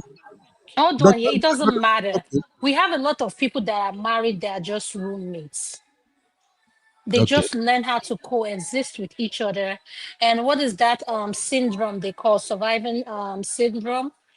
Where they just want to like there are reasons why people do things. One of the reasons it might shock you is that they just don't want to be alone. They just don't want to be alone. And it goes back to what I said. I said, when you're in a relationship, you Mhm. need to learn how to give all of yourself or give nothing at all. Because you know why? And it takes you figuring out who you are. How can you be in a sexless, like, how does that even sound normal to both of them? And for them to come out and write this nonsense, you see, I don't understand why people cannot use their common sense, deep thinking, evaluate things for themselves, and like look at yourself in the mirror and say, before I type this thing to Dr. Shala, is it that I can't make a decision or something is wrong with me? Because I What don't decision are understand. they supposed to make here, Dr. Adama? We This are thing is not. dead. This marriage is dead. Do you need to be Okay. told that? Mm. This is dead. Yes. Is it Okay, because this is it is dead. Dr. Adama, have you considered this from another angle? What The angle? possibility that well, this is what I'm thinking. I don't think they are not having Kiriwa at all. I think maybe it's not just as frequent or as you know compatible like it used to be. So who are you to change There is, what he writes there is based on? Do you know them on a personal I level for you don't. to say I that? don't. I'm just looking So at it let's that go by what we read, Uncle B. and that's what we're going off of. okay. Yes, Chucky. Dr. Dama, you make Dr. Dama land. Dr. Dama, have you landed, ma? No, let Chucky go ahead and talk. So you know, Chucky, you always act like a humble man. He's an analyst. Let him analyze this for us. All Let me right. analyze this one. Okay, now you see, I'm reading through this thing right here. It says it's been 4 years they had sex, and also the crying ever whenever I touch her and stuff like that. Yeah. I have the feeling that this marriage is an arranged marriage, Oh, and which she's not happy about. I'm looking at it that way, and from what I see, it looks like it's an arranged marriage to me. And for the sister-in-law to come over and say that, that hit the nail to the coffin at the end of the day. So that's the way I see it, actually. Which So where you see it again? Explain it, please, again. I said right, yeah, it's been Yeah. 4 years they had sex. Obviously, the Mhm. marriage is dead. The way I see it, it looks as though it's been an arranged marriage enough for it to be this 4 years, because if the lady is not in love with the guy, he's not, she's not, she, and that marriage is dead. It's just hard for her to move on or something like that. So she's traumatized at it all at the end of the day. But Chucky, these people are in love before now. The It guy doesn't even say that. said, "This woman No, is so my so life." So it doesn't say that he is in love with the woman. It does not say okay, about the Ben, woman you in act love with like her. when just because someone is married, you stay in love with that person. Do you hear that? Have you heard of not being in love? Like you grow apart, you grow I, apart from each other. yes, yes, And I know that. let's add intimacy to it. And the truth of the matter is not just this person writing it. A lot of people are going through this in in their private life, where in the outside they look married, but in behind the closed doors they are roommates. They're just Yeah, coexisting with each other. There's nothing going on. So I don't know why this is shocking to you, because guess what? This is where we as Africans, I've said it, there is nobody as a great manager like African women.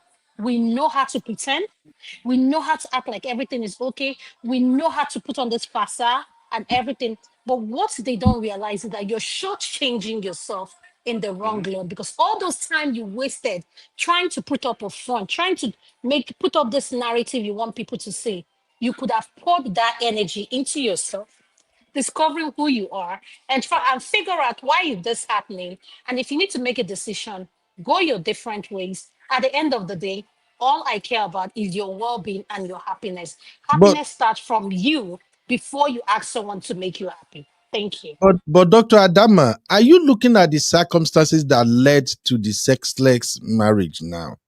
Is this sister that insulted the wife, that made the wife? Remember, he said the mother and the wife, they used to be cordial, they used to be friendly. It's just that to him, the only thing he thought is probably wrong is the sister insulted the wife. And he says it's 4 years. Are you putting that into consideration, Dr. Adama? She needs to get over it. She needs to grow up and get over that insult. Because guess what? More people are going to insult her as she's getting older. Okay, she needs to get up, Right? put on her big, let her put on her big girl panties on and get over it. Because if you love someone, part of loving someone is forgiving, including their family that you can't stand. I'm just sorry. Maybe I'm blunt, Right. but she needs to No, grow up. you're right. And at the You're end of Yeah, the right. day, I do agree with what she said actually, because it's not the man that said that. It's not the man that said that. If the man had said that, then I'll agree with that. But the sister-in-law saying that, I mean, for 4 years, come on, she needs to get over it and move on. Right. Listen Honey, to this. After all, he's not married to the sister, is she? yeah, Abby, just wait, please, no verse. Honey, babe, do you want to speak to this sexless thing? Why do they laugh? Sorry. I do apologize. Yeah, when I get I really don't know what to say, to be honest. Yeah, I mean, I do agree with Dr. Adana says. You know, if it's a while ago, you kind of need to move on, but I still think that the key responsibility is on the onus of the man. In terms of not having Keroa, I think in marriage, as you know, Keroa is very, very important. And if you're not having it, I think there has to be a discussion about why you're not having it. It's very important to have intimacy in marriage, and for you not to have it, I think it breaks the bond of marriage. And I think that if there is a situation where you're not having Keroa for 4 years, I can't imagine that. Yeah, having Keroa for 4 years, I think you really need to. Sorry. No, go ahead. I'm just agreeing because my brain is telling me, say, I go cheat within that 4 years. I mean, this is the problem. You open up a lot of doors when when Keroa is. Can I say what is it? It's midnight. I'm gonna say it when sex is involved. It's midnight in the UK. I ain't got time for all that. Yeah. So I think you open up a lot of doors when you do this, and that's why I say in marriage. Obviously, I'm not married anymore, but in marriage, intimacy is very, very, very important. And if you don't have it, I believe all the panel that are married would definitely agree. It breaks the bond of marriage, and marriage becomes very difficult. Personally, for me, you open up the doors of cheating and a whole lot of stories. So if you're not having it, you need to have a conversation. And it comes back to what people have said before. Cece said it. We've all said it. Dr. Diamond said it. Communication. If you are cheesed off over what happened with the sister, and you now decide because of that not to allow your husband to have sex with you, then you have a problem. You're opening up things that you don't want to open, and you can destroy your marriage.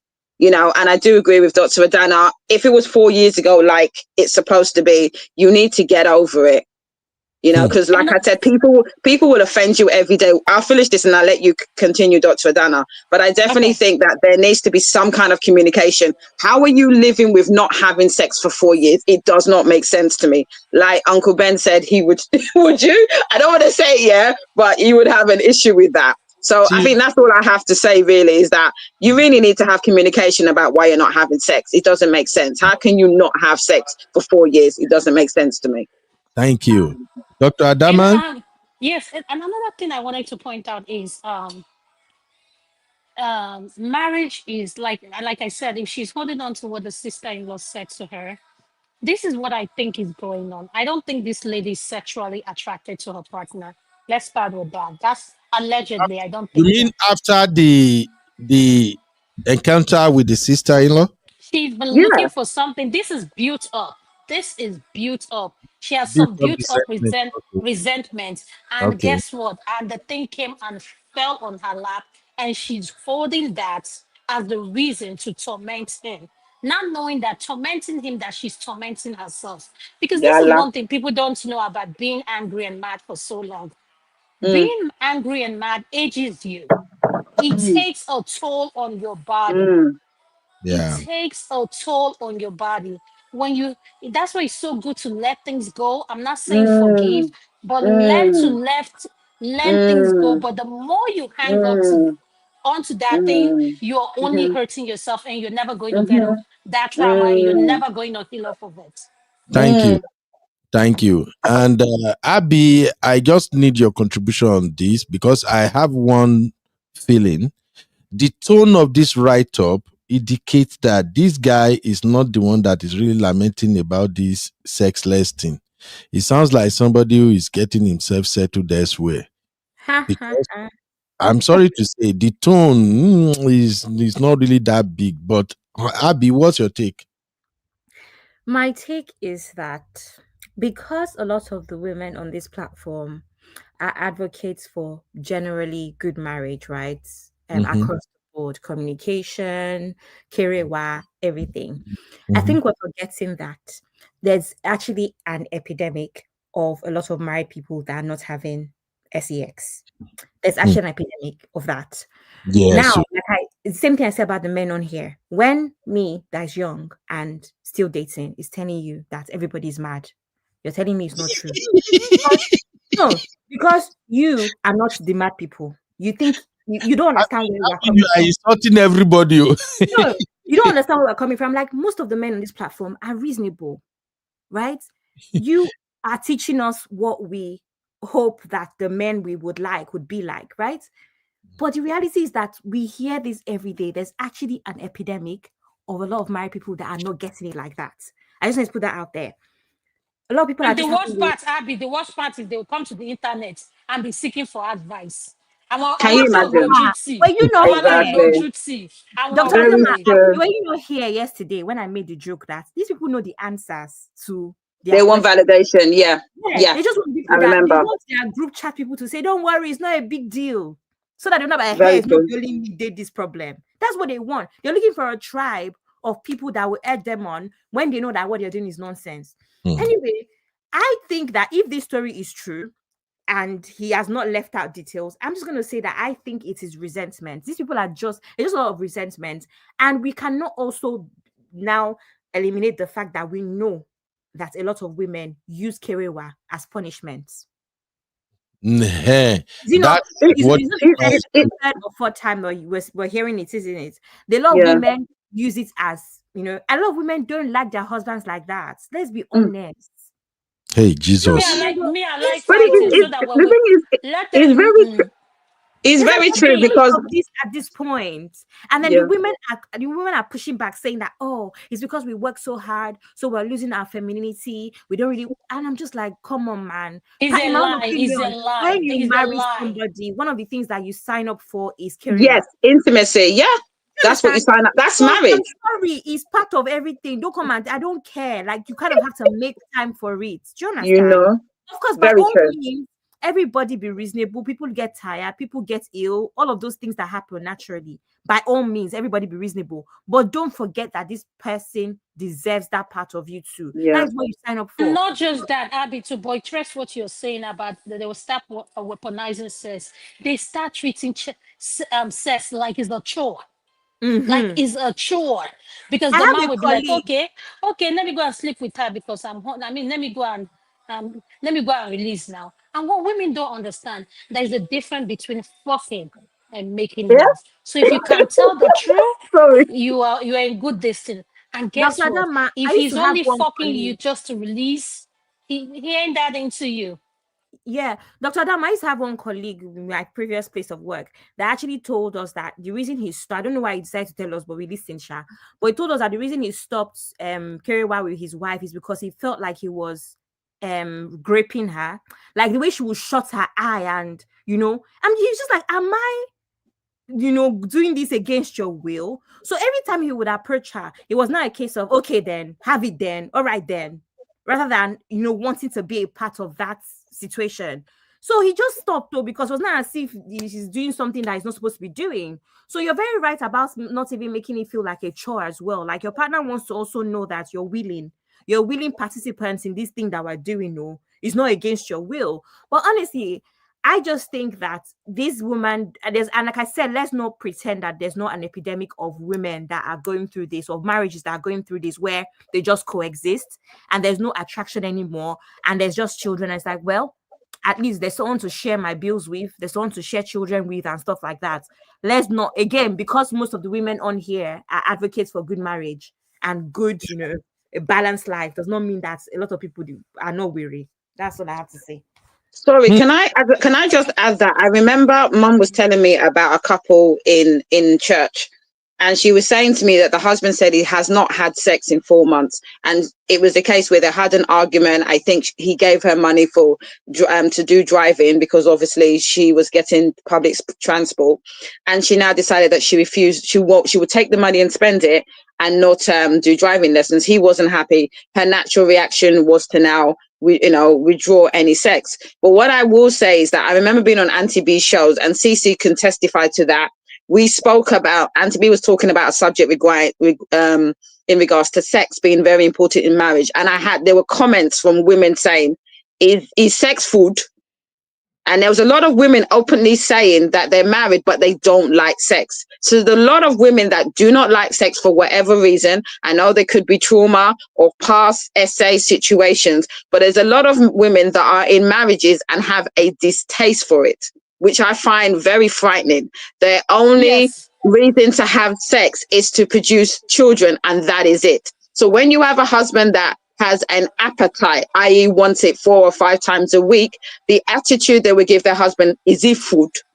And then they will frustrate the husband. And I'm not advocating for cheating, because I don't, but you wonder why this particular, these men now decide to cheat. But what is scary for me, there's a lot of women that are in marriages that have a distaste for sex. And I have to question that.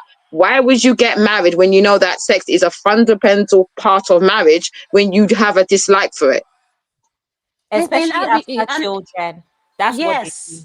Epidemic. Exactly. Not just even after children. They go as far as, let's say they have a little argument, they want to weaponize sex. I've said it on my show. I said, no matter how mad I am at my husband, or no matter what disagreement we have, we don't go to bed with it. I'm not saying it that anybody should do what I'm doing, but why we made those rules is our bed is our kingdom. Our bed is where we do all kinds of things. Yeah. So you cannot come to bed being mad at each other. And if you are that mad, ask yourself, are you guaranteed that if you sleep that night, you'll get up? Yep. Good point. Are you guaranteed if you sleep that night, is a good point? So for those that like weaponizing sex and everything, listen, I'll be mad with my other. If I'm horny and he's horny, he wants to do this. Yes, we'll do the do. After the do, then I'll kill him. Then we'll talk about what the issue is. And most of these women that weaponize sex, if you go do a survey, a lot of them are women who don't even know how to initiate sex. They don't. They don't. And then, like I said, they see sex as a chore. But at the end of the day, this is what I would say to everyone that is married. Know your partner. But one advice I can give to each and every one of us is sex is something that is supposed to be enjoyable. Sex is something that connects. Sex is spiritual. Sex is something deeper than you guys think. Express it. Don't use it. You weaponizing sex against your husband, or because you're mad at him, or you're only depriving yourself of your own benefits as well. Zukwanike, Uncle Ben. Zukwanike, Dr. Dama. Emma Zukwanike. Why is Uncle Ben married to an evil? But I don't understand. How can you know so bad? At the very least. That's like you're still there. I thought you've gone quiet. I didn't think you were still there. Where did you go? I was in a call. Okay, babe. Also, Dr. Adama, you know that nonsense as well. You're saying women don't initiate, but that nonsense of just opening leg. Oh yeah, come and finish. Let's Where are we going now? Tori Odlong, Yeah, but where? So, the and thing they is, just Uncle open Ben. like, they'll But say, a come lot and of take women. this, come The thing and is, take this. a lot of women don't like sex, so they will do it if they have to. Okay, I'm married to this man. Let me open my leg to get my 2 kids. A lot of But women will honey just babe, I open. disagree. Honey babe, I disagree in the sense that they don't like sex because they don't enjoy sex with who they are having sex with. Well, but yeah, there's that as well. I do agree. And I that's the agree. other Yeah, yeah, qualities yeah. that, oh, he's What a topic good are guy, we? he's a Duro, Tori provider. Odlong, Tori Odlong, sure.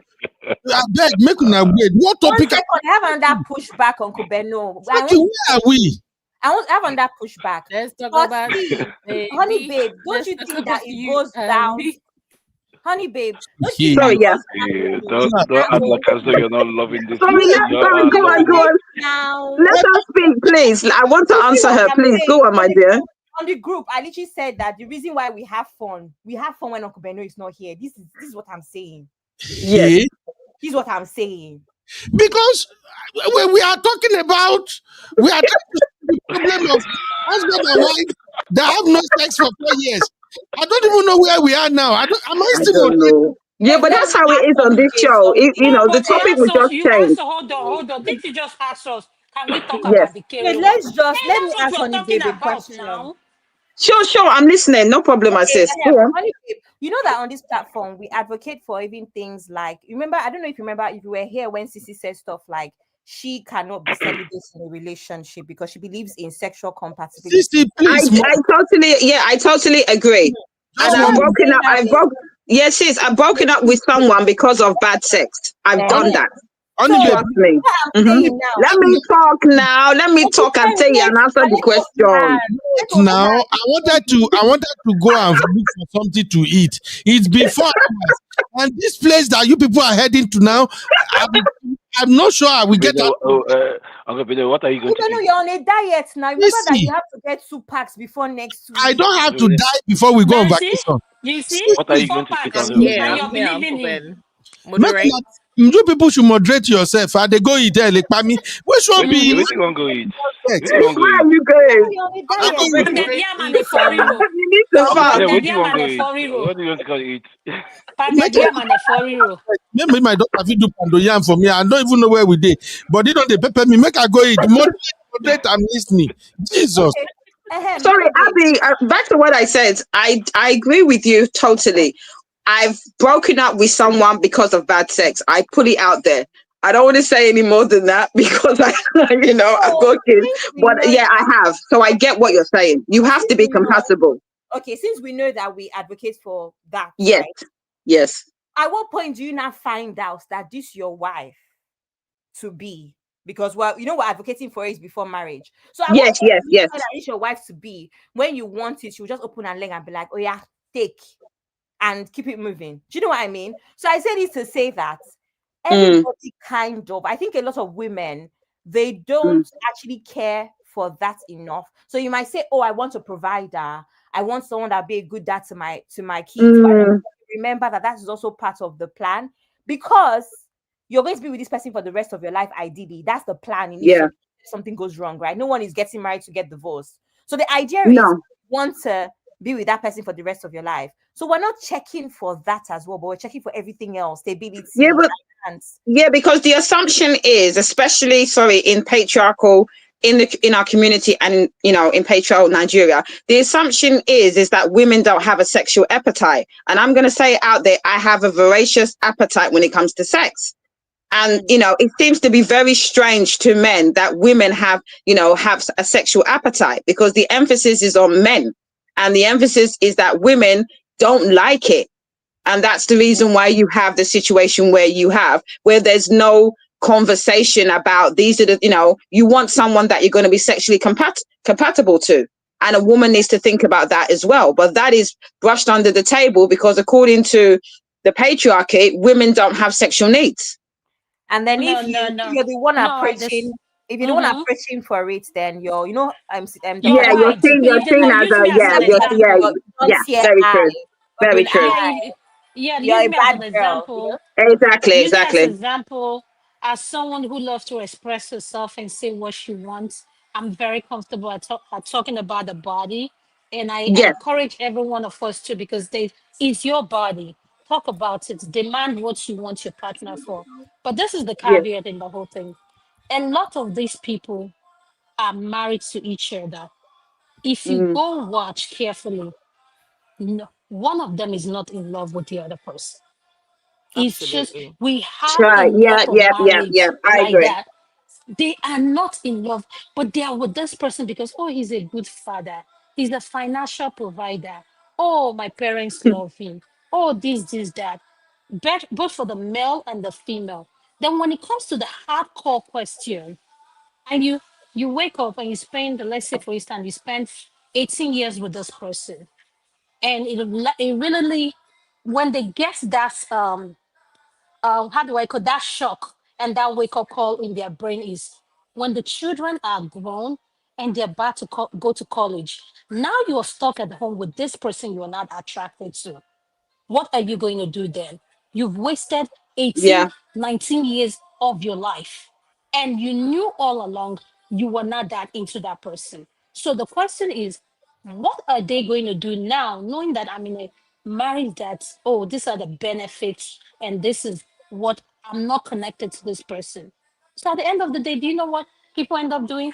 They end up going their separate ways. That's why you see people married for 24 years, Yeah. In their 35 years, 50s and 40 60s. Yeah. years, You see a and lot they of will it. say they are Yeah. done with the marriage. Yeah.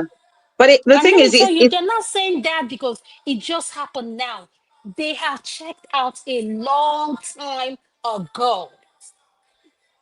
It's very true because my mum was counselling this gentleman, and it's the same one that I said that he hasn't had sex for 5 or 6 months. Then I said, "Mummy, any update? What's happening? Have you spoken to the wife?"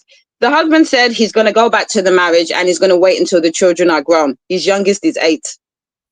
So he's going to stay in that marriage knowing that he's checked out emotionally, knowing that the wife doesn't respect him or love him, but he's going to stay in that marriage until the kids are older. They've got 3 kids and the youngest is 8. And the youngest has Down syndrome. So you can see And the guess what, situation. honey Yeah. babe, guess what happened Yep. to those children? Yep. Go on. Those children they are claiming to stay in that marriage for and protect. They end up they traumatize those kids because Yeah, that's what happened to me. That's what happened to me. things Yeah. can pick up when both parents are not that each other. Exactly. And Which what guess happened what to me. happened? As soon as they find the opportunity to leave home, they will never come back. That's what I did. I went to uni. I went to I don't know if you know. I went to Goldsmiths in Southeast London. I moved out. I bought my first house when I was 22. I did not want to move back to my parents' house. Obviously, things have changed. You know, you change perspective when you've had kids. I understand my parents a lot more, and you know all the story regarding my mum being married. But at that time, I hated my parents. I didn't want to live with them because I didn't understand the toxicity. I was the eldest. So I moved out first, my brother moved out first, and my sister moved out. We moved out immediately as soon as we could because of the toxicity and knowing that there was issues between my parents. And I say this because a lot of people that are staying because of children, you need to be very much aware after a certain amount of times, these kids pick up on the tension, they pick up on the toxicity, and it does affect them as it affected me. And people and our parents don't seem to understand that. So I will always say, really think about, are you staying for your children or you're staying because you don't want anyone to say that your marriage failed?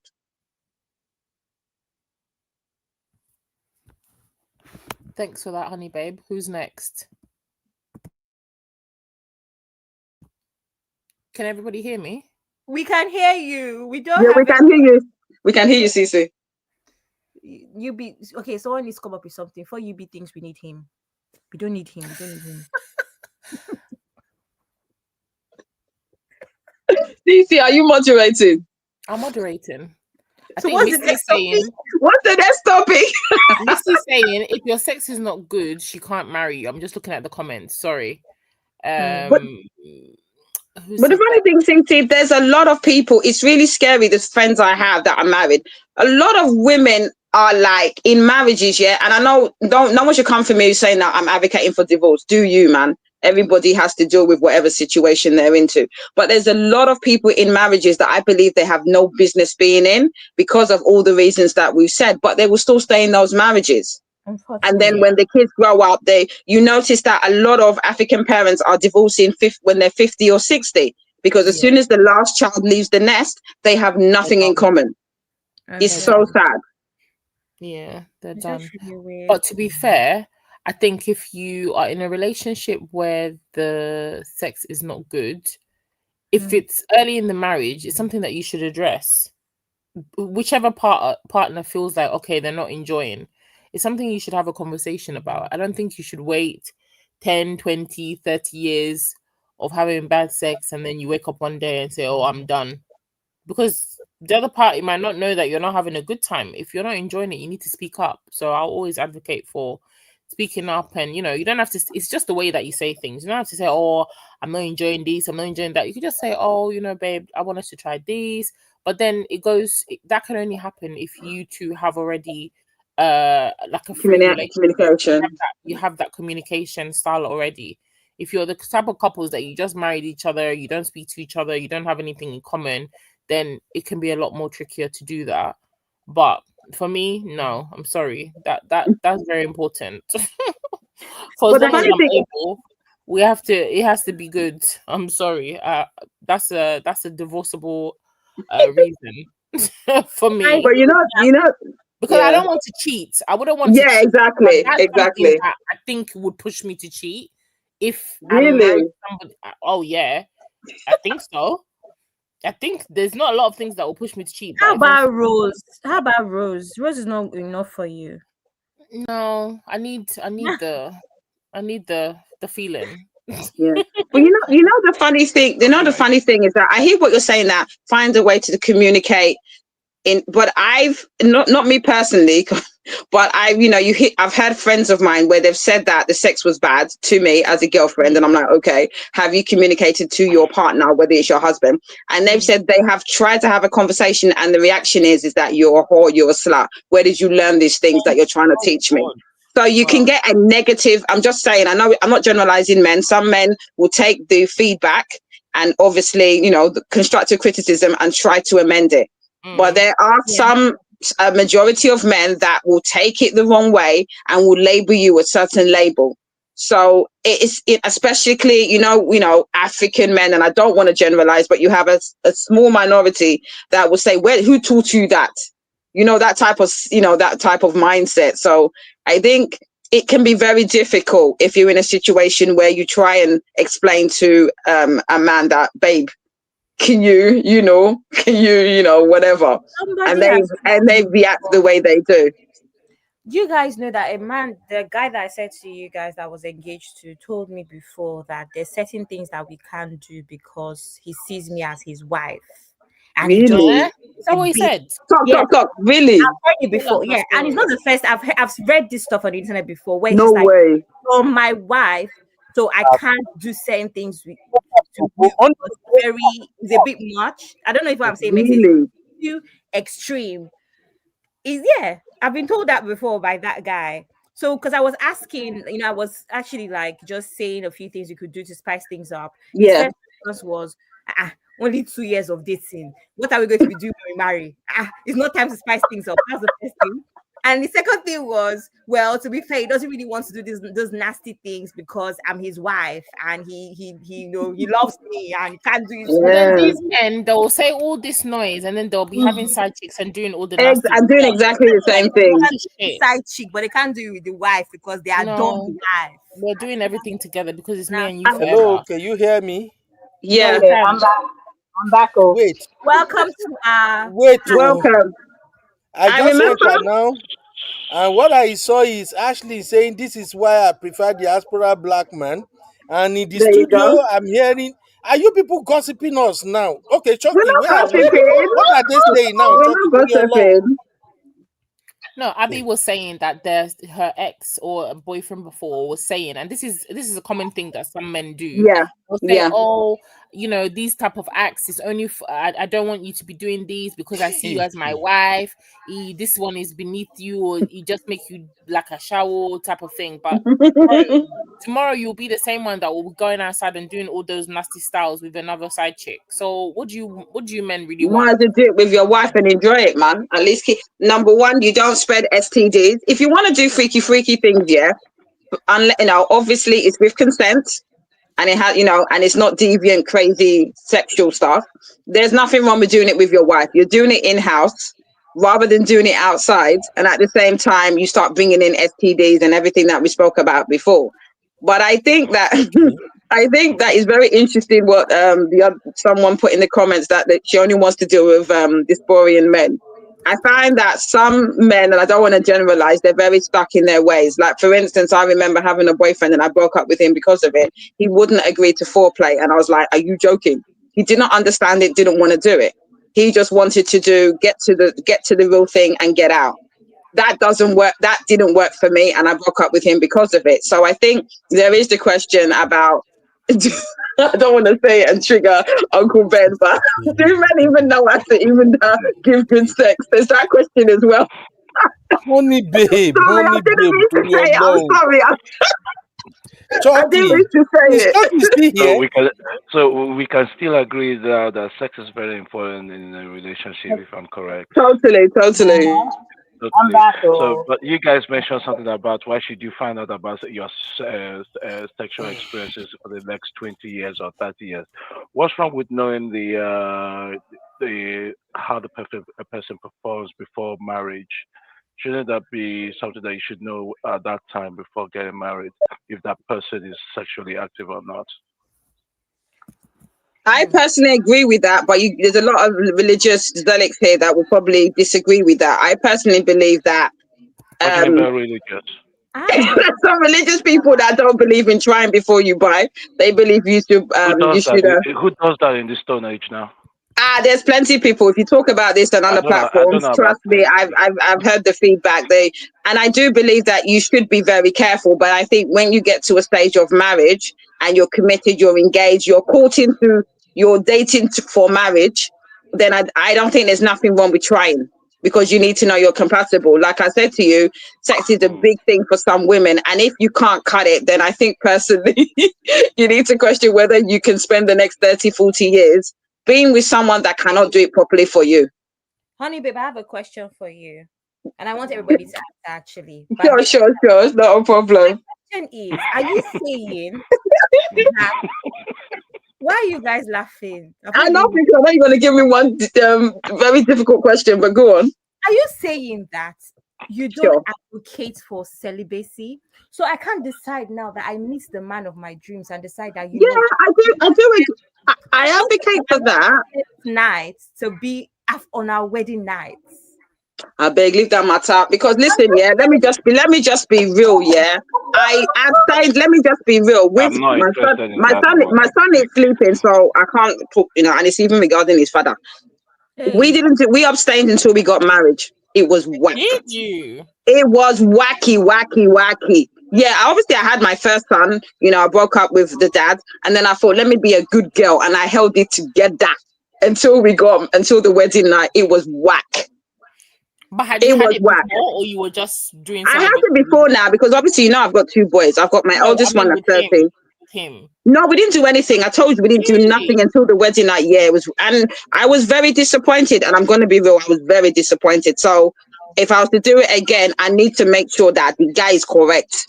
I'm going to be honest. I was very disappointed. Okay, I want to direct that question to Chucky as the man on the platform, since Uncle Beno is busy. Chucky, I'm your 19-year-old daughter, right? I decide I start dating somebody, and I decide I'm going to date them for 5 years. So that's what, 24. At 24, I marry them, right?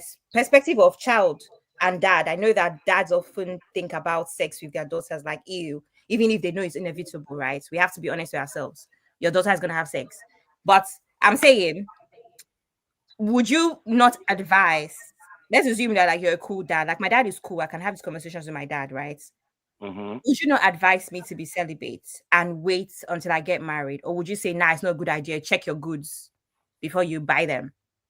Well, fortunately, I do have a daughter at the moment right now. So that thought has never come back to me to say, oh, you got to be celebrated. She obviously, one of these days, she's just going to raise her leg high and everything happens. So I'm Hey. not going to be there. But the only thing I have to advise her, you better be like, as you go out there, you have to be more respectful and the kind of guys that you go out with and stuff. And make sure you choose right. But celibacy is something that I don't think I would discuss with that. Okay. Discuss that with her. I So don't think okay, I would let's do that. assume Wait to wait, more than no verse. So more than no verse. What you want to say? That question Abby asks right now. The question I get asked know. to you. Abby, you are saying should men discuss with their daughter no, celibacy and sex no. It's not before our marriage? business Let me anyway. rephrase. It's Let's not our even business. assume you're not discussing. I'm talking about even your expectations. You might have expectations you don't discuss. I know that parents will side eye us all the time, but they might not be able to say some things. But like I said before, I don't know if it was on this live or if I said before, at the end of the day, let parents be honest with themselves. If you did things behind your own parents' back, do you think your own children are doing things behind your back? You just have to hope that, you know what, I've instilled some Yeah, values and morals yeah. in them, and they'll be okay. Mm. Do you understand? You I So want it's get to what you're saying, advise? Abby. Yeah. oh, the first time I had sex was at uni. I'm not going to go and tell my parents that, but they can't be that oblivious to the reality of life. So the most that parents can do is just make sure they advise, make sure you stay safe, make sure Yeah. you have protection, make sure you know, like I said, when Ah, I was going to uni, my dad only had two statements for me because for him, the rest, yeah, okay. My dad never told me come back with a first class because you knew I was coming back with a first class. All my dad says, no pregnancy and no drugs. That That's is the same thing all. with me. Exactly. That's the same thing I Exactly. instill with my I'm Yeah. daughter. not worried about my That's degree. the same thing. Just those two things. I don't want to Yeah. hear that. So he knew that there's a chance of me ah, having uni, but he said I you mean, should. ah. I have two boys. Obviously, they're very young, but I personally believe. I remember speaking to the dad, and the dad was saying that, oh, I want to be a very young granddad. I said, are you mad? I want these boys to both, finish school, uni, and let them think about girls later. Now, I don't have the luxury of having girls, unfortunately. I have, not unfortunately, I have two boys. But what I will say is that I would try my best, and us and obviously the father would try their best to speak to these children. But I'm going to be very, very honest here. My parents didn't talk about sex to me. I didn't use my V until very late in my 20s. And that was just a personal choice because I was focusing on other things and I bought my house. But what I'm trying to say to you is that if you don't talk about sex, someone else will teach them. Are you getting me? So I hear how some African Do parents you are saying, wait I to don't want to talk about it. I don't want to encourage them, but educate them so they can make the right choices, whether it's But when is protection, when is whether the it's right time? Yeah, when is the right time to well, my educate them son is about sex? 13, so I'm talking to my child now, and he's 13. The youngest is 10, I think he's too small, but we're talking to the 13-year-old because he's a teenager and he looks like Yeah. a 60. He's built like a tank, like his dad. He looks like 17 and he's only 13. So we're talking to him now. And I personally think I would have liked to have had my parents talk to me about the birds and the bees, not school. I was brought up in the UK, and as you know, Cece please? will testify, they talk about sex in school. It's your parents that are supposed to speak to you about sex. You don't want to be learning Please. about sex from other people. Let me finish, Uncle Ben, please. Ah, You don't want to hey. be thinking that you don't want to be you don't want to be learning about sex from other people. So I think it's really important as parents, especially with the hormones when they're teenagers. I mean, Cece can talk more about it because she has older children. But definitely, as far as I'm concerned, you need to speak to them and not leave it to someone else to teach them because you live to regret it. Uncle Benno, let me ask you a question. Since you actually want to answer for us, the question here is what are your expectations? It doesn't mean that you have to talk about them, right? But do you have expectations? Hope this girl is keeping this thing until marriage, or do you actually in your head do you think, oh, it's best for you to actually explore so that you know what you're dealing with? That's actually my question. I just did not phrase it properly with Chucky. Do you understand? In So my it in doesn't my mean that No, asking, you and did. No, you did. can, but what are can your I respond? expectations?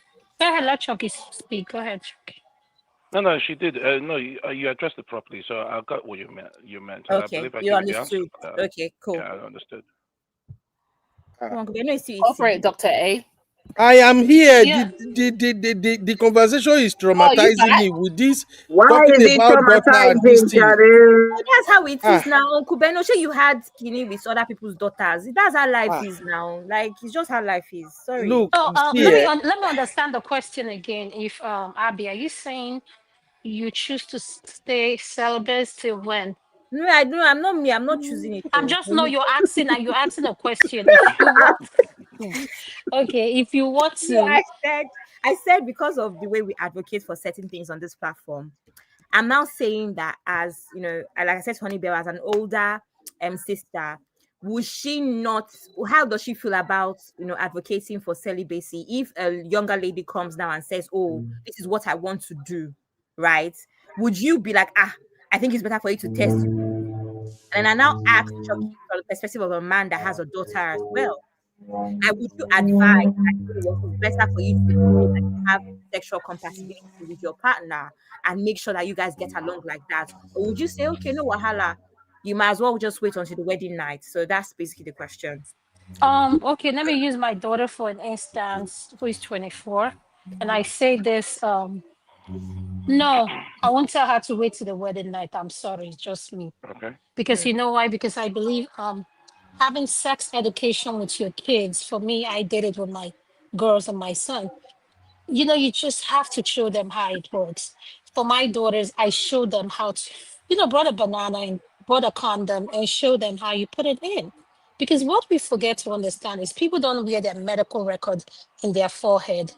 I rather promote safety, having sex safely, than telling someone to be celibate on the day of the wedding. You get to find out that your forever partner is not who you think it is, meaning he's not capable of taking you to get to Jerusalem and come back. What do I mean by that? Orgasm. So at the same time, you want to be able to test. I always say, this is me. Before you buy a car, you test it, make sure that you can rotate the cars. It is like sex too. You need to be able to know, oh, can this person be able to meet my standards or satisfy me at this point? ah, Like, what I know what I need. But if you want to stay celibate and that's what that person is choosing to do, I will respect it. But the caveat in that is, if anything comes out when your first intimacy, when it happens, you will have nobody to blame but yourself. You will have and you just have to put up with it quietly, deal with it quietly. Then when you feel like, oh, you've had enough, next thing you say, oh, I'm done with this relationship, or I'm done with the marriage. please, so can I say something, please? Go ahead, Uncle Ben. Go I ahead. think I Uncle think Ben, the are you traumatized? sisters. Welcome. I just finished eating, and you people are making me choke on my food. I should have just not put this Bluetooth on my ear in the first place. So now won't kill me with what you are talking about now. Do you guys know that the way you ladies understand talking about your children about sex is not the same for we fathers? That's why I asked. Me, for me, I'm always terrified of the idea of pregnancy Mm-hmm. because growing up, I know a couple of my age mate back then who are girls Mm-hmm. who the first time they try it, that's when they got pregnant. Just the But did first they get? time. What did their parents talk to them about sex education? It's when you don't talk about it, children get curious. If Look, you talk, honey babe, talking about it don't protect, it doesn't mean you're gonna be it there when they are educates them. delivering it. It educates them to make the right choices. Ah, You, No, Ben. you be like Do you you know, said, Uncle Uncle Ben? Do you know how? I Beno. just told you Uncle that Ben, my you, parents didn't tell me anything about sex. So when I finally lost my V in my late 20s, I would have liked to have had that education. It was a shock to me. I wasn't totally naive, but I shouldn't have had to be educated in school. I would have Okay, liked to but have had that from my parents, my mum and my dad. I'm just telling you what I didn't get.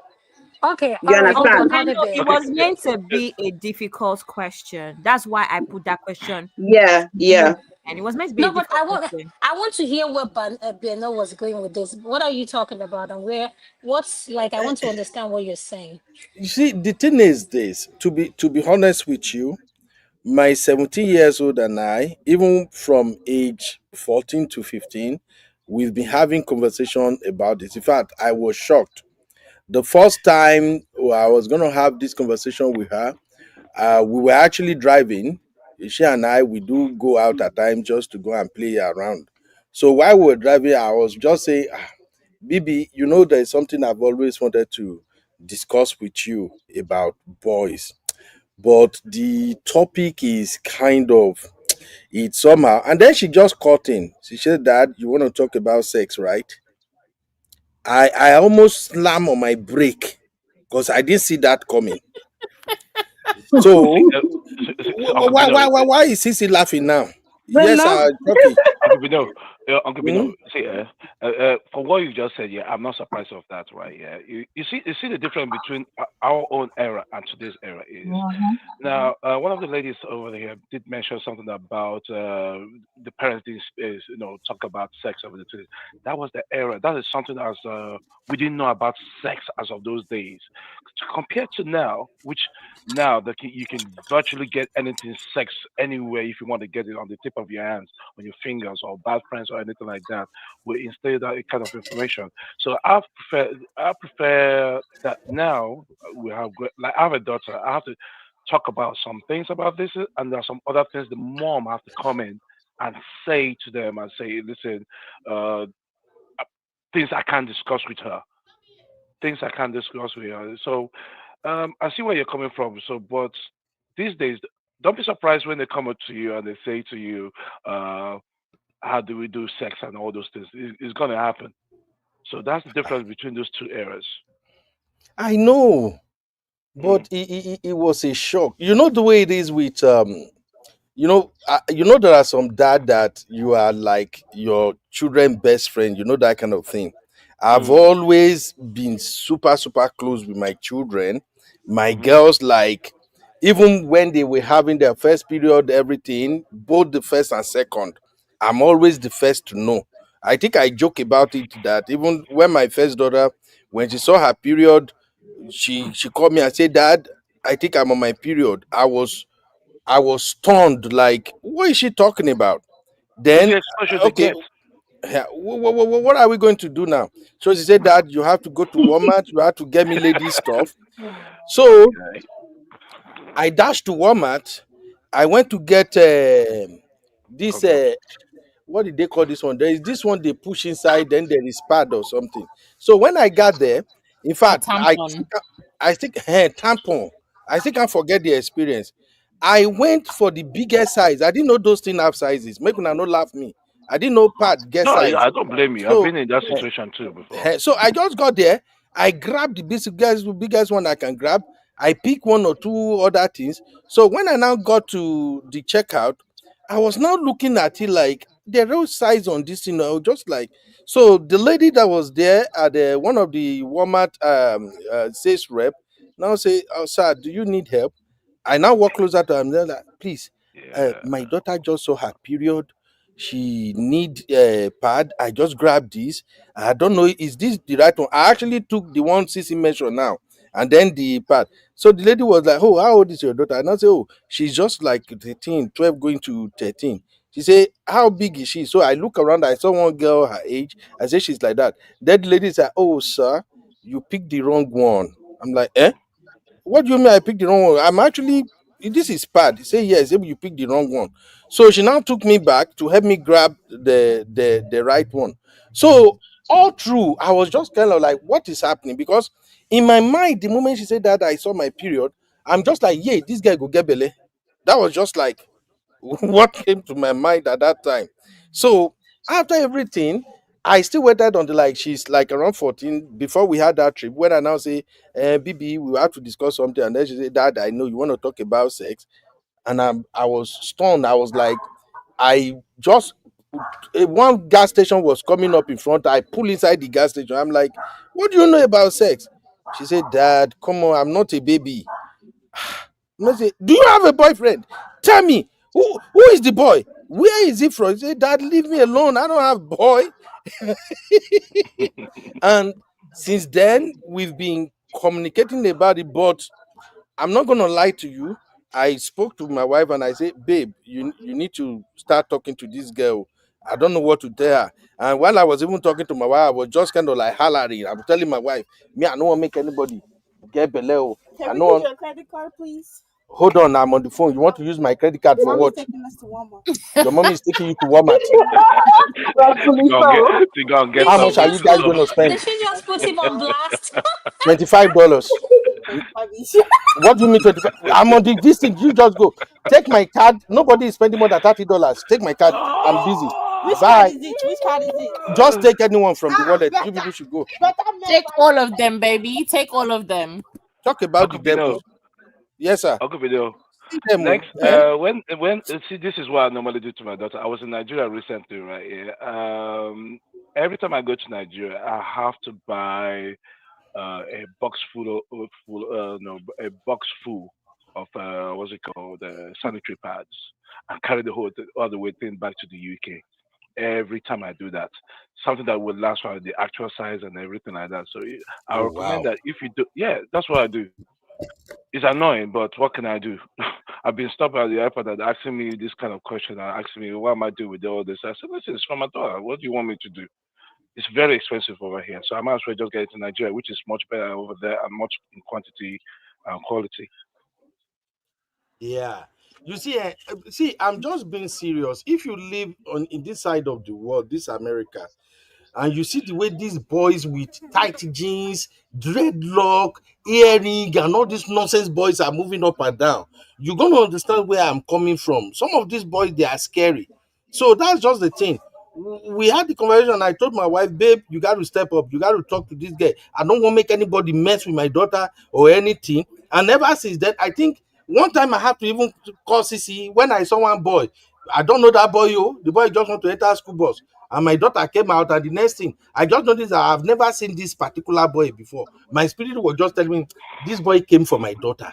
This boy came for. So I was there, I took the boy picture, and after a while, I said to myself, am I not being paranoid right now? So I quickly sent it to CC because CC is the Gen Z Wahala friend. And I'm like, CC, let me check. Oh, am I going crazy now? This is what I saw this one. CC is like, Uncle Ben, will you just stop? I'm like, no, CC, I'm just scared. So all I'm saying is that for we as dad with girls, this thing is somehow. So if I want to answer your question, Abby, I prefer that celibacy on the wedding night. Please. But yeah, but you can't discuss that with your daughter, can you? I'm telling her, but I just don't know what these girls what they No, will no, no, no, do. no, She's no, gonna no. go You've to not. college very soon. That discussion is not meant for you. It's meant for the mom and daughter to discuss that. If they want to. Exactly. Not I you. can't even find myself discussing it. Where I want to start safe. I'm not going to be comfortable with that. Actually, no way. But my question was not discussion. My question was expectation. Expectation. That was my question. But anyway, Expectation. yeah. Expectation. I think it's got to do with the parents. How they say it. Because if you're ignorant about it all, then your kids would, your daughters will go wayward. If I'm correct. Because if they don't have that education, then they'll do what they like. Okay, thank you. Why did I need to go wayward? What's the wayward comment? Well, if you don't get that kind of, if the parents don't instill some kind of discipline upon it, Values. or yeah, then they will just go early adventure and do whatever they like, early pregnancy and stuff like that. On the contrary, actually, I don't know. Probably Chucky, you've not been here before. I had my daughter when I was 17. I was pregnant at 16. Okay. My parents are very strict. Okay, to the point where I wasn't even allowed to leave my house, not have friends, not to go out with friends. So I just always feel like when you go to the extreme, your kids will always go to the extreme as well, despite what you tell them, right? And after having my daughter at 17, do you know when I had my next child? No. 10 years later. 10 years later. 10 years Okay. later, I had my son. Okay. And Okay. why was Wait. that? I didn't have any Yeah. other pregnancy. I didn't get pregnant again. That was Mhm. just purely by choice, because I said, you know what? I'm not doing this Mhm. again. Not right now. One, I Is was still young. I still went back to school. So it's not every child that has a teenage pregnancy that will become wayward or just be out there in the streets. No. But I feel like when your parents do not educate you and they don't guide you through all that teenage Mhm. test, all those hormones that you have. If my parents were parents that were open, that Mhm. understood, okay, these things are happening, especially living in the West, there's the opportunity that you can be influenced by your peers. You may feel like, pressure from, your friends are having boyfriends, then you're the odd one out. There's all that your parents have been through these things. I don't know why the African parents act so ignorant and act like these things have never happened to them. If they sat me down and said, you know what, this is what we want, this is what we don't want, this is what you shouldn't do, this is what you should do, rather than being like, oh, if you're with a boy, you're a prostitute. If you're with this person, this thing will happen, this thing will happen. It pushes your kids more, they'll be more inclined to do that thing that you're trying to stop them from. So when I had my own kids, I said I'm not gonna raise my kids I'm not gonna raise my kids to fear me. I'm not gonna raise my kids to be afraid to talk to me. I'm gonna be open with them. Okay, but there's still that respect of we're parent, you're my child, but I don't want my kids to be doing things outside and I'm the last to know. No, I'd rather than come to me and say, oh mommy, you know what, I like this boy or I like this person. I'm like, no, you're not gonna date. When my daughter was younger, 14, a lot of her friends 14 15, they already had boyfriends. I said, it's not happening. When you get to college, you can have a boyfriend, but as a teenage, all this teenage lovey thing, I said no, it's not happening, because I don't think it's appropriate for your age. I think it will cause you a lot more distress having a boyfriend at this age. I talked to her about it. I didn't just shut it down or just say, oh, if you do this, you're going to Made be her stay wayward, reason. you're going to get pregnant. If you talk to your boy, if you look at a boy, you'll get pregnant. All these scaremongering tactics. Then it will push her to want to do it more and to do it behind my back. Until today, my daughter's 22. She just graduated last week. No, on Monday. And she's Congrats. doing amazingly. No teenage pregnancy. She doesn't even have a boyfriend. I'm the one even saying, hello, I'm looking for a boyfriend for you. She's not interested because she's focused on other things. And she doesn't feel like she needs to jump into something that she doesn't want to. I'm not saying that she's a V. Let me not put her business out there. But even when she decided to, that was already in her 20s. So at the same, and she even told me, do you understand? But my thing is, I would rather equip my kids with the knowledge, so Knowledge, that they're able to deal and make decisions that they feel are Exactly. best for them. I want to Do you have a understand? Exactly. That's Exactly. just my point. So, Since you can have a Which is pushback quickly. yeah, go on. I think that one thing I always say is when it comes to home training, right? And I just gave a story about my brother. And I said in the comments that one of the things that upset me is that we're from the same home. So I had expectations, right? And this is the thing. There's home training and there's self-discipline. At some point, somewhere, they're also going to decide that, you know what, I actually want to do certain things a certain way. I'll give an example with something popular. Let's say Chris Brown and Rihanna. What does Chris Brown hold on to for his bad behavior with like just being violent? That's what his dad did to his mom, right? That's what he says all the time. Now, is it possible that a child picks up bad traits or whatever from parents? Yes, it is. But there are other people that would, do the opposite. Because my dad did that to my mom, I never want to do it to another woman, right? Response. I said this to say that, as you guys know, I've said it before, my dad is a soldier. My dad retired as a general, and he didn't play. I grew up on a barracks, right? So for me, the fear did the opposite. I don't know if what I'm saying makes sense. Really? Yeah, there's Of course. there's some children that the fear would cause them to dare you. And actually thinking That's about what it I'm now, saying. Of course. thinking about it now, my brother is the one Exactly. suffering, right? And there are children like me that because of that fear, I have done everything according to the books. And even to today, if you get close to me, the one thing that you would use to describe me is meticulous because of that. So the opposite effect would have happened to me. I would not have gotten pregnant because in my head, my dad would kill me.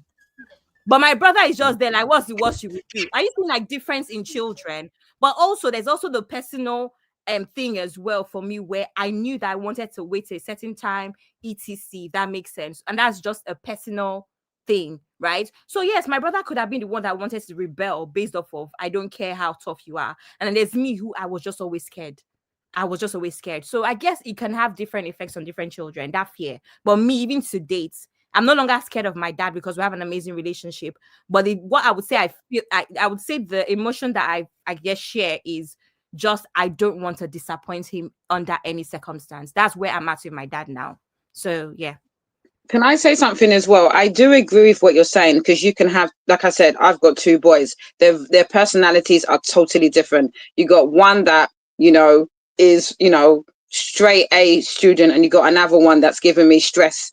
Uncle Ben knows what I go through, because but I'm the parent, so you can have two different personalities and people can react. But what I will say is that I personally believe that knowledge is power. If you got the education and like CC said, you got a parent that you're able to talk to about certain things, you're more likely, when you have, because like I said, I believe when you have the education and options, you would choose wisely. It's normally when you are ignorant, are not educated on a subject, that's when you end up doing things the wrong way.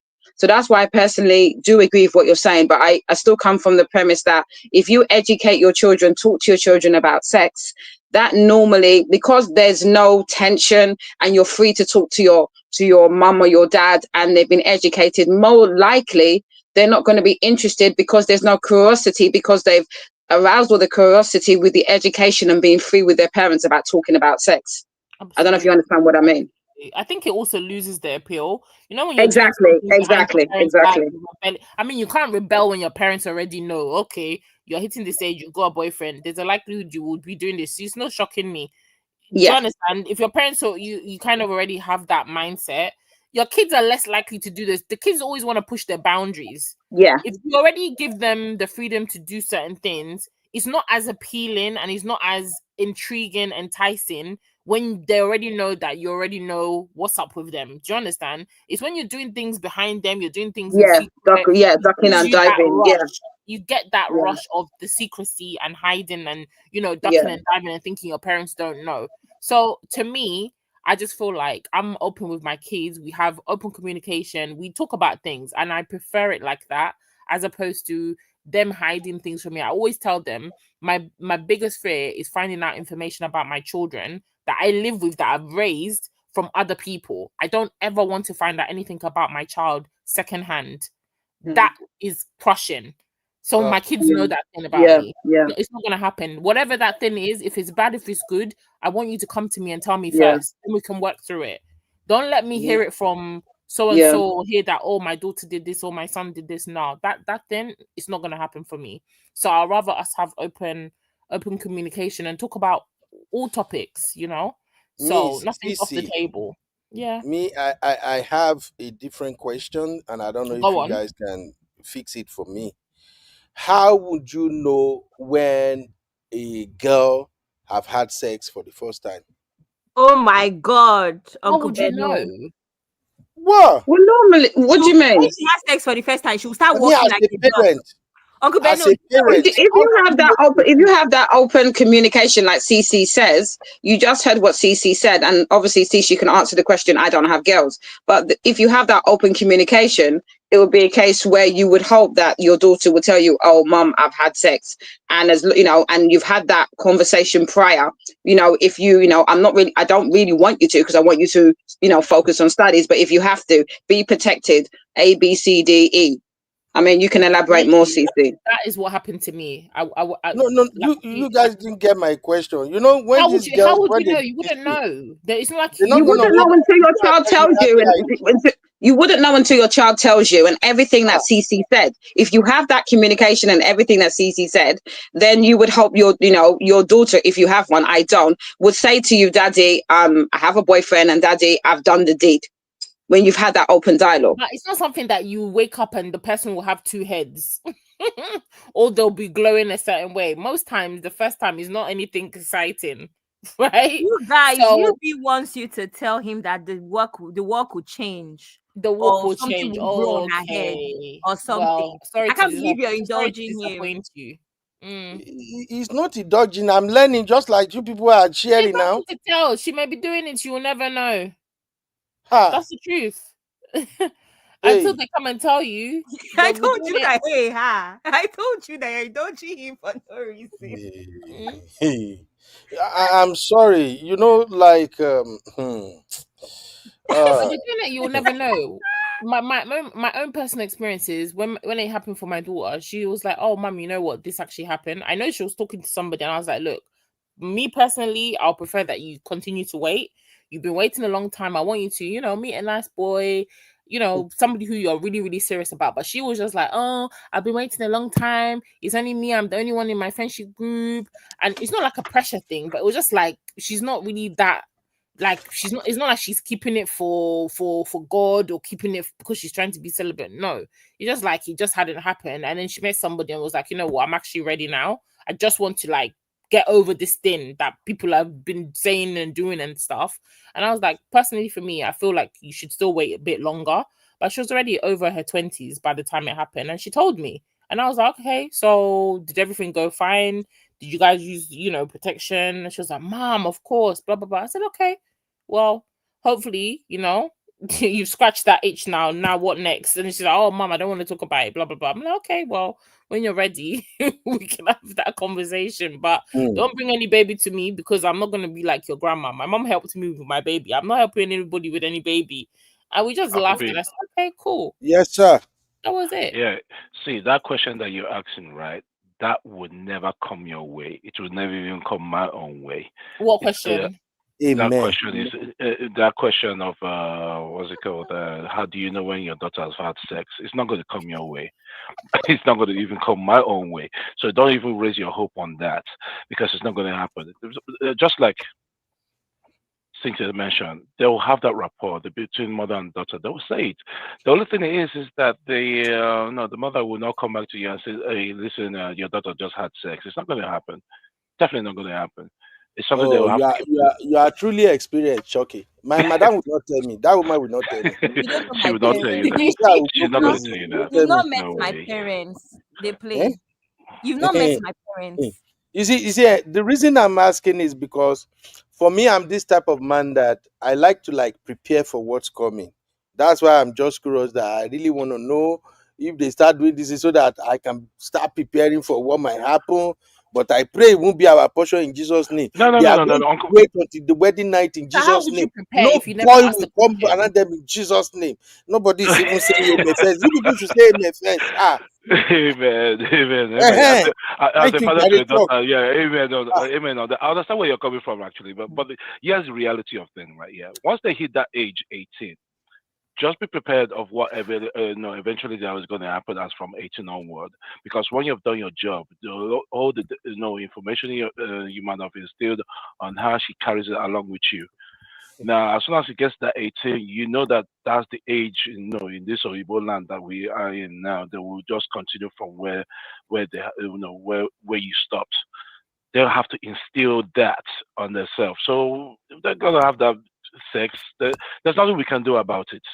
And then also, Nothing. just to come in, Uncle Ben, mhm. a lot of these young kids, it's not the penetration that they're doing. They're already doing Mm. BJ. They're already doing oral. They're already doing Hmm. fingering. That's their No, go-to. no, no, That's no, their no, no, go-to no, Yeah, no. but They thing. are where not did they get doing that it. information from? Yeah, but No, where did no, they no, get no, that no, no, I no, information no. from? know because they'll be doing it and thinking, "Oh, I'm not doing the PP. The P's not entering yet." But all these other things, they You're already doing done it, something. touching the breast, everything. So play with yourselves and be thinking that your kids are angels waiting for marriage. My Okay. own is what? My Nah, own is what did you Be do waiting, when you oh, be were waiting. your age? What did you do when you were your kid's age? If you can answer that question, everybody will be okay. That's Uncle just Benda said that he That already is had canon knowledge at 13. He and was let me ready tell at remember. you. 12. See, Let me Uncle tell Benio, remember that you guys always accuse Gen Z. Gen Z, you are doing this, you are doing that. So imagine that it's Gen even Z. worse We're for not too Gen Z. open now. So why if you're not dreaming about things that will happen? this Gen Z, I don't even know where they come from. Their head na back, their brain na back. Hello, Everything. Don't uncle. mess with Gen Z, oh. Let's tread carefully. Why? Yes, Mess with so. Gen Z. Let's say that both of us will not fight. You are insulting my generation. I'm not happy. I'm not having it. I'm I'm telling not you. insulting your Correction. generation. I'm not in Our Gen heads Z. in the I'm not sand. in Gen Z generation. I'm a You, millennial. you, Abby, your Abby. generation seems like they have one mission to give their parent high blood pressure. It seems that's just what your generation is all about. Eh? You I people are agree. too, Disagree. you are too fast. You want to become an adult when you never even learn how to work. What are you saying? Eh? It's not easy. Whose fault is Seriously. that? Whose fault is that? I blame social media. I blame smartphone. My father would say, whenever I correct my dad would say, I don't blame you, it's me that paid school fees. So you guys have also given us a better life. Now you don't want us to Said eat the his money's resources that worth. you spent. Exactly. Abby, That you know is what my dad, used to say? It's not your fault. You was born abroad. So they all say it. And my I'm own not a dad will tell millennial me, and I'm my not a own Gen dad, Z. They all my dad say it. tells me the exact amount my tuition fees cost. He Mhm. tell me £12,900 times 3 every year. We have not added accommodation. We have not, he does not fail. He knows everybody's school fees by heart, all 3 of us. And he will calculate it for you.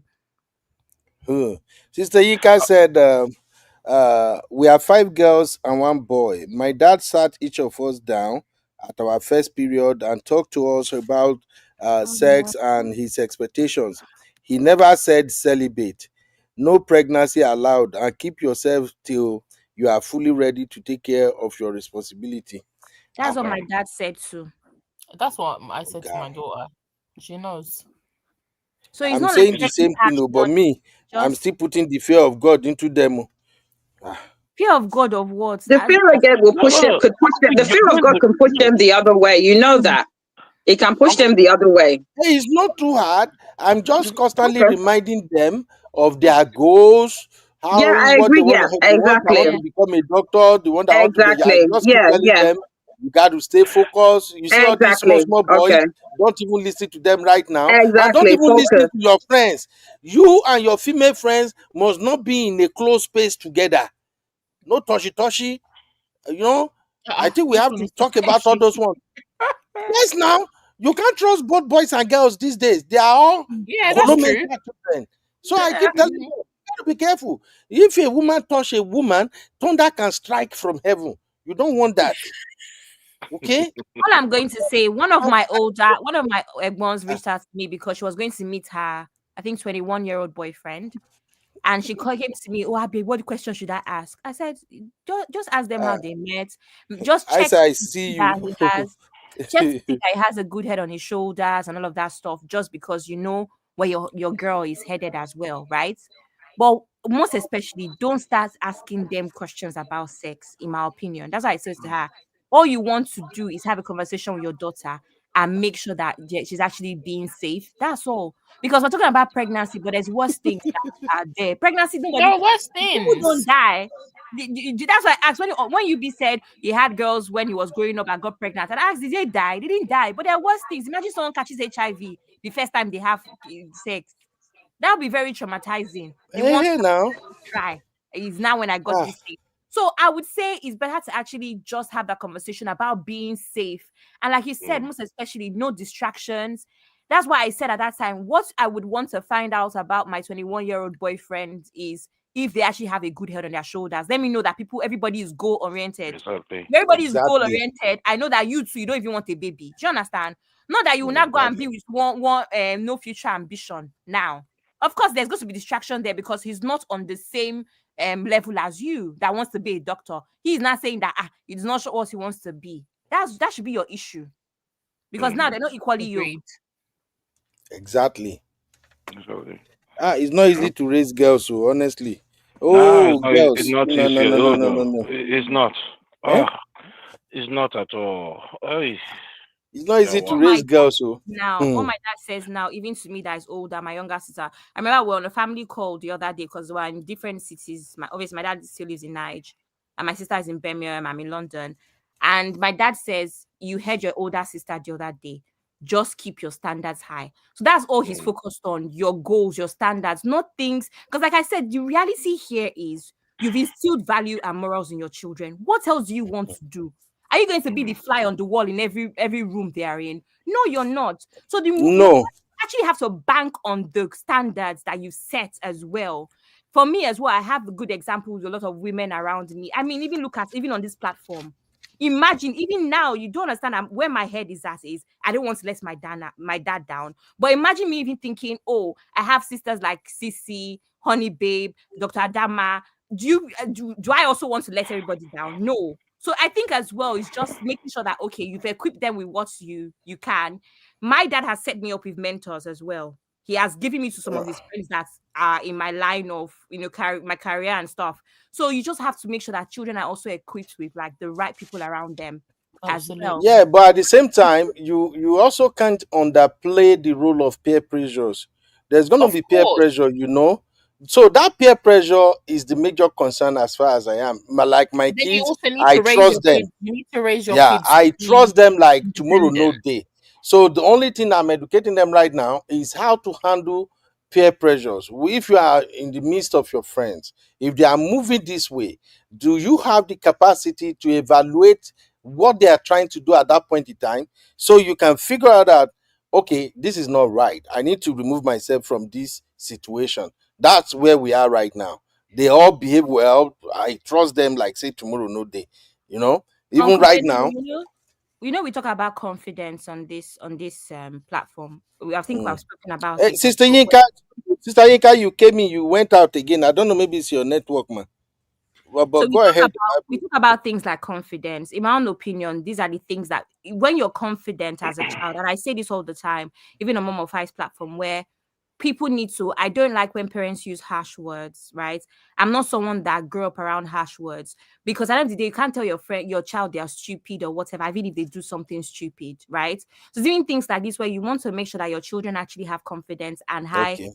self-esteem. I think it helps with them knowing themselves, because if you know yourself, people outside cannot really convince you to do what you don't want. Do you understand? Exactly. So it's little things like Sister that. Yinka. It's also some things like, even like, for instance, everybody has tasks at home as well. I would say, for instance, my siblings and I were also taught to do certain things for each other, which is why when I brought my brother's case to you, I'm upset because I'm like, this is not what I expected, because we have certain standards even in our home. So I think those little things, even within siblings, can also help. Where I think children should have their individuality. One of the things that I hate, I see on social media a lot, when there's some parents will say one child is 4 years old, right? They need to buy a birthday present for that child, and they have to buy a birthday present they have to buy presents for everybody else. No, your children need to learn that is this child's birthday and they are the ones getting the presents. It's not Christmas, it's not for everybody. So I think things like that as well also instill certain things where individuality is concerned as well. Yeah. Your children don't have to have presents every Uh, time one child has presents. Exactly. Yeah, that's great. Sister Yinka is gone again. Anyway, I think this conversation, man. Ooh, ooh, ooh, ooh. Anyway, thanks for this great conversation. But una no answer. You didn't answer Didi question. Oh. Didi said she just want to learn new styles. I thought that's what you people will handle before you choose to bring children into this, knowing fully well that you have two men there here, we get daughters. Eh? I answered Didi, I refer that to Dr. Adama. No, no refer her to Dr. Adama. Dr. Adama is corrupt. Sister Yinka, you are Please. back. Can you hear me, Sister Yinka? Yeah, I can hear you. I can hear everybody. Why is he I corrupt? don't know why we think this house Why calling you me you're out. just gonna say Sister, that? Sister Yinka, what's your take, please? Okay, on which one? Because we've talked about so many Sister things Yinkus, now. are you Ah, there? Sister Yes, Yinka, I'm we've talked here. about we spoke about the children. I understand Mhm. you have boys, and that is Yeah. why you are a power mom, because boys own. I think boys is even good. If my boy, Shebi, my son now, he don't give person belle, he don't say he won't marry by fire by force, he don't born true. I get it. It's so easy to handle the boys. The girls is the one that we kind of worried about. So that's the conversation is on one side. Then the other conversation is Misty and Didi. They are being nasty. Didi says she won't learn new style at age close to 40. Didi won't learn new style. I don't know about that, Yeah, but Nothing is Uncle what's wrong your with Pino, opinion? that. Uncle Pino, what is wrong with that if she was trying to learn new style? What's wrong Ah, with Nothing that? is sister, wrong with that. let Sister Yinka address it now. Sister Yeah, what's Yinka wrong said, with new style? Why is You're an anything OG wrong? There's now. nothing wrong with You that. teach her. You're an OG. You teach her. Sister Yinka and Sister Don't go to Yinka. Uncle Ben for any lessons. Uncle Just Ben is being Uncle Ben is being ageist. I hear you. I Yeah, hear so you. about Sorry, Auntie Inka.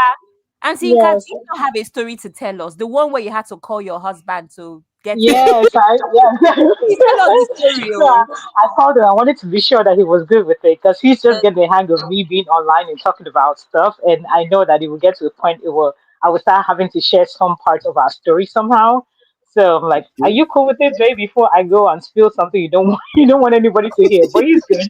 So I'm gonna go ahead. So going back to the discussion we had earlier about marriage and women feeling like it became a chore, and even some husbands saying that they didn't feel like touching their wives after some time because they felt like the woman the woman wasn't really, it seemed like a chore to her, so it wasn't really enticing them to want to be interested in having sex with their wife either. So something like that happened when part of when we got married and we started having kids. Remember, I said that we had like two boys back to back, and then I just finished my master's. I was working, he was working. Life was liking us in general. Let me just say that.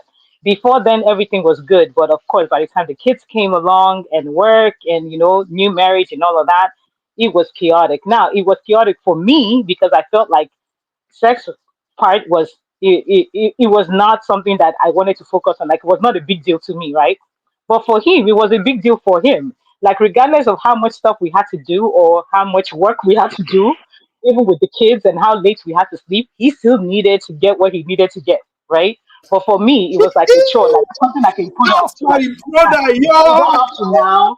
So when some women said, is it food? I'm one of those women that said so before too. I said that too before some 17 years ago. Is it food? It's not food now. I mean, you can live you can live without it because we have so many other things to do.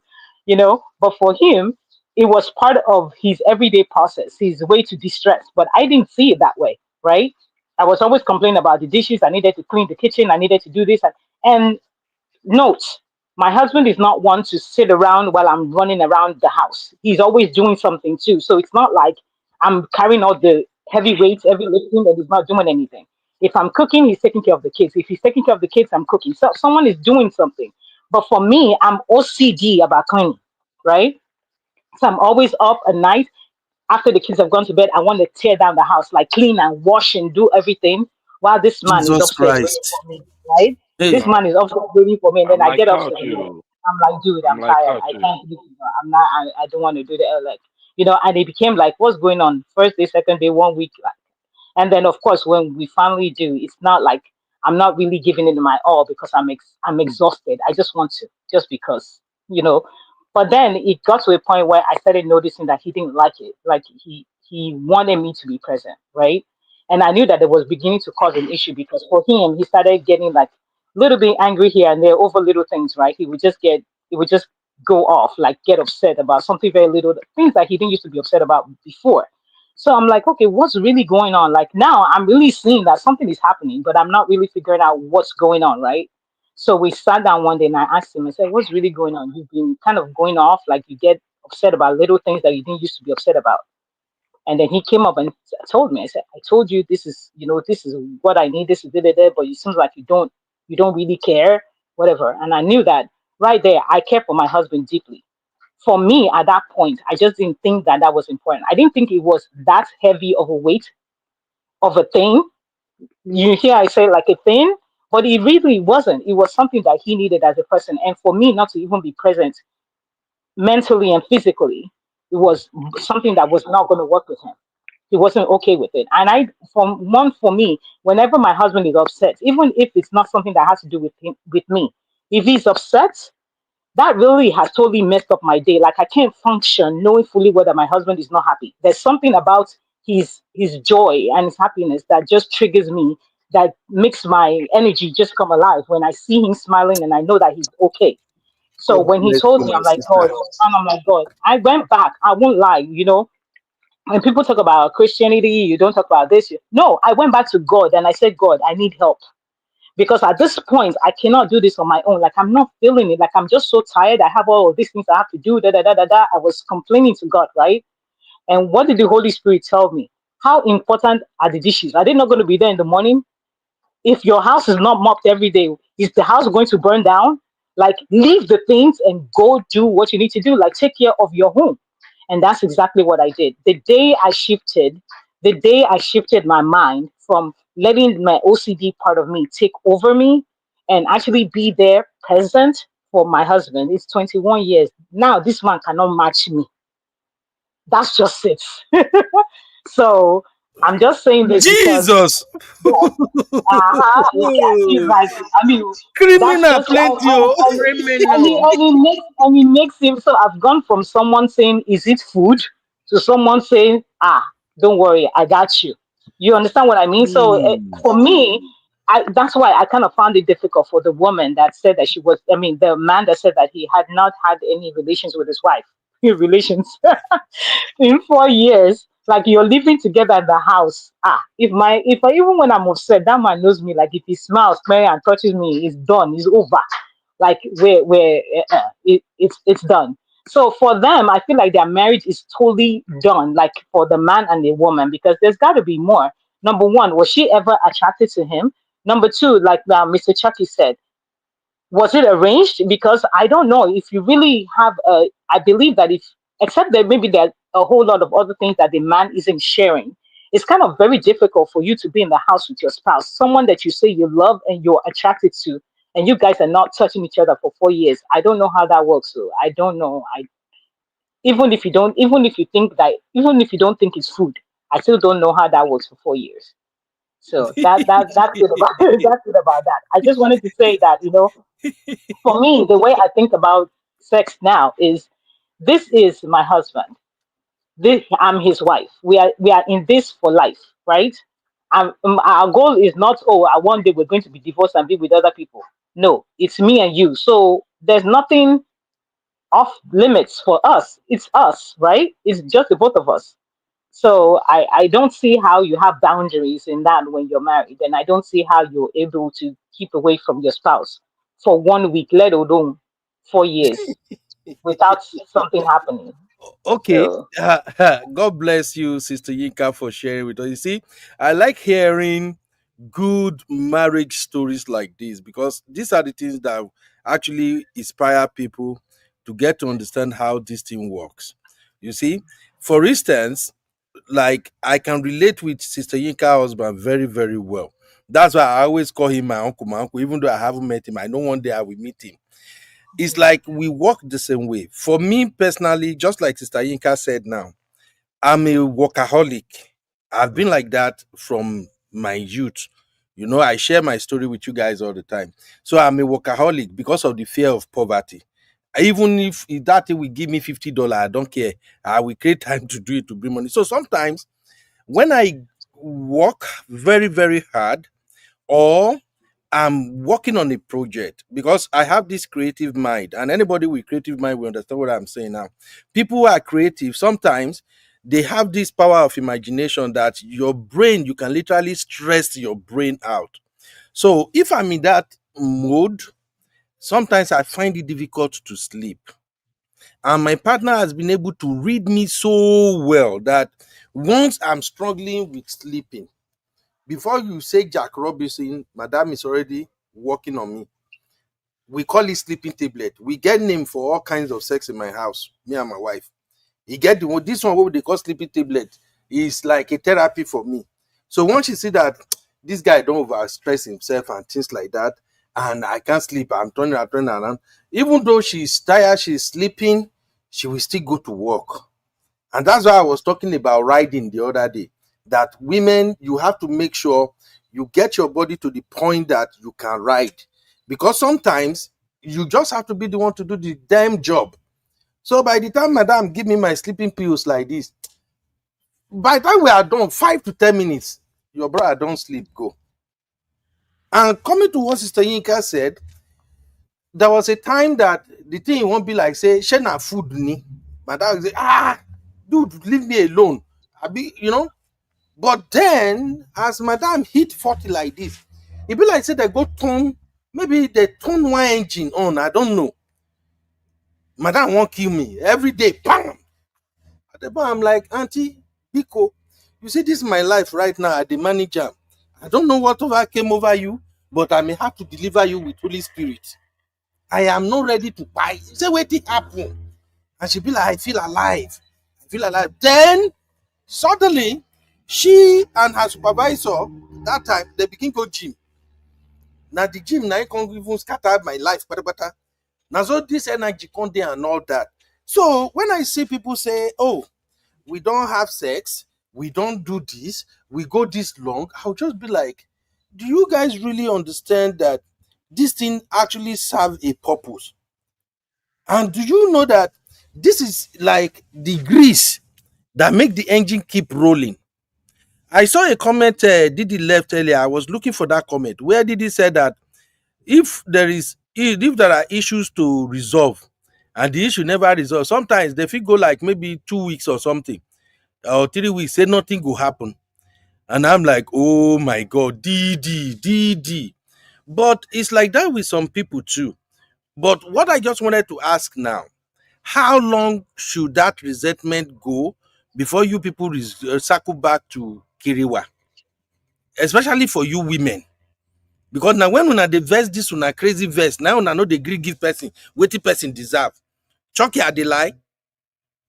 You people are like that. When una don dey vex like this, una no go gree do una own job for house. So how long should that shit go before una go say, okay, babe, I put my quarrel with you, my fighting with you aside though, but may we do this do first.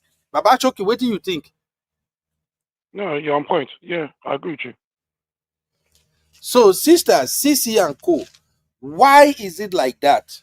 Can you people just put quarrel aside, settle us first, then resume the quarrel again? Can you ladies do that? I can, but I don't like to argue and I don't like to hold grudges. So we have to settle it that day, to be honest. I've not had that experience with my partner at the moment. And I always tell him, whether you like it or you don't like it, we're still gonna do it, and we're gonna go to You see, Uncle B, you fight with yourself. You're not fighting with me, and he always just laughs. I'm like, I don't give a damn. If I'm ready, we're doing. You can continue Uncle B, fighting with yourself. Yeah, Baba. When it starts all their whole wahala and everything like that, there's one thing I've always put in mind, and that's one thing. If you like, let us argue from night to day and everything. I'm still staying on the same bed, and that Yes, bed is very important. That me, I'm not staying in no couch or what. Yeah, we can have our disagreements and everything, but I'm not staying on the couch. I'm coming to that bed. Then from there, one magic will happen there. You just touch her and everything. Then you before you know it, tomorrow morning you're awake and you guys are laughing and smiling about it.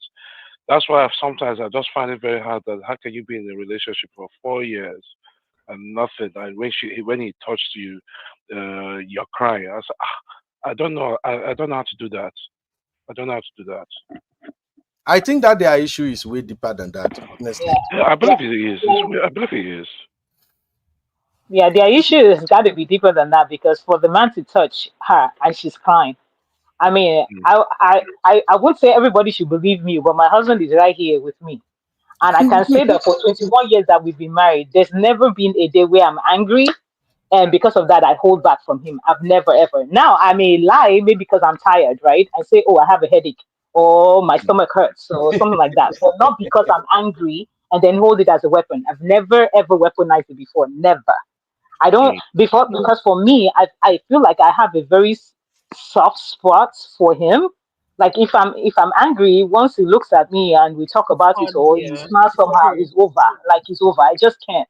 I've tried it. I wish I could sometimes because sometimes he needs it.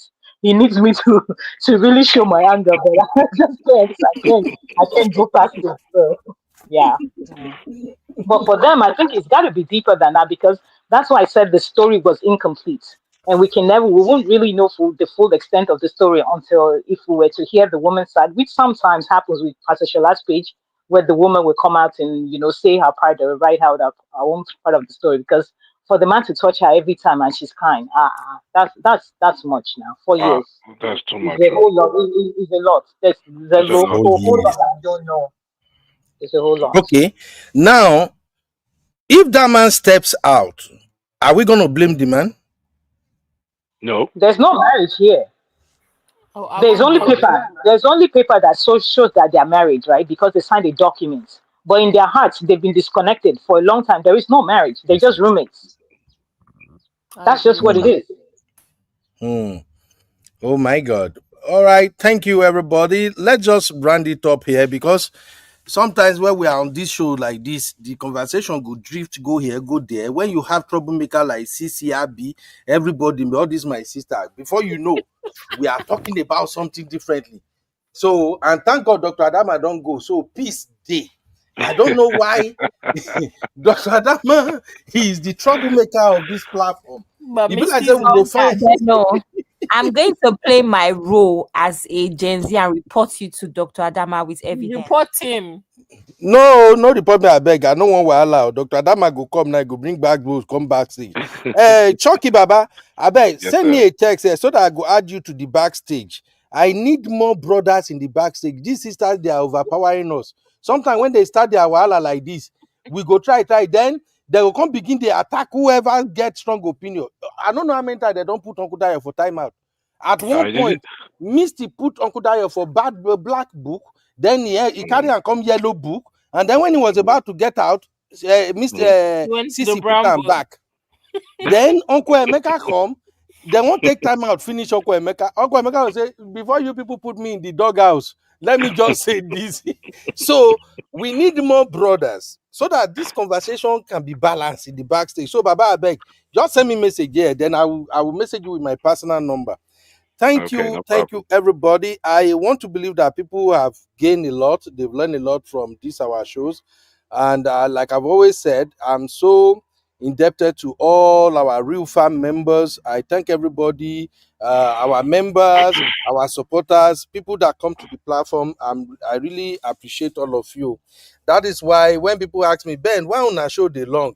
I always explain to them that by my own nature, I like to appreciate people because when I see people who are busy with their schedule, they have several things, so many things they can do, but they just choose like, okay, what they are discussing here is fine. Let me participate. Me, I don't take that for granted. So that's why I told Simbi, I have to teach Simbi how to get into the platform so that if we have a show and then there is conversation going, per my own character, I just don't like, okay, let me just discharge everybody and say, okay, we will meet again. No, I want everybody to express themselves. So that is why the shows are usually longer. And I appreciate everybody for staying and contributing. And more importantly, I appreciate everybody for bringing maturity, no fighting. Our basketballs are always fun. So please, I don't take you for granted. Thank you, everybody.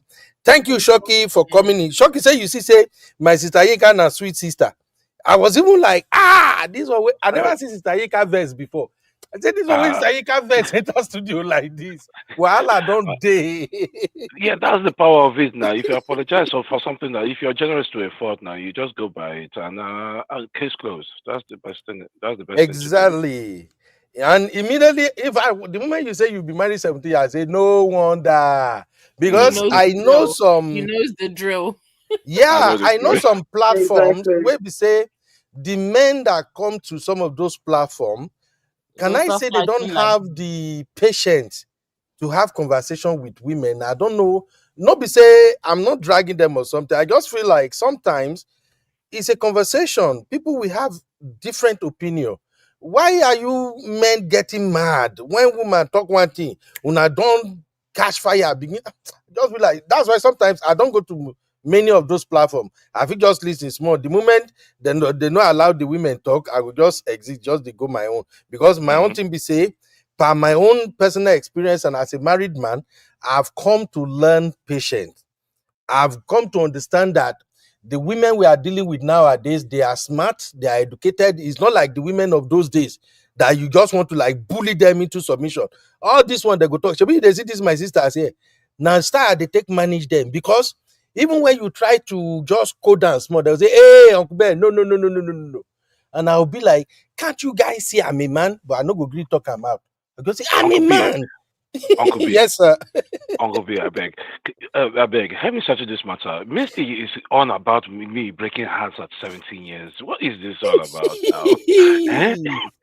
Turkey. No, wow. Wait until I add you to the backstage. You go here when on about this. Turkey is because you did not tell us. It's not because you did not tell us since. You not Why? you not came to come and start doing bedroom voice. You But know, say nobody asked. Nobody asked. You see, okay. this is How why did you get bedroom voice? car came for you yesterday. Are we supposed to ask? Quick story time, guys. I was talking to this guy, right? And I was talking to him for Yes. 3 weeks. And then one of my friends came to me and said, Abby, do you know he's married? I said, no. Mind you, at this point, I was fresh out of that my 4-year relationship. And then my friend was like, yeah, I just found out he's married. Only for me to go to this guy. Why did you not tell me you were married? He said, oh, because you did not ask. I'm like, Can you am I supposed to imagine? ask? I'm so sorry to hear that. Anytime you say that, just they pay me say that guy really messed up. I'm so It's like, sorry, Abby. Yeah, like, but that's you a know, different. Yeah, but that's a different no, scenario. I know, but I I'm mean, just saying that we're not supposed to But ask. you men will always We say, have- "Did you ask?" Why can't we you should say it have with your gotten chest? the vibe. We didn't get any vibe that we're married. That's what That's we're why saying. put really? broken hearts in the comment section. Yeah. But can't you ask? Wow. Can't you Yeah, ask? yeah, because we assume it's like if it was a woman would say, I'm married immediately. So we Men just just be expected the hiding same through for a We color man. have coding. Sissy. We know Sissy's in a relationship. We're expecting her marriage next year. We know Honey. Like we know we have rough ideas here and there. You know, Men don't talk but for like every time someone women. never I married. understand now. No. So yeah, all the ladies, No. they've taken back their love for you. It's in the bin. No. Misty. Make una not take that love. Oh. The voice still sweet. It's still the chalky, the brown sugar. Even Sugar. Sissy no gree holler am again. Yeah, I say CB not the present like before again. The moment No, CB discover, I Misty is say, oh, he's he's a married married. okay. man. Also, Chucky, this your voice is not married man voice. You need to drink water. Clear your throat. No, that's my voice actually. Really? I don't know. No, Yes, that's my his voice. voice is giving Okay, but look at your voice. No, Look at how your voice is high. He's giving it's Zaddy. my voice. Exactly. It's my voice day in day out. I don't understand. It's I don't understand. I'm not. So una won't drag me now. Say my voice no sweet, Abby. This is what I'm talking No, your about. voice is giving married man for 20 years. Uncle B, don't come with Jesus that. Christ. Yeah, proper married man. Children. Jesus. Multiple children. So una not like my sexy voice. Eh? It's okay, but we you know not that like it's my married sexy voice. It's married sexy voice. That's the thing. Quote unquote, married Like, sexy voice. when you see those uncles, hello baby, hello baby, hello baby, I'll change your life. You have started. Like hello baby. Hello baby. Hey, please don't say it again, no. My body don't tremble. Jesus Christ, honey babe. When you are married, you can't say hello. When you are married, you can't say hello, baby. You say hello, madam. Hello, Really? Hello, madam. Hey, wow. Anyway, Chucky, no worry. They will get used to it. The only person where you go buy an NSC for now, Misty. Misty know they let go quickly like that. I want her too much today. I mean, she's been on my case throughout today. I don't know what I do. I should bring Hennessy.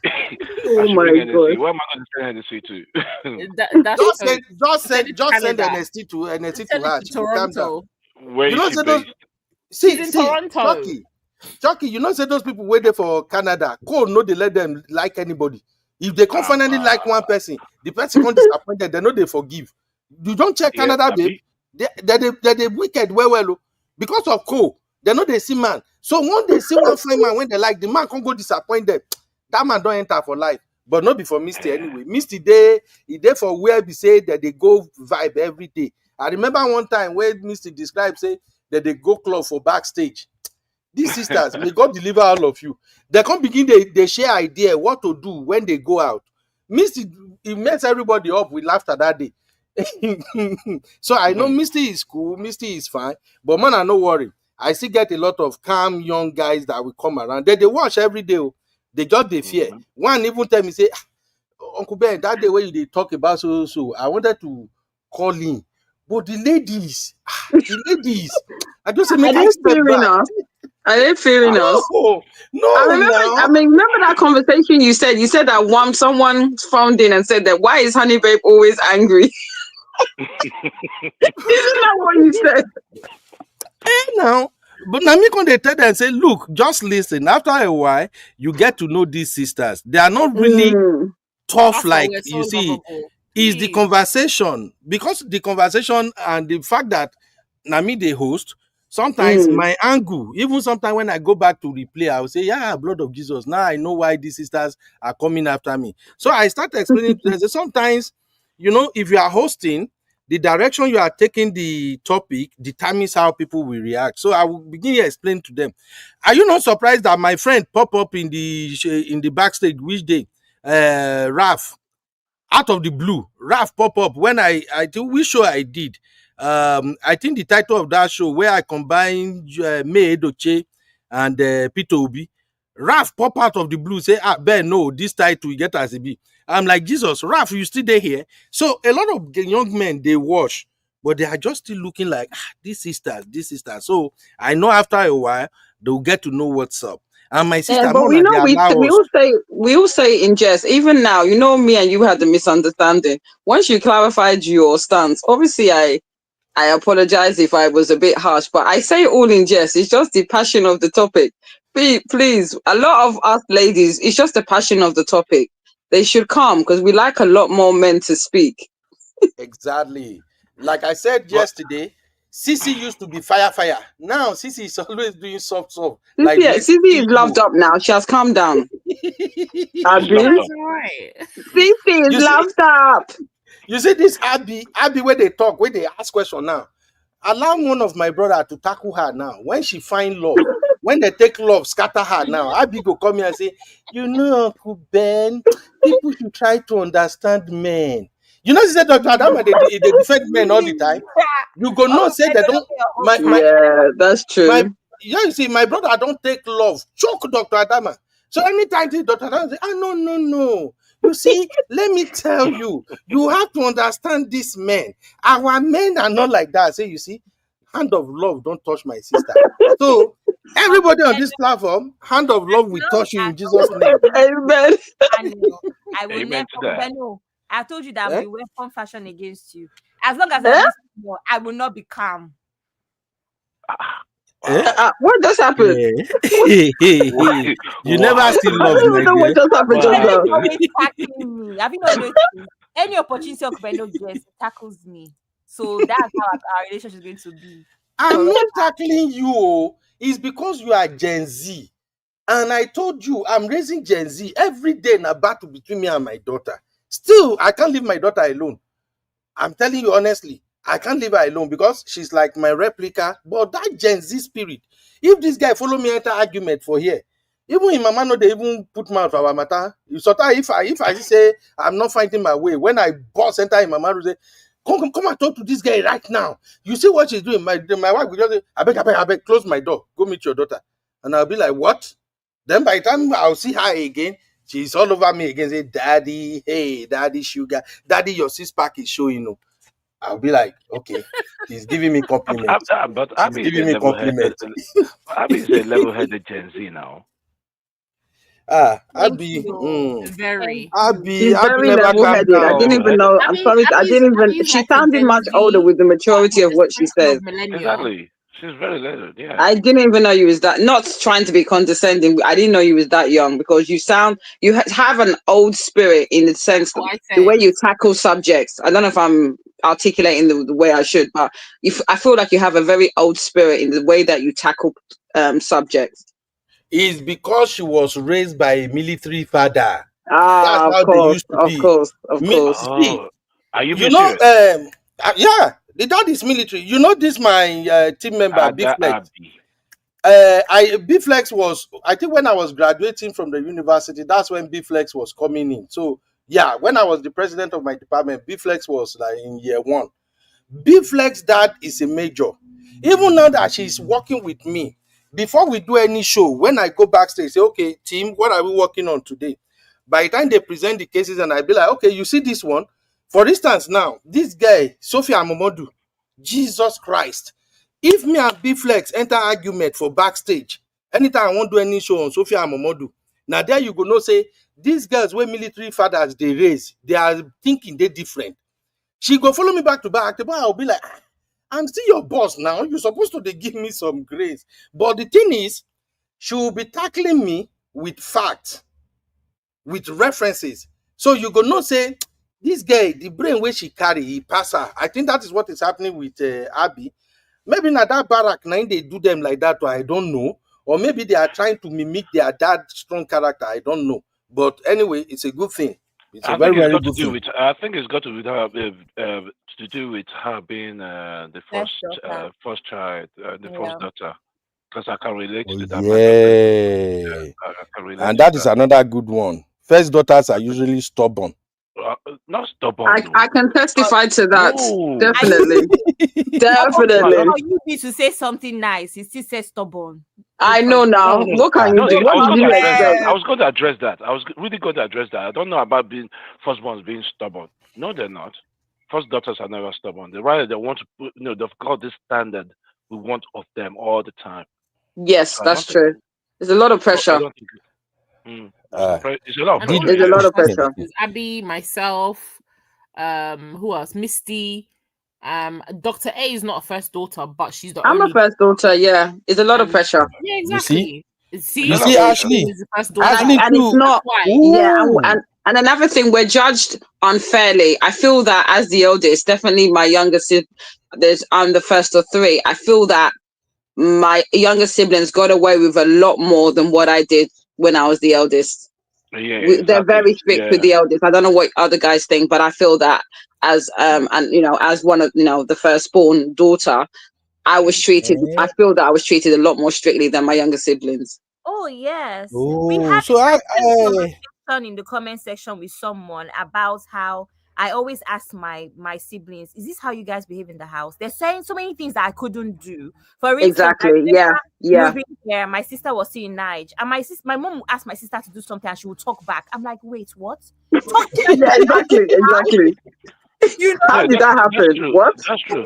What happened? When did you people start this thing in this house? Like, I know. But obviously, I always say that first children as well as some sort of, should I say, lab rats. Parents don't really know. Yeah. I think absolutely. They're not trying to be. Yeah, they try. No manual, isn't it, when it comes to being a parent? Yeah. And then they learn on the job, and then the next child they're a beast, and then the last borns will now enjoy certain privileges. So yeah, my parents were definitely very strict, and also my dad was also at the peak of his career as well. Or should I say mid career, when I'm the one that lived on barracks. By the time I left and my dad was high up, they had moved out of the barracks and stuff to GRA. So those children, they don't have the experiences that I have, even with soldiers. I'm the only one that went to Air Force Secondary School that was getting koboko. My siblings went to private school the whole time. So we're not the same. Do you get? So it's just even things like that that add to the experience. Really. Totally. All right. If you've noticed, I think I grew up in the Yoruba land and also an Igbo person at the same time. The first daughters, both tribes don't joke around with the first daughters. That's what I've observed for years.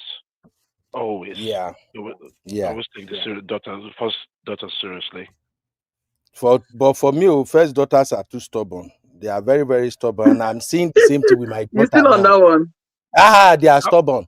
And if my wife is also a first daughter too. That's why when the first 5 years when we started living together, from the moment I knew my wife until she traveled to the US, she has always been a calm, sweet girl. Like she barely talks. After our wedding, whenever she comes to Nigeria, it's always fun. We always cash cruise, everything. But when I now came to America and we started living together, blood of Zachariah, I'm like, when we go get our gas boats like this, especially when that matter I told you guys happened, me chatting with girl in Nigeria, that was the only time in my marriage, my wife and I, we went for like almost 3 months, no sex. And that was when I learned that women can really, really be something else when they suspect cheating or something. I didn't know it could be that big. So the way she followed me back to back, but nobody knows.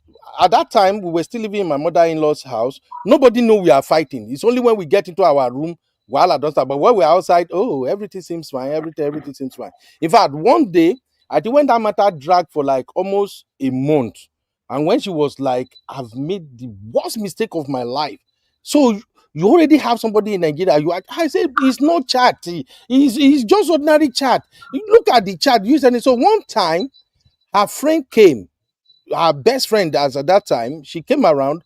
I don't know anybody in America. So I wanted to tell the friend what happened. Maybe the friend can help me talk to her. So after the friend don't come, they don't do what they want to do. The friend won't come begin go. Now I contact the friend and say, my sister, I beg you get something where I be won't tell you. If you see the eye where this girl take look me, I get the message one time. I swear. I just kind of like, I pop. When the friend go like this, Jesus, that was when my wife come unleash finally. She can't warn me for my life. She say, never ever you tell my business to nobody. If we have anything, you shouldn't tell nobody. Why do you want to tell my friend? I say, no, I don't beg you since, but you no agree listening. So I just say maybe your friend fear. She can't warn me that they well. Say, lie, make it never happen. You know? So that matter drag for like 3 months. No kerewa, nothing. Even fear owe me. Me where I just enter America. You know? So I have to like do everything to ensure that this thing will never happen again. It took me 3 good years to repair that thing, but that was the longest we've ever gone with no touching. In fact, you know, America House, I was just getting used to America House everywhere in a rug. So sometimes even for a room, I go just sleep for ground, jeje. She go say, okay, why are you sleeping on the ground? I say, madam, no one will make I just leave you until your mind go calm down. You know, but when I now saw so many things she's doing, how almost all her siblings, her mom, everybody kind of relied on her somehow. She's the one they call if anything is not going. I'm not like waiting. I enter so, and that was when it now start hitting me that I'm actually married to a first daughter. Now that I can't say first daughter, they carry too much load. Hi, you know? Uncle Benno. Jesus Christ. When did Misty enter here? Is that Misty? No way. Help. Hello, my Chucky, dear. You don't I leave scare you with us. your Hi, I sugar. leave you with your crush. Chucky, Hi, you and your crush. darling. Bye. No. Uncle Benno, I just need 2 minutes of your time. Where are you going? Please. This is my crush. Chucky, face your business, Chucky. I don't carry This you is my reach crush. for last bus stop. You can deal with the situation now. Misty, you are welcome, ma. Misty, Thank you, I'm a good boy, sweetheart. Thank you. Uncle Benno, stop trying to plead your case right now. You're in the doghouse very far. Ask for Chucky. I don't even know where to place him. You be coming here with your R&B voice. We are like, ooh, that guy is hot. And then we hear 17 years. 17 years. What is this? Do you know what you did? You don't know what you did? Anyhow. Why? Do you sound so disappointed or what? Beyond disappointed, you need to look for another word to describe that. Like, you broke heads. What is this? And then you're busy denying, no, this is my regular voice. My regular voice, honestly. Okay, we shall meet at the backstage. Don't worry. Backstage. Yeah. Uncle Benny is going to add you to the VVIP forum. So we shall meet there. Don't worry. Chucky, my brother, do waiting I do. I bet tell my sister say you don't get a lot of sisters now. so that when they begin come after you, she go not say now your wahala sister that they drag you. No, Chucky, don't worry. We are very good girls. We just play around here. Nothing crazy. It's just very, very funny. For the last 5 hours, I had to bring her out for the first time. No, listen. I came out in defense of firstborn girls. We have done it. We've been there, firstborn babies.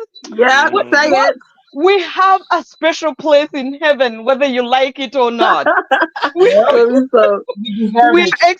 experimental babies. Everything must be perfect. Everything must be pure. Jesus, you people are too stubborn. You people are too stubborn. No, you are, Benno. You need to attend some grammar classes. That's not the word to describe us. We have leadership skills. We're deputy parents. We hold the family together. When things are going wrong, we are there. Exactly. We do all these things. Oh my God, you are so true. If any issues, is Honey Babe they come to. Can you help me with this? Can you help me with that? You are so on point. we go broke because we are giving out money to the firstborn, secondborn. Do you understand?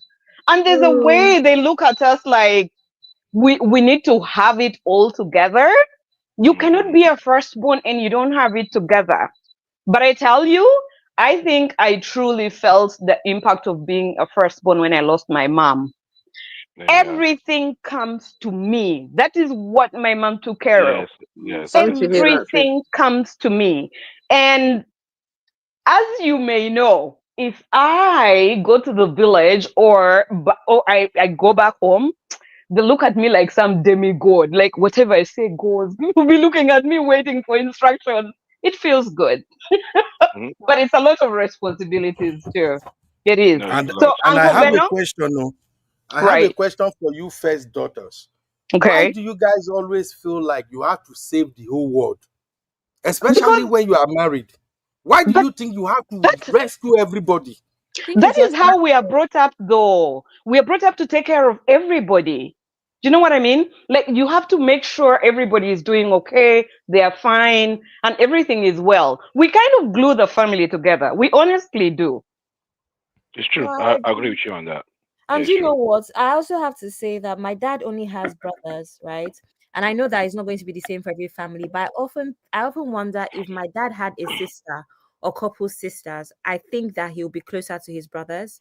Because that's the one thing that I know that I've stepped, especially since my mom passed as well. I've had to step in to make sure that certain things are right. Right. And I always think that that's what women would do.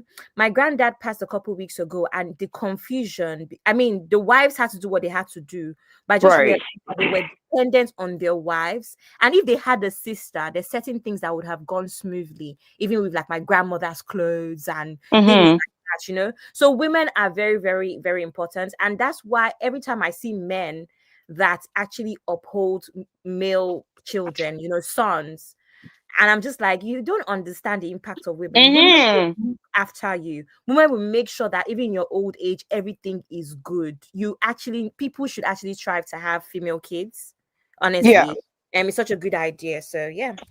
For me, in my family, we have very few men in my family. There are more women, and we're very domineering.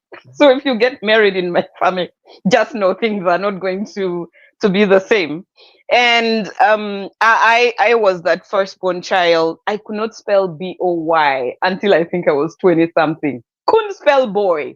You are not going to be dating anybody until you're probably done with university. You are like, I just knew that was the standard set for me. That my siblings who are like second last born, they could bring their boyfriends home and they're sitting with my mom in the living room. I don't get it. I would look at it like, what happened? Like between me and them, what happened? Did we exchange parents? But no, should be having conversations with them. I could not. I swear, I could not be. There's no way I would date any boy when I was that age. You are not allowed to mess around. I was not allowed. My mom took me to because I grew up at a time when AIDS was like, you know, a pandemic thing at the point in time. My mom would drag me to every funeral somebody died of AIDS. They'll be preaching, oh, this person, he lived a promiscuous life. This is why he died. He died of this. In a way, she was telling me, if you ever live such a life, this is what is going to kill you. So that in itself terrorized me. I was like, no. And back then, there was no drug for HIV/AIDS. Remember? You just had all sorts of symptoms of you have TB, you have all sorts of things attacking you. So your immunity was compromised. And you died very, very thin. And that in itself was so traumatizing. Like looking at somebody pass on like that, I was like, I don't want to go there like that. I am not dating anybody until I'm sure, you know? So yeah, being a firstborn is not something very easy. You deal with so much. You don't even have anybody to talk to, you know? Like you don't, if your mom or your dad is not open enough with you, you're very unfortunate because you don't have anybody to talk to about, you know, sex or your period or anything like that. You just like swimming through the ocean and discovering things on your own. So yeah, being a firstborn is it has its downside. So many things to discover. Yeah. And I hope you are not doing the same to my baby girl. It's I don't know. I don't want to submit on that. I think for me, how I kind of have tried to be very different from my parents is I have my legal background. I've seen a lot of sexual offenses, but I'm also very open-minded. I I have been speaking to my child since she was very young about sex, about boys, about things like that. So it's not an abnormal conversation in my house. I have been very open with her that, this is what I would like for you. If you start something early in your life, this is what is going to happen. Dating in high school is a no in my house. So that one we're not doing it, because in high school, like what, you're 13, 12, what do you want? Why do you need to date? What are you dating for? I agree. Like, what exactly do you need from a boy at that point in age? So that, thank God, it passed successfully. I told her, you can date at the university, because then you are seeing somebody who has a mindset close to yours. It would be going somewhere. So yeah, I have never shied away from having conversations to do with sex or LGTB. Like, we talk. That's a good one. A good Yeah. one. Wow. So the sooner you, we are just learn to be open with your children and have this conversation. It's important. But you, Uncle Beno, I pity you. Your heart will give way, because Vicky, see how you panic. I beg, Sissy, start charging him. When he calls you in the middle of the night to advise him, just send him an invoice. What is that? I'm calling Sissy because it seems Sissy understood these young folks better than me. I don't know, maybe it's my mindset. I don't know. But so sometimes when I try to figure it out, I can't. I'll just be like, Sissy, how far? Where did they go? Make I explode. As this will be Uncle Ben. Leave this guy alone. Leave this guy alone. Uncle Ben, it's very difficult. Most fathers and their daughters, it's very difficult for them to be reasonable. Absolutely. When it comes to boys, it's very difficult. So I don't fault you. I feel you. It's a sign of a good dad. And Uncle Ben, even though we tease him, we play with him, I can see, like, you don't even have to tell me, he's a fantastic dad. You can tell he loves his kids, he loves his girls, and he's doing an amazing job. So, and he's hoping tonight that they'll spend $25 from his card. How sad! He wishes. He's a good joke. The fact that he's willing to listen, and obviously, that shows, definitely being about being a good dad. It's about being open, and even as parents, especially me, I don't always get it right. I make mistakes, but it's about learning and growing. Right. And I feel like this segment we had this evening, about parenting is really very, very good. It's very helpful for us to learn one or two things, because you always learn, one or two things. You're never perfect. So yeah, honey baby, you're right about that. And with that, I close. Firstborn daughters, all the blessings to you, all the power to you. You go. Amen. But you guys should be coming down. You guys should be coming down. All right. Good night, ladies and gentlemen. All right, everybody. Take care. I'm gonna have to go as well. Great show. It's what is it now? It's nearly past 2 o'clock in the UK. I need to sleep. See you guys later. I'll watch the replay. Take care. Good night, love. Great meeting everyone. Take care. Bye. Thank you, everybody. I love you all. God bless you. See y'all in the next one, y'all.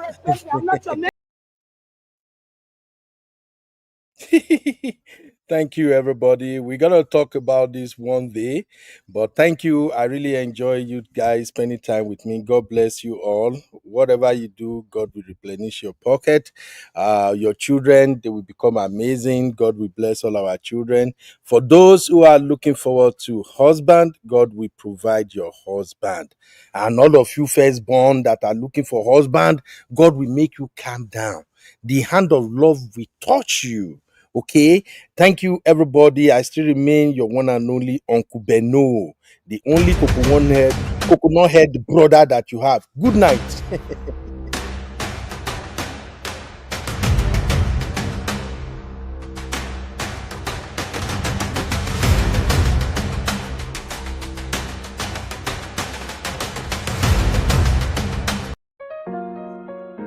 Uh, 2025 na my year.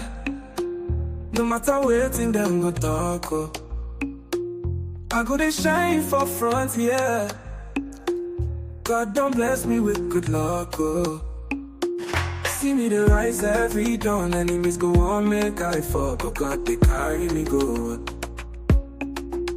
Faith is strong, I know good dog. Oh, oh, hallelujah, the echo loud. 2025 now my breakthrough now. No shaking, I go shout, I'm proud. Now my year, I go testify now. Storms go come, but I go stand. God take my side, I no go fear. Blessings, they like grains of sand. With him around that day, yeah. Hallelujah, the echo loud. 2025 now my breakthrough now. No shaking, I go shout, I'm proud. Now my year, I go testify now. Oh, storms go come, but I go stand. God take my side, I don't go fear. Blessings, they like grains of sand. Him around that day, yeah. Hallelujah, the echo loud. 2025 now my breakthrough now. No shaking, I go shout, I'm proud. Now my year, I go testify now. Oh, challenges feet try my way, but I go overcome. I say faith they guide me night and day. 2025 now my year to play.